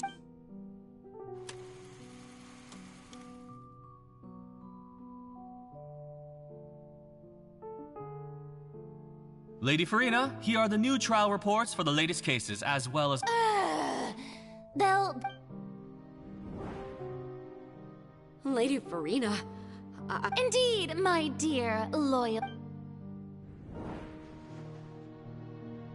Lady Farina, we're detecting significant hydrological anomalies near Poisson. Understood. I don't think I let anything slip today. I must show the people that there is... I feel utterly...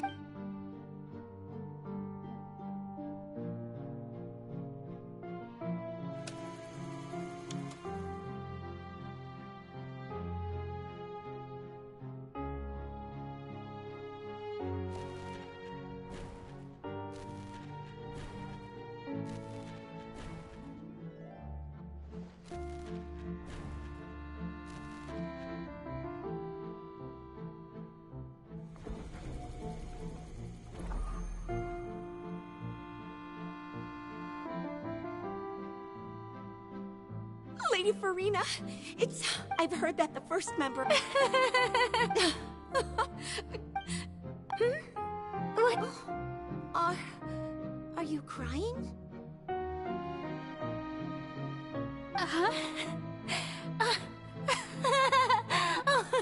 Really now? This must be the overflow of hydro from my person. Well, can't quite help being the god whose dominion is the waters. No wonder. No wonder. A manifestation of your power, then.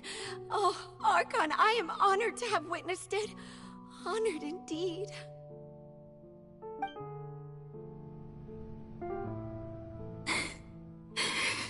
So interminable. Hundreds of years must have... I never imagined that it would hurt so have I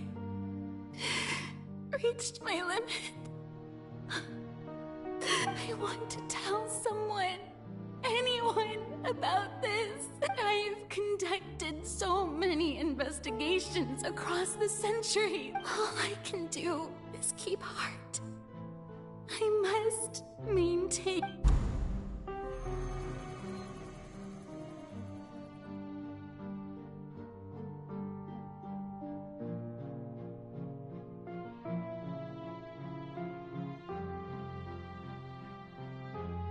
Farina, you don't have to shoulder this burden alone.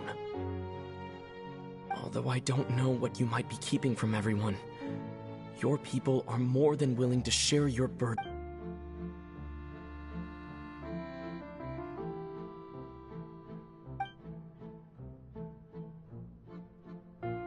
Share my burden. That's impossible. It was fated right from the start that this would be my duty. But even if your burden doesn't need to be shared, you can still choose to confide in someone. Just share it with me. I'm a witness. Yes, I've heard that you came to Tevat from beyond the stars, yes. In other words, you, and if Tevat is in its entirety, if that's the case... He's right. I could confide in him, couldn't I? But if things don't play out as expected, the people of Fontaine will be the ones to pay the price. No, Farina. You shouldn't be selfish. But what if it's really up, Farina? You've worked so hard for so long. Surely is it such an outrageous thing to do anyway? To find someone in whom you can confide your frustration. If you let this opportunity slip through your fingers, it might never think about it. Long and hard.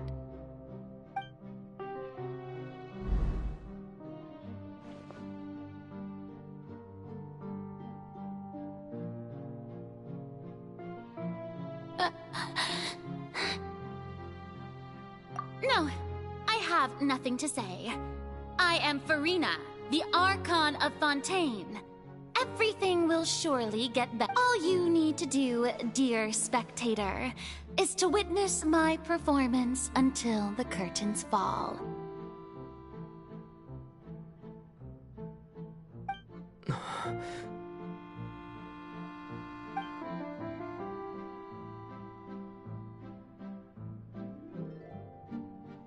Fine.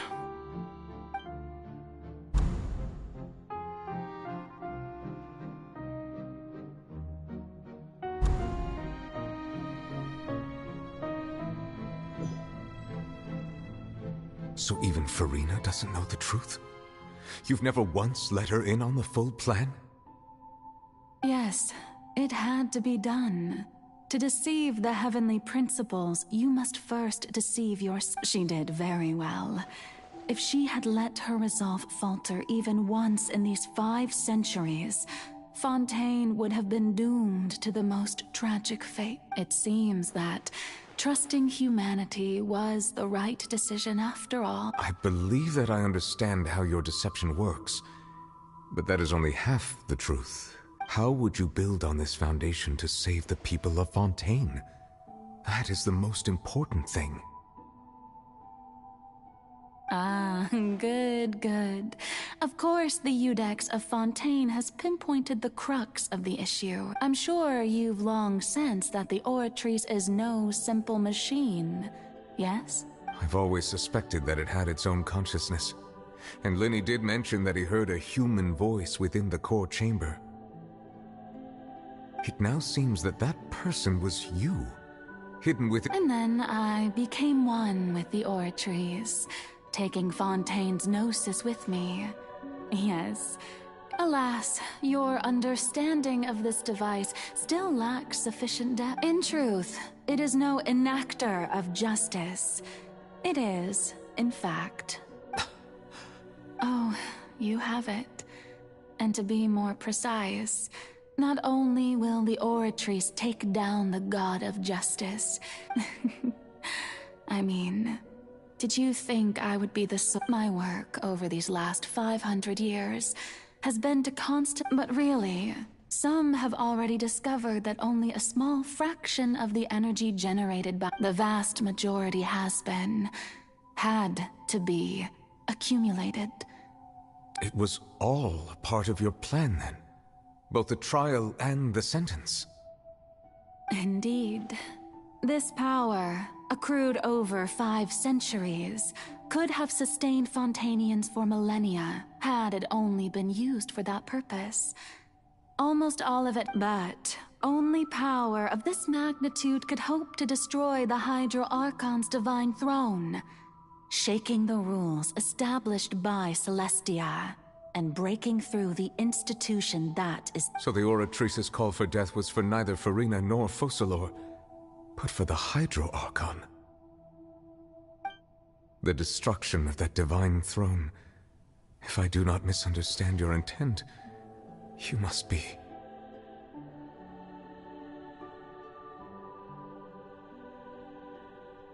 returning what's rightfully yours to you, of course. In other words, this was all done to return the authority of the Hydro Archon to the Hydro Dragon of this planet.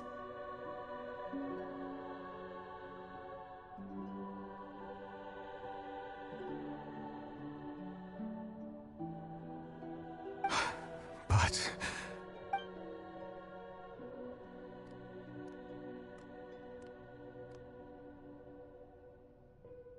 Oh, what?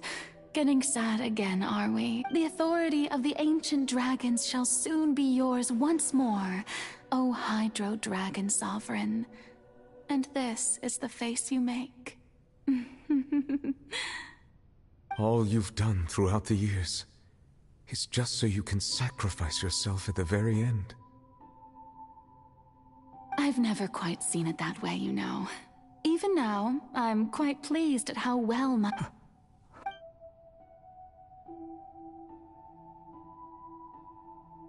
Hydro Dragon, don't— I must say, had it been within my rights, I would have loved to judge the heavenly principles themselves. Were they not guilty of a— Egeria stole the power of the primordial sea. And the heavenly principle stole the power you ancient dragons possess. I, for my part, am the god of justice. And is it not just that your original powers should be returned to you?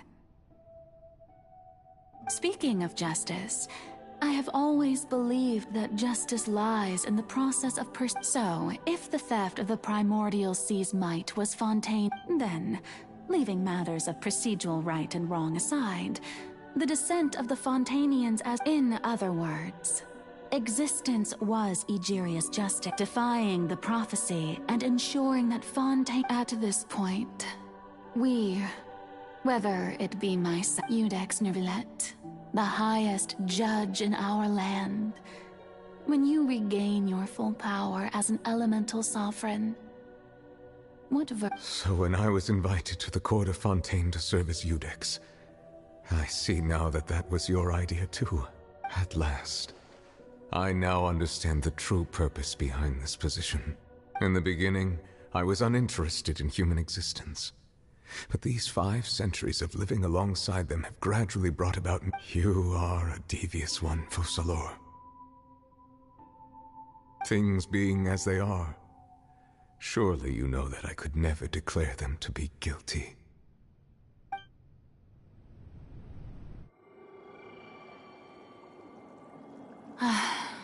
The hour of my execution is almost here. For the sinner, the curtain call has come. I know I may not sound it, but faced with death, I find myself a little afraid. Perhaps this is one thing both gods and humans have in common.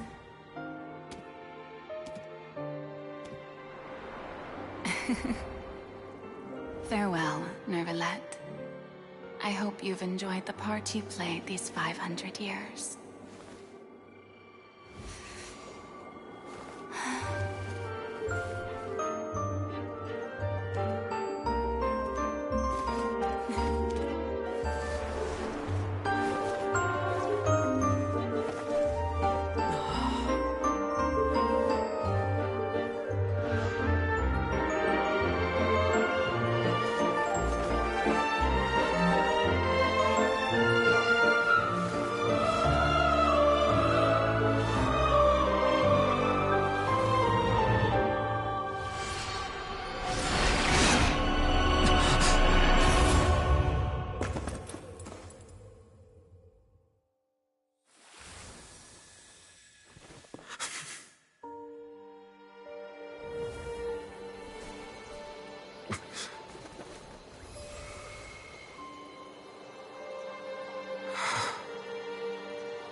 Eudex Nervillet, hereby declare, people of Fontaine, your sins are forgiven.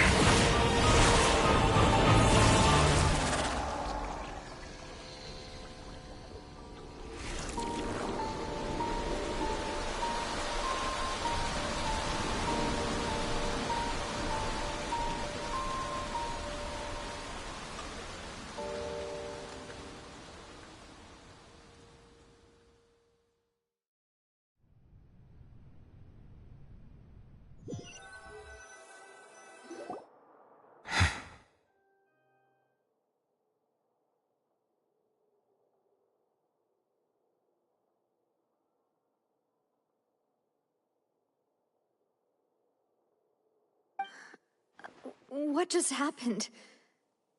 Has the death sentence been carried out? Was that bright light some sort of misdirection? But... It's time to end this. Didn't you say just a moment ago that it can't be defeated? I have gained the strength sufficient. We should seize the opportunity to pursue our quarry.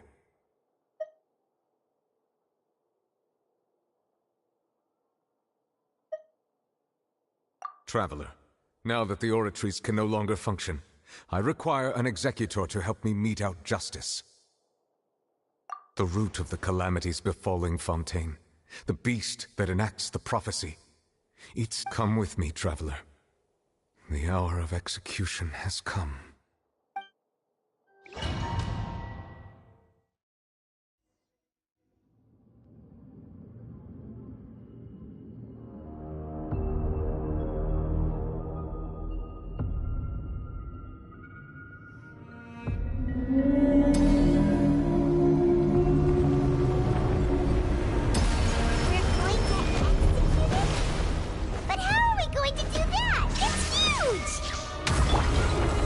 Done my best to separate the power of the private considering the fact I cannot reach the power source. Unless we can find a way to attack it from within. I shall share a part of the ancient dragon's power with you. We shall look for an opening together.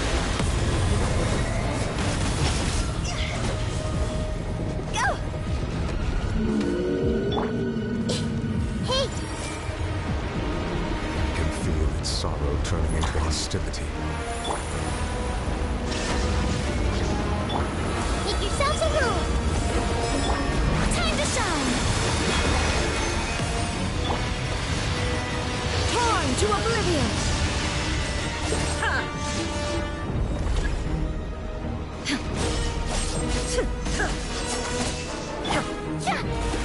The all-devouring narwhal cannot resist its instinct to devour. Continue to trigger its hostility. Tears will present itself.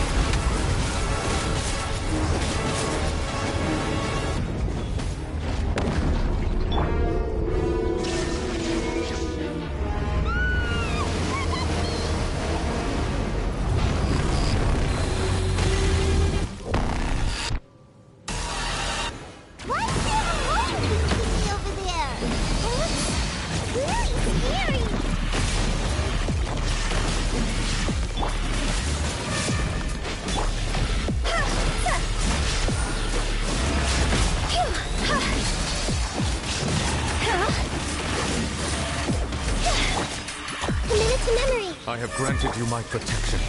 Do not fear. Seize the moment and use my power to suppress its root from within. Grow! Higher, hands on fire!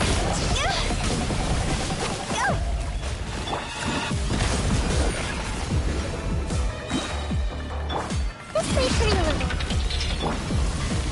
Now you shall perish!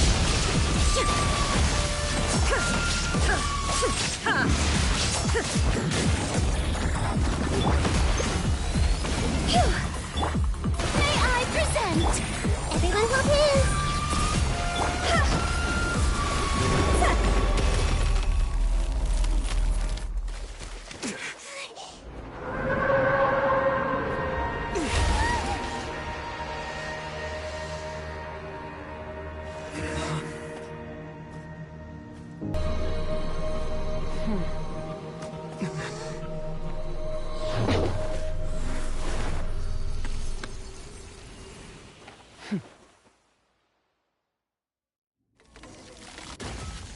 Thanks for helping with the cleanup. It should have been my job, but... oh well.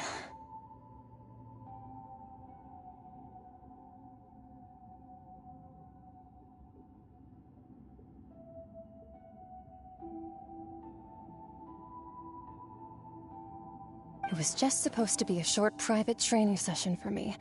I didn't think that my disciple and my master's pet would start brawling in the meantime.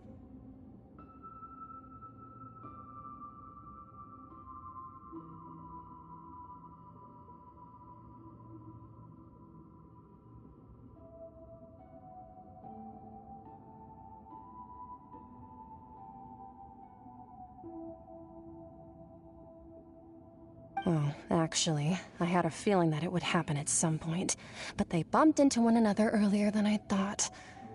What a blunder. I suppose I'll have to swing my sword 3 million times as penance.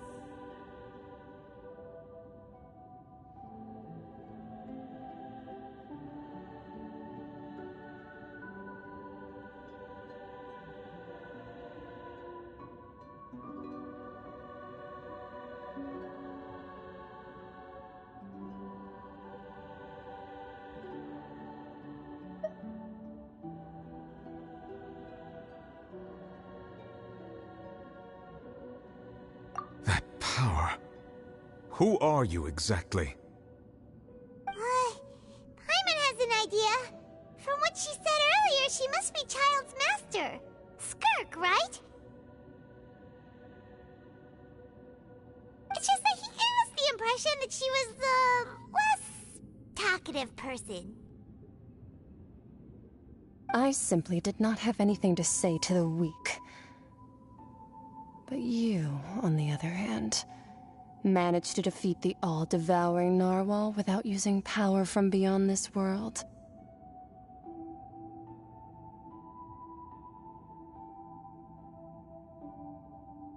So you may speak to me as equals.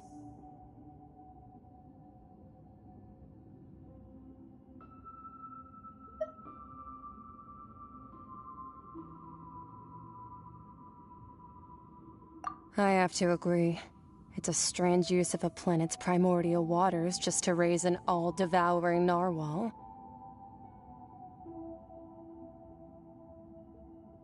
That kind of power is wasted on it. It's not cooperative. It eats too much. And I have more important things to do with my time than pet sitting. The only thing that creature has going for it is its looks.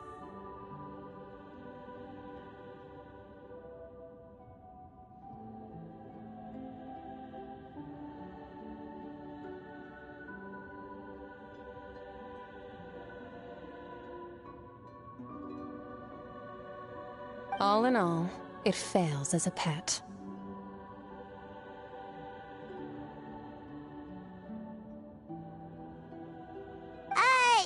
Miss Skirk? I think you might have missed the point. The point being? Well, being that this pet almost destroyed an entire nation. So what sort of person is your master? Well, Child's master's master. Wait, is that right? Oh, right. So you don't know him. Sorry, I assumed you did. His name is Sir Taloji.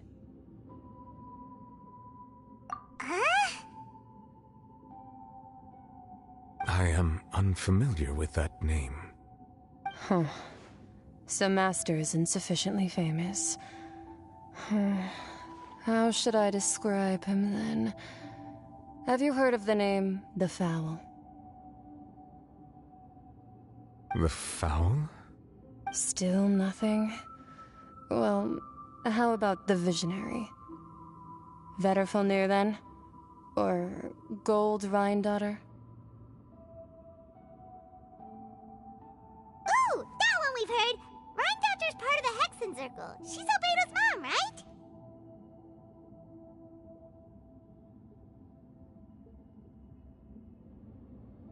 Oh, so you do know that name. To be honest, I also heard all of those names and titles from my master.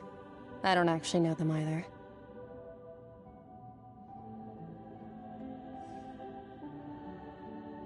But I suppose you understand now, yes? My master is likely a similar sort to Rhine-daughter. They are both pursuing some form of perfection.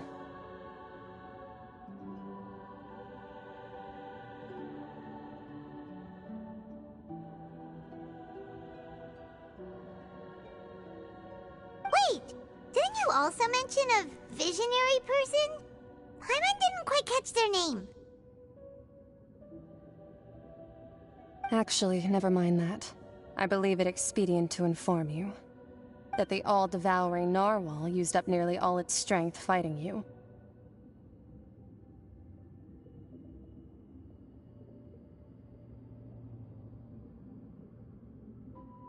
Such roiling hydro energies will prove difficult for the planet's deep seas to digest.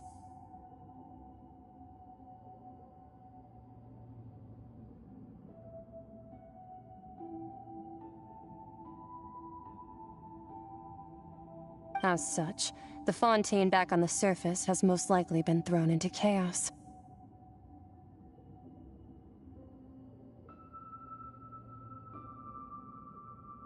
In other words, the prophecy that you've been fretting over should now be in full swing. What?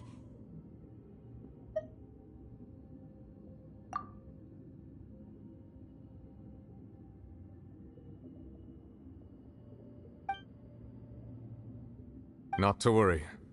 Focalor has already managed to deceive the heavenly principles.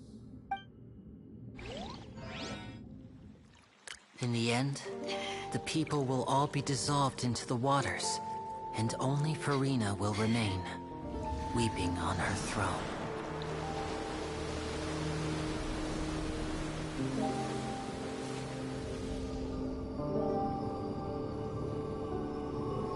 Only then will the sins of the people of Fontaine be washed away.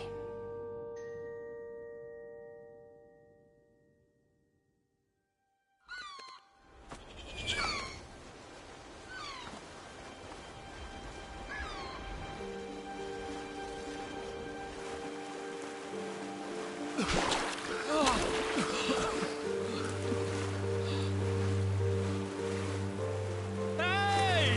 Help! Over here!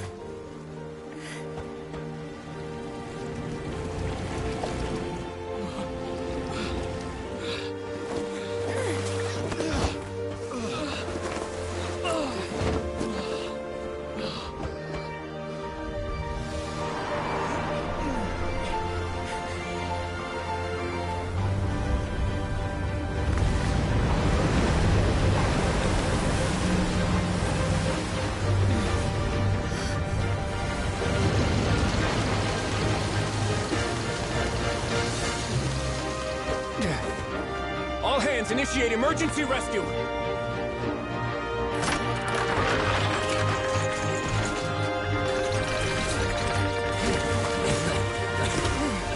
Hurry!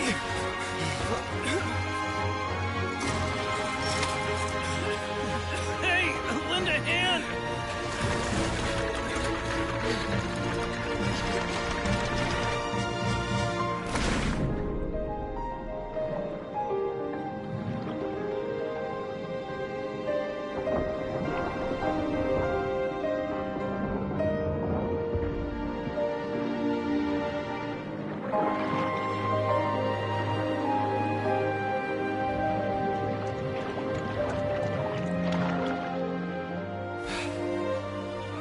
Look! The water's receding!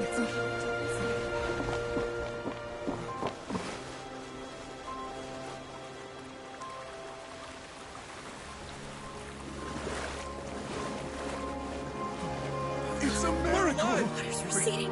We didn't dissolve. The prophecy was wrong. The prophecy was wrong.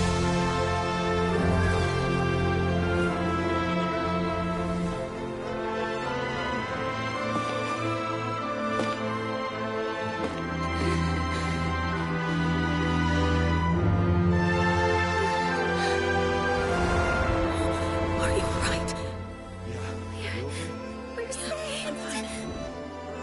The prophecy was wrong.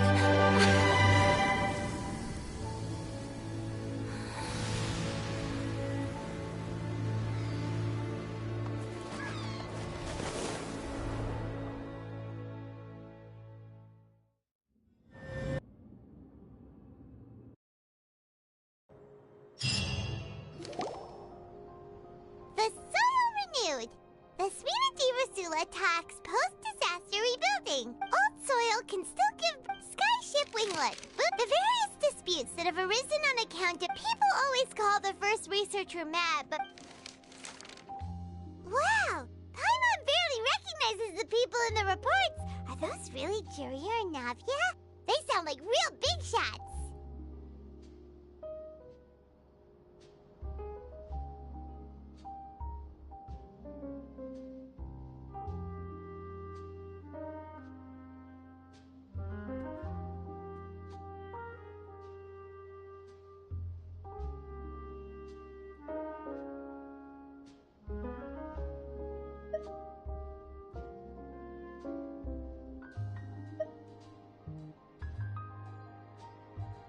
What do you think?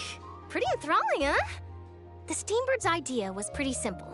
The value for these big scoops lies in their inevitable. Edwin's assistant, Jurier, created a true flying ship. Hyman's curious too! Wait a minute. And that's exactly why I'd like you to come conduct interviews with me. You're the best incubators of new... Are you sure? Hasn't he... Oh, this time will be different. Come on! Let's head to Poisson first, and then make a trip to the fortress.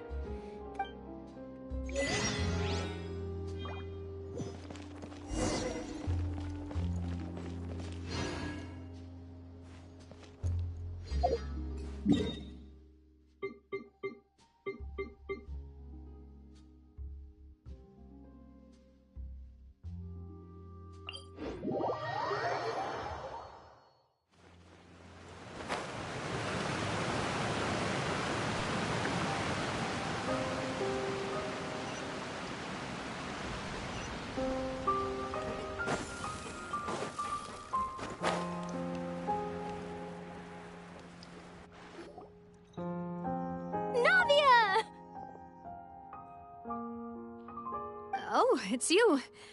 What brings you all here? Hey, we're just having a look around. I'm here to update myself on how things are going here. Let me introduce you. This is Mr. Garunt Snezhevich. He represented the Knave in sending us a large amount of supplies, and is helping with our work. Our residents are hard at work as well. Thanks to everyone, work is progressing nicely. We've lost a lot of people, but... Hello, Miss Charlotte. I'm a big fan of yours. I especially like that article you wrote last year about Fontaine's stray cats. But if you don't mind, could you not emphasize our role too much in your report? It's not charity we're doing here. We just happen... I get where you're coming from. I'll keep it as simple as possible.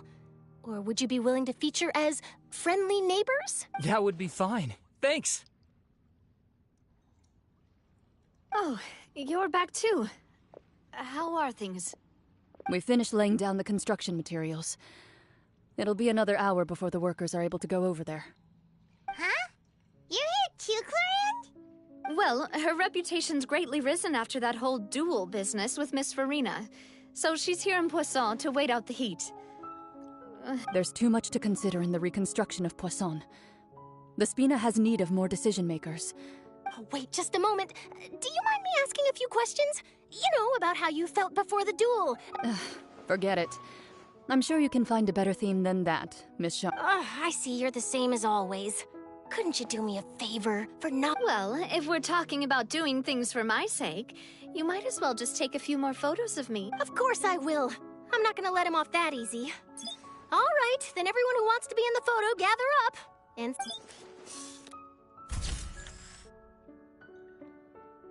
How did it go? Was it a good shot? Did Paimon look cute? Not bad. Your addition really helped the composition of the picture. All right, hang on a moment. Let me snap a few more shots. All right, that should do it.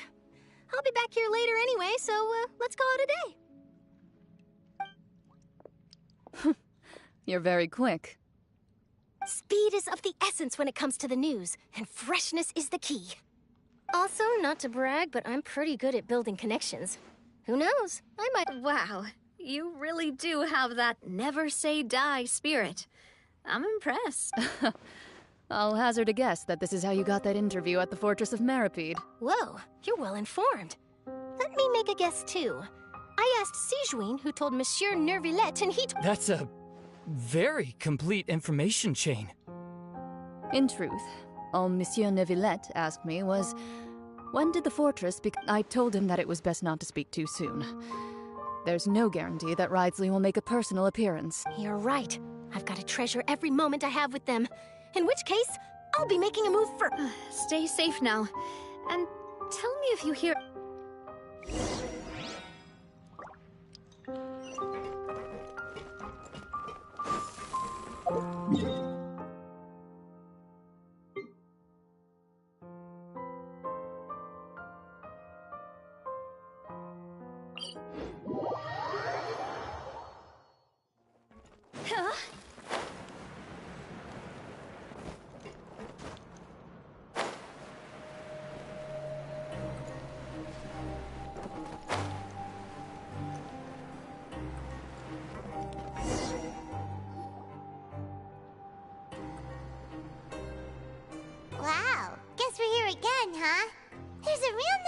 Looks like you've been missing us. Duke! Did you... Of course. I'm here to welcome... It's an honor to finally... No need to thank me. Of course, All right then. This way.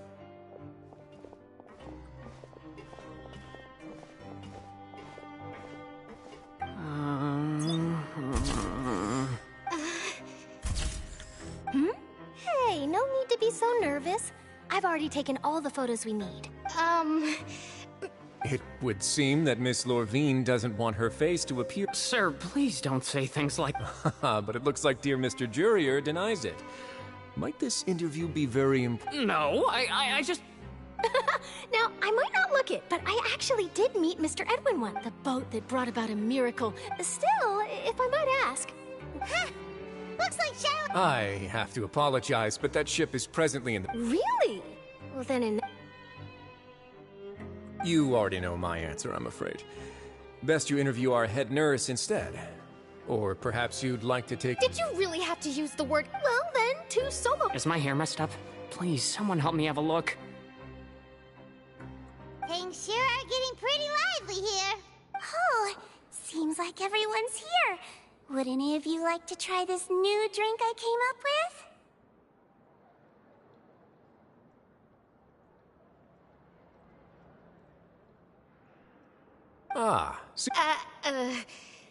Hey, Miss Charlotte. Sure.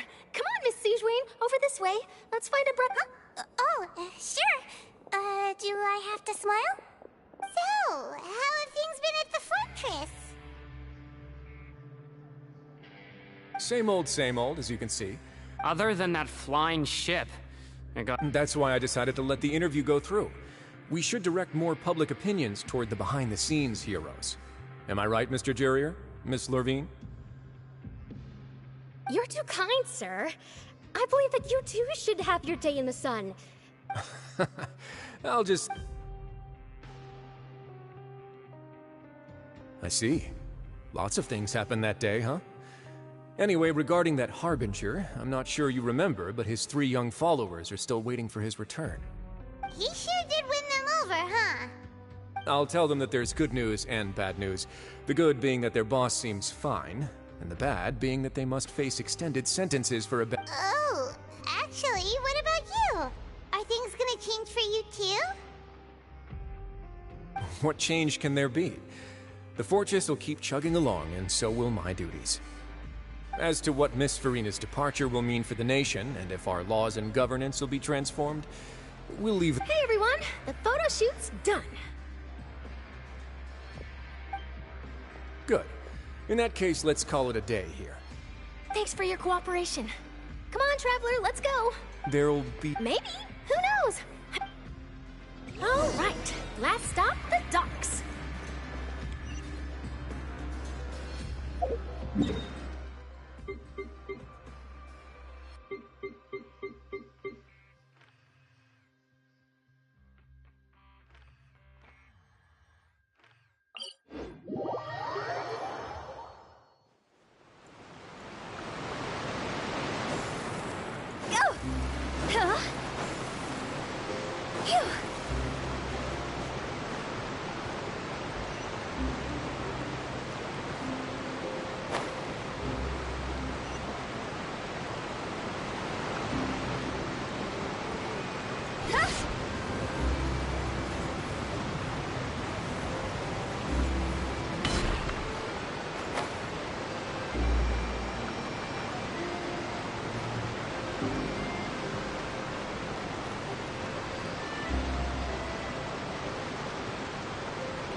Navia mentioned that she stayed in touch with Linny and the others after... Traveler, Paimon. Ah, and Miss Charlotte. Would you like a magic pocket? What sort of gadget is... It's a wondrous bag that can be used to carry many things. The water level has returned to normal, but if... Trick a friend? I wonder... You could just make a friend like Fremine here. Isn't that right, Fremine? To be honest, that sounds pretty sweet. Could I have your contact? You sure are working hard hired to help Fremine socialize. He was the one who proposed doing this. He even wants to assist in our magic shows. Yes, I was planning to first introduce Pear as an assistant, and later Fremine. That said, would anyone want to see a diver escape underwater? Oh, it'll work out. Every journey begins with the first step. He'll become a part of our show eventually. Lynette, could you come over? Miss Charlotte says she... Got it. My, that Charlotte is rather perceptive. She got rid of everyone the moment. Father says that you did a great deal during the latest events. She's... That's alright. We were more than happy to help. So... Oh, I guess you haven't heard. After Lady Farina left, Father and Monsieur Neuvillette opened negotiations, during which he gave Fontaine's Gnosis to her as a diplomatic gift.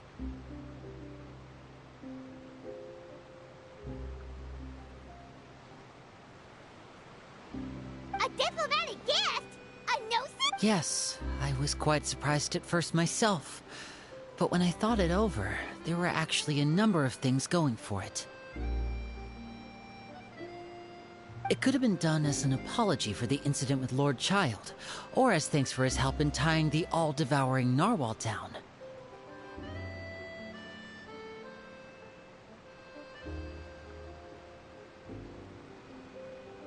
Furthermore, Father did also lend significant aid to Fontaine and Poisson.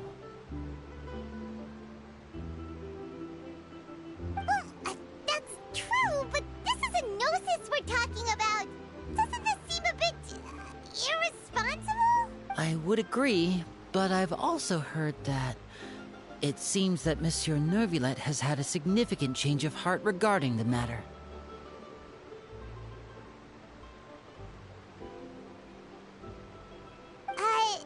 So there's some reason for this that only Neuvillette knows about? I suspect you'll have to ask him about that yourself. Ah, yes, speaking of which, I did see him strolling around the entrance to the... Isn't he real busy and stuff? But back to the topic. The Gnosis was given to the knave, right? What about Child? They say that he's returned to Snezhnaya to recover from his wounds. I hear that the recent disaster really did a number on his health.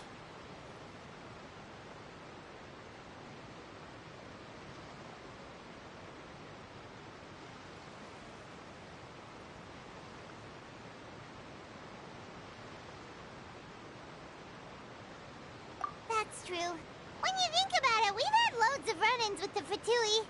To think we'd be allied with them this time. So shocked by such a simple switching of sides?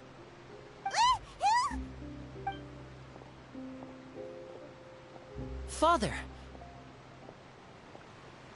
Well, well, what do you know? Come to the docks to see how my children are doing and meet the Traveler by chance. Please do not pay my... Are you going to take the Gnosis back to Snezhnaya? That is our duty as Harbingers, yes. Don't be too preoccupied with sides. The goal of the Fatui concerns not a single place or person, but the entire world. With such a grand goal in mind, it is inevitable that we must wear many masks.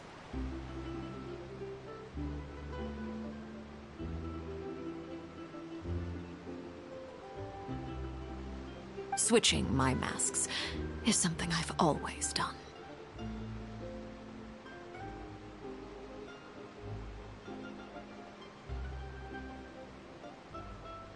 Well, that depends on many things.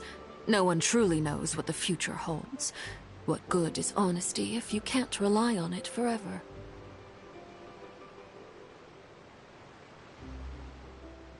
As for you, I very much look forward to our next collaboration.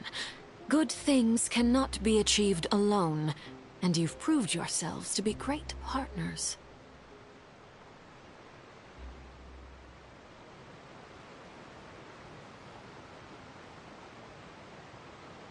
A vision?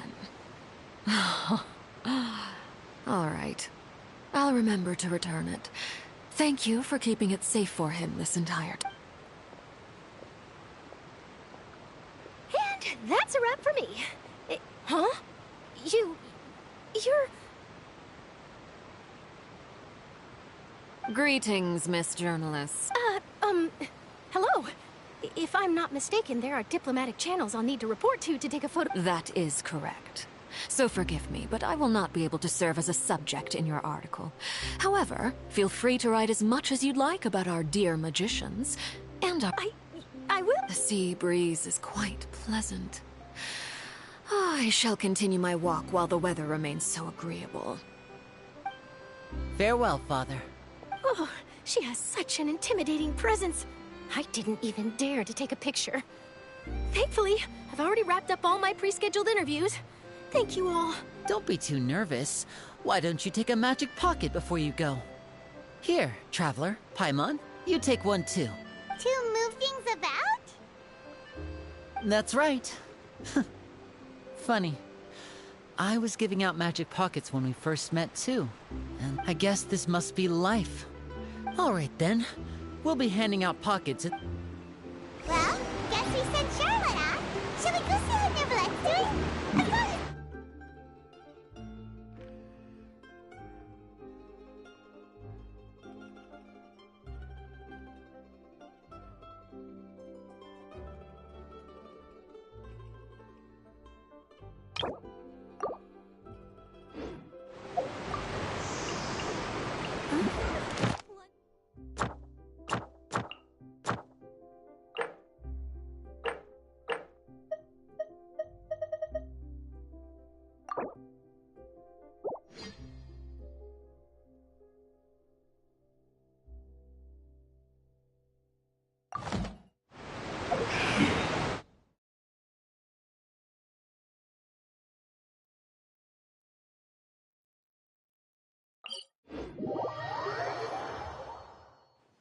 Huh?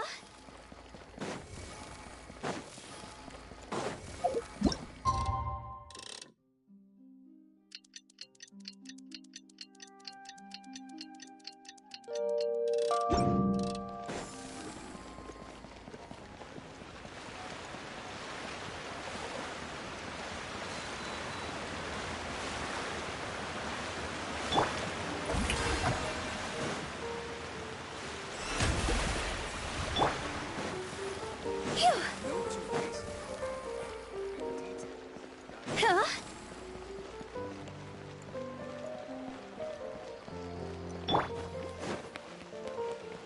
The entrance to the fortress! Ooh, he really is there!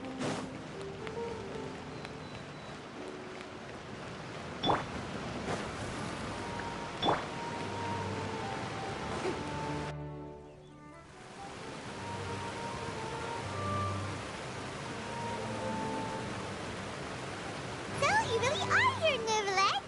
Paimon didn't think you were going to have free time this hour of the day. Really?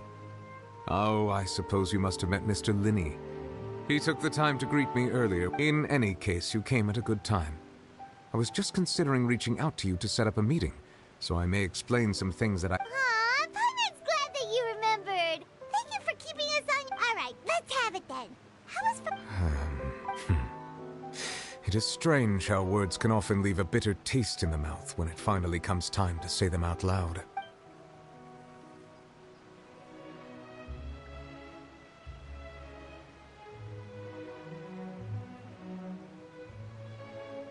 Whoa. So that's what happened? Focalord destroyed the divine throne of the Hydro Archon and restored your power to you, transforming you into a fully fledged elemental dragon sovereign. But Paimon still doesn't quite get what you did to save the Fontanians from dissolving. For me, the authority of the ancient dragons refers to absolute control over the hydro element. Fontanians were incomplete humans born of Egeria's use of the power of the primordial sea, with constitutions similar to that. But so long as those primordial energies remain within them, I could use the ancient dragon's authority to grant them true blood, after the fashion in which life would... In other words, when I gave my verdict, Fontanians became true humans, and thus would naturally no longer be dissolved by water from the primordial... Focalord must have counted on you to make that decision Your verdict was the key to making the prophecy appear to have come true while saving everyone.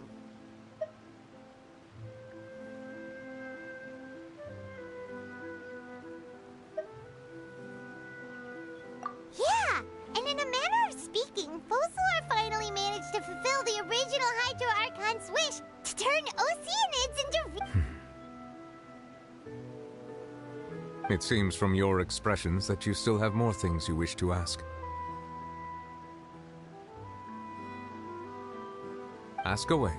I will tell you the truth as I know it.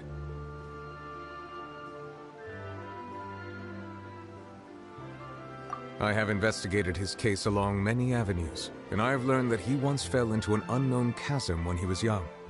There, by chance, he awakened the all-devouring narwhal. But whether it be by sentiment or reason, that should not have been enough to consider him the root cause of the disaster. At most, he would have had tangential liability. As for the judgment passed by the Oratrice during the trial,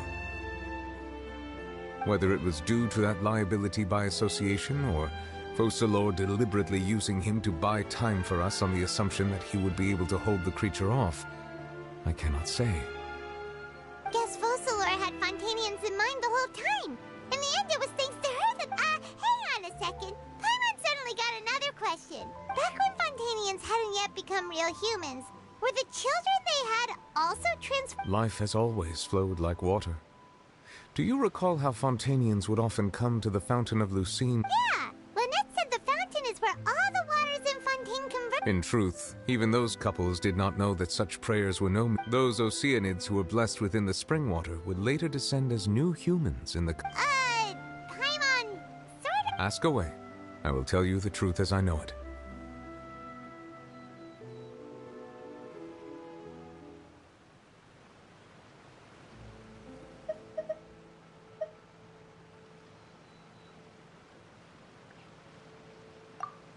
Oh, that's right! They say you've given it to the Knave as a diplomatic gift or something! Leaving aside their intentionality, the two Fatui Harbingers have indeed done much for us during this crisis.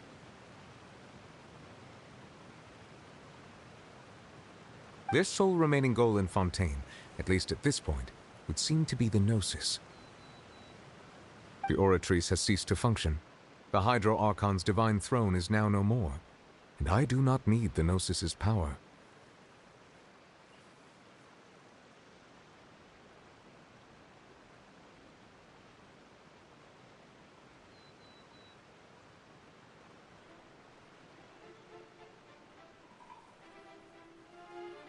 As such, it has lost all meaning for Fontaine.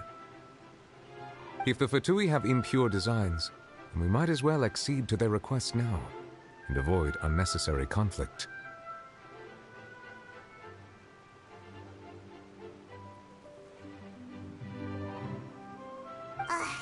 What complicated considerations! Paimon thought you were just giving it to them out of gratitude to the Knave and as an apology to Child. Ask away. I will tell you the truth as I know it.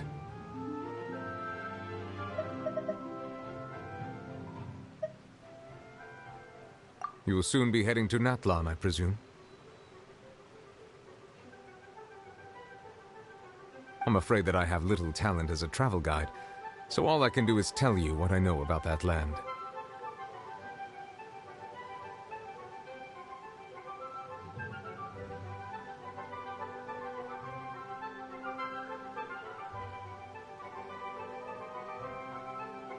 As far as I'm aware, Natlan can be said to be a nation of dragons. A nation of dragons? You mean like you? No, I suspect that I would not find myself welcome there.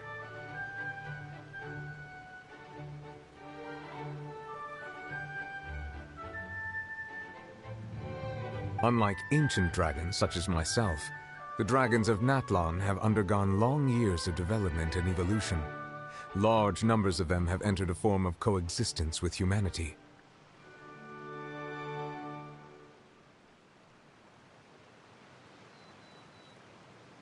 Natlan is also the nation of war. War ravages those lands like an undying flame.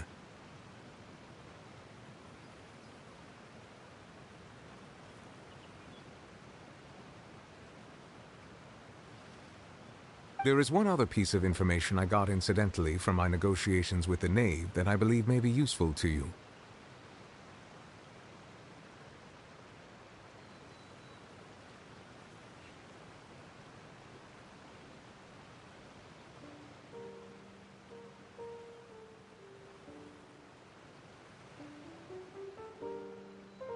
The Harbinger known as the Captain has thrown his hat into the endless ring of war.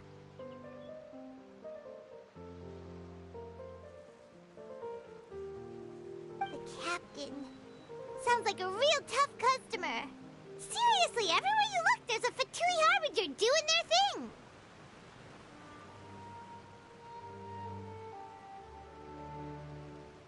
I suggest that you fully prepare yourself before going to Natlan. In the meantime, Fontaine's doors will always be open to you.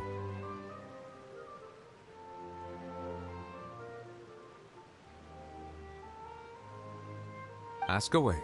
I will tell you the truth as I know it. Hang on a sec. Paimon still got a... When we spoke to Linny earlier, he mentioned that your attitude towards giving away the Gnosis had clearly changed. We guessed that there must... No one. So regarding this specific issue, I was just getting ready to... In truth, I exchanged some further words with that lady named Skirk after sending you two back to the surface. It went something like this.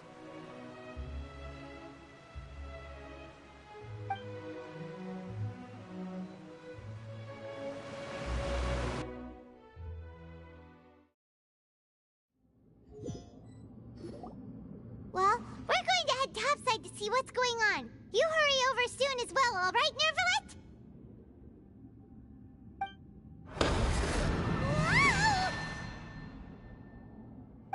What next? The all-devouring narwhal isn't here, so I'm no longer getting any interference. I can finally catch the scent of your power, what it's made of. It is the authority of the planet's primordial dragons, but with something very similar to a god's curse mixed in. It's quite a novel blend.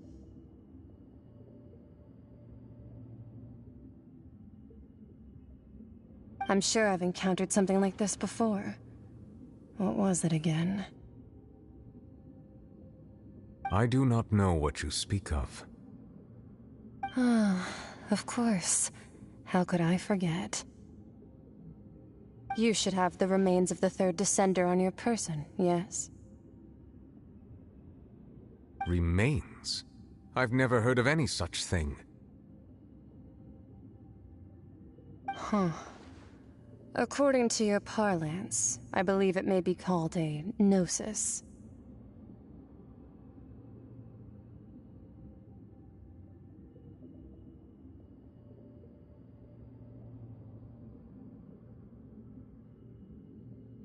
Well, that much is true. After Focalor's divinity faded, she handed her gnosis to me.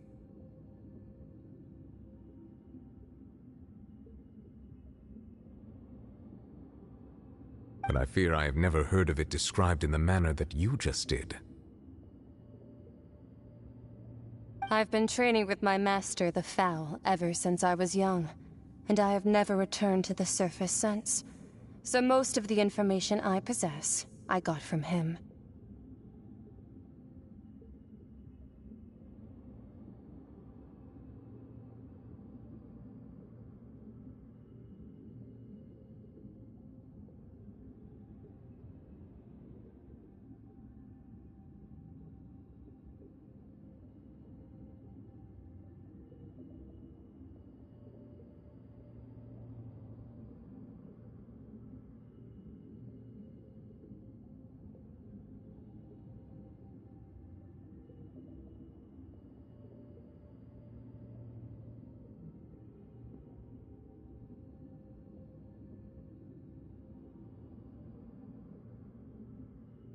It is only natural for those who are greater than humanity to possess a different sort of common sense, which is why there are so many problems in our attempts to communicate with humans.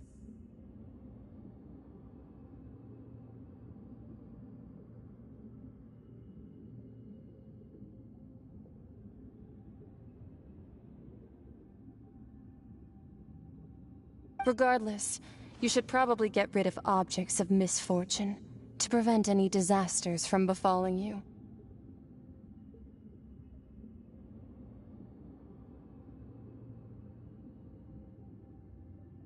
To live in itself is a blessing.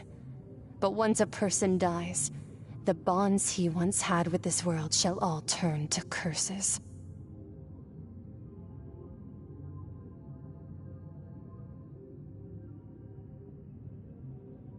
What do you mean by that?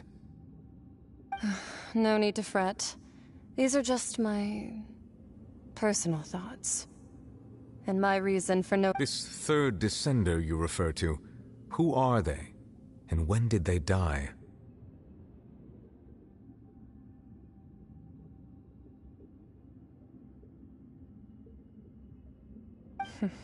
Master never mentioned them to me. Perhaps it just wasn't that important for me to know.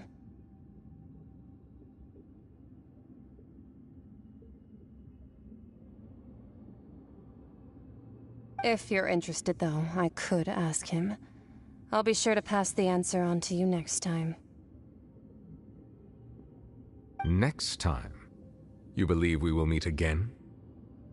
I do. Wait. I have a disciple of my own, don't I? He can be the messenger, then.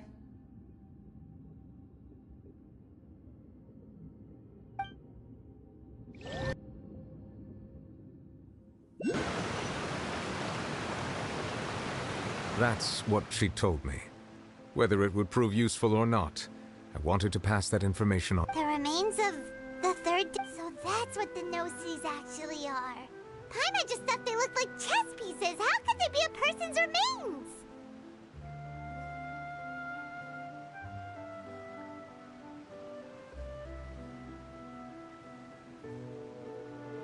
All the same, assuming that there was no misunderstanding or special metaphor at play, that is... And she said that it would bring misfortune and that you should check it, which is why you gave it to the Fatui. If she speaks the truth, then I would simply be putting Fontaine at unnecessary risk by keeping it here.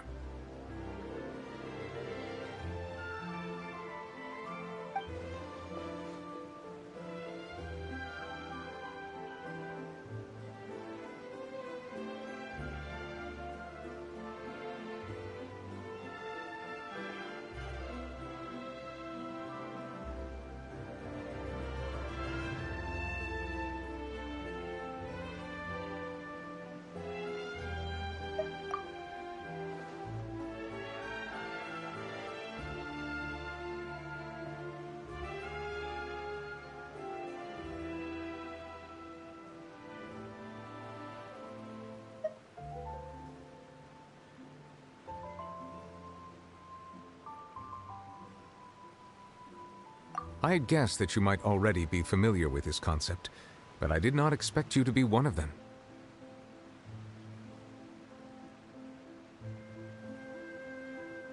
That means that the Gnosis, which are exceedingly element-compatible and can even enhance elemental abilities, do indeed come from the third descender. I wonder, does your body also possess similar properties?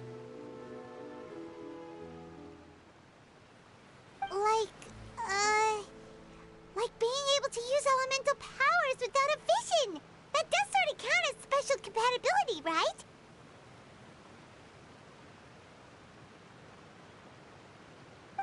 No, let's not think about this stuff right now.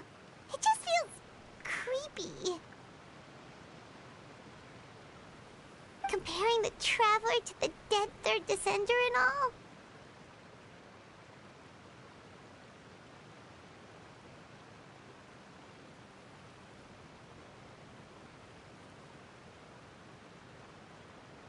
That's what you say, but this topic still feels like bad luck. Once Child recovers, let's get some more answers out of him. Or go look for his master and get the answers that way. I too believe it unwise to make too many blind guesses when information is lacking. The same is true of being at court. All right. Whatever the case, it seems like the crisis here in Fontaine's over for now. Yes. All of Focalor's efforts were for this moment as well. But she sacrificed herself in the end as a god, and she suffered through... I suppose that would be the mystery of a god's will. I suspect not. But once in a while, I too would guess that if wishes were like the clouds in the sky, life flows like water, and rain is the final answer. And what, ultimately, is the difference between the rains that fall upon... Terminei, até que enfim, velho. Tá louco. Fiquei agarrado aí. Tem essa cash. Tá louco. Deus me livre essa cash. Eu pensei que ia demorar, não. Demorou demais.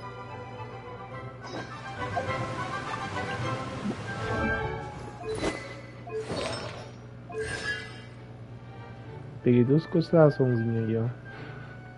Quem tá na live, ó. Peguei duas constelaçãozinhas dela. Final só na sorte. Eu vou descansar agora. Caraca, 5 horas de live.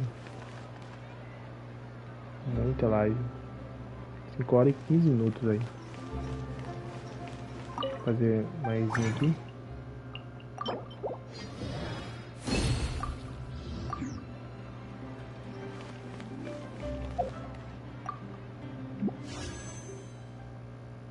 $130 de tiro.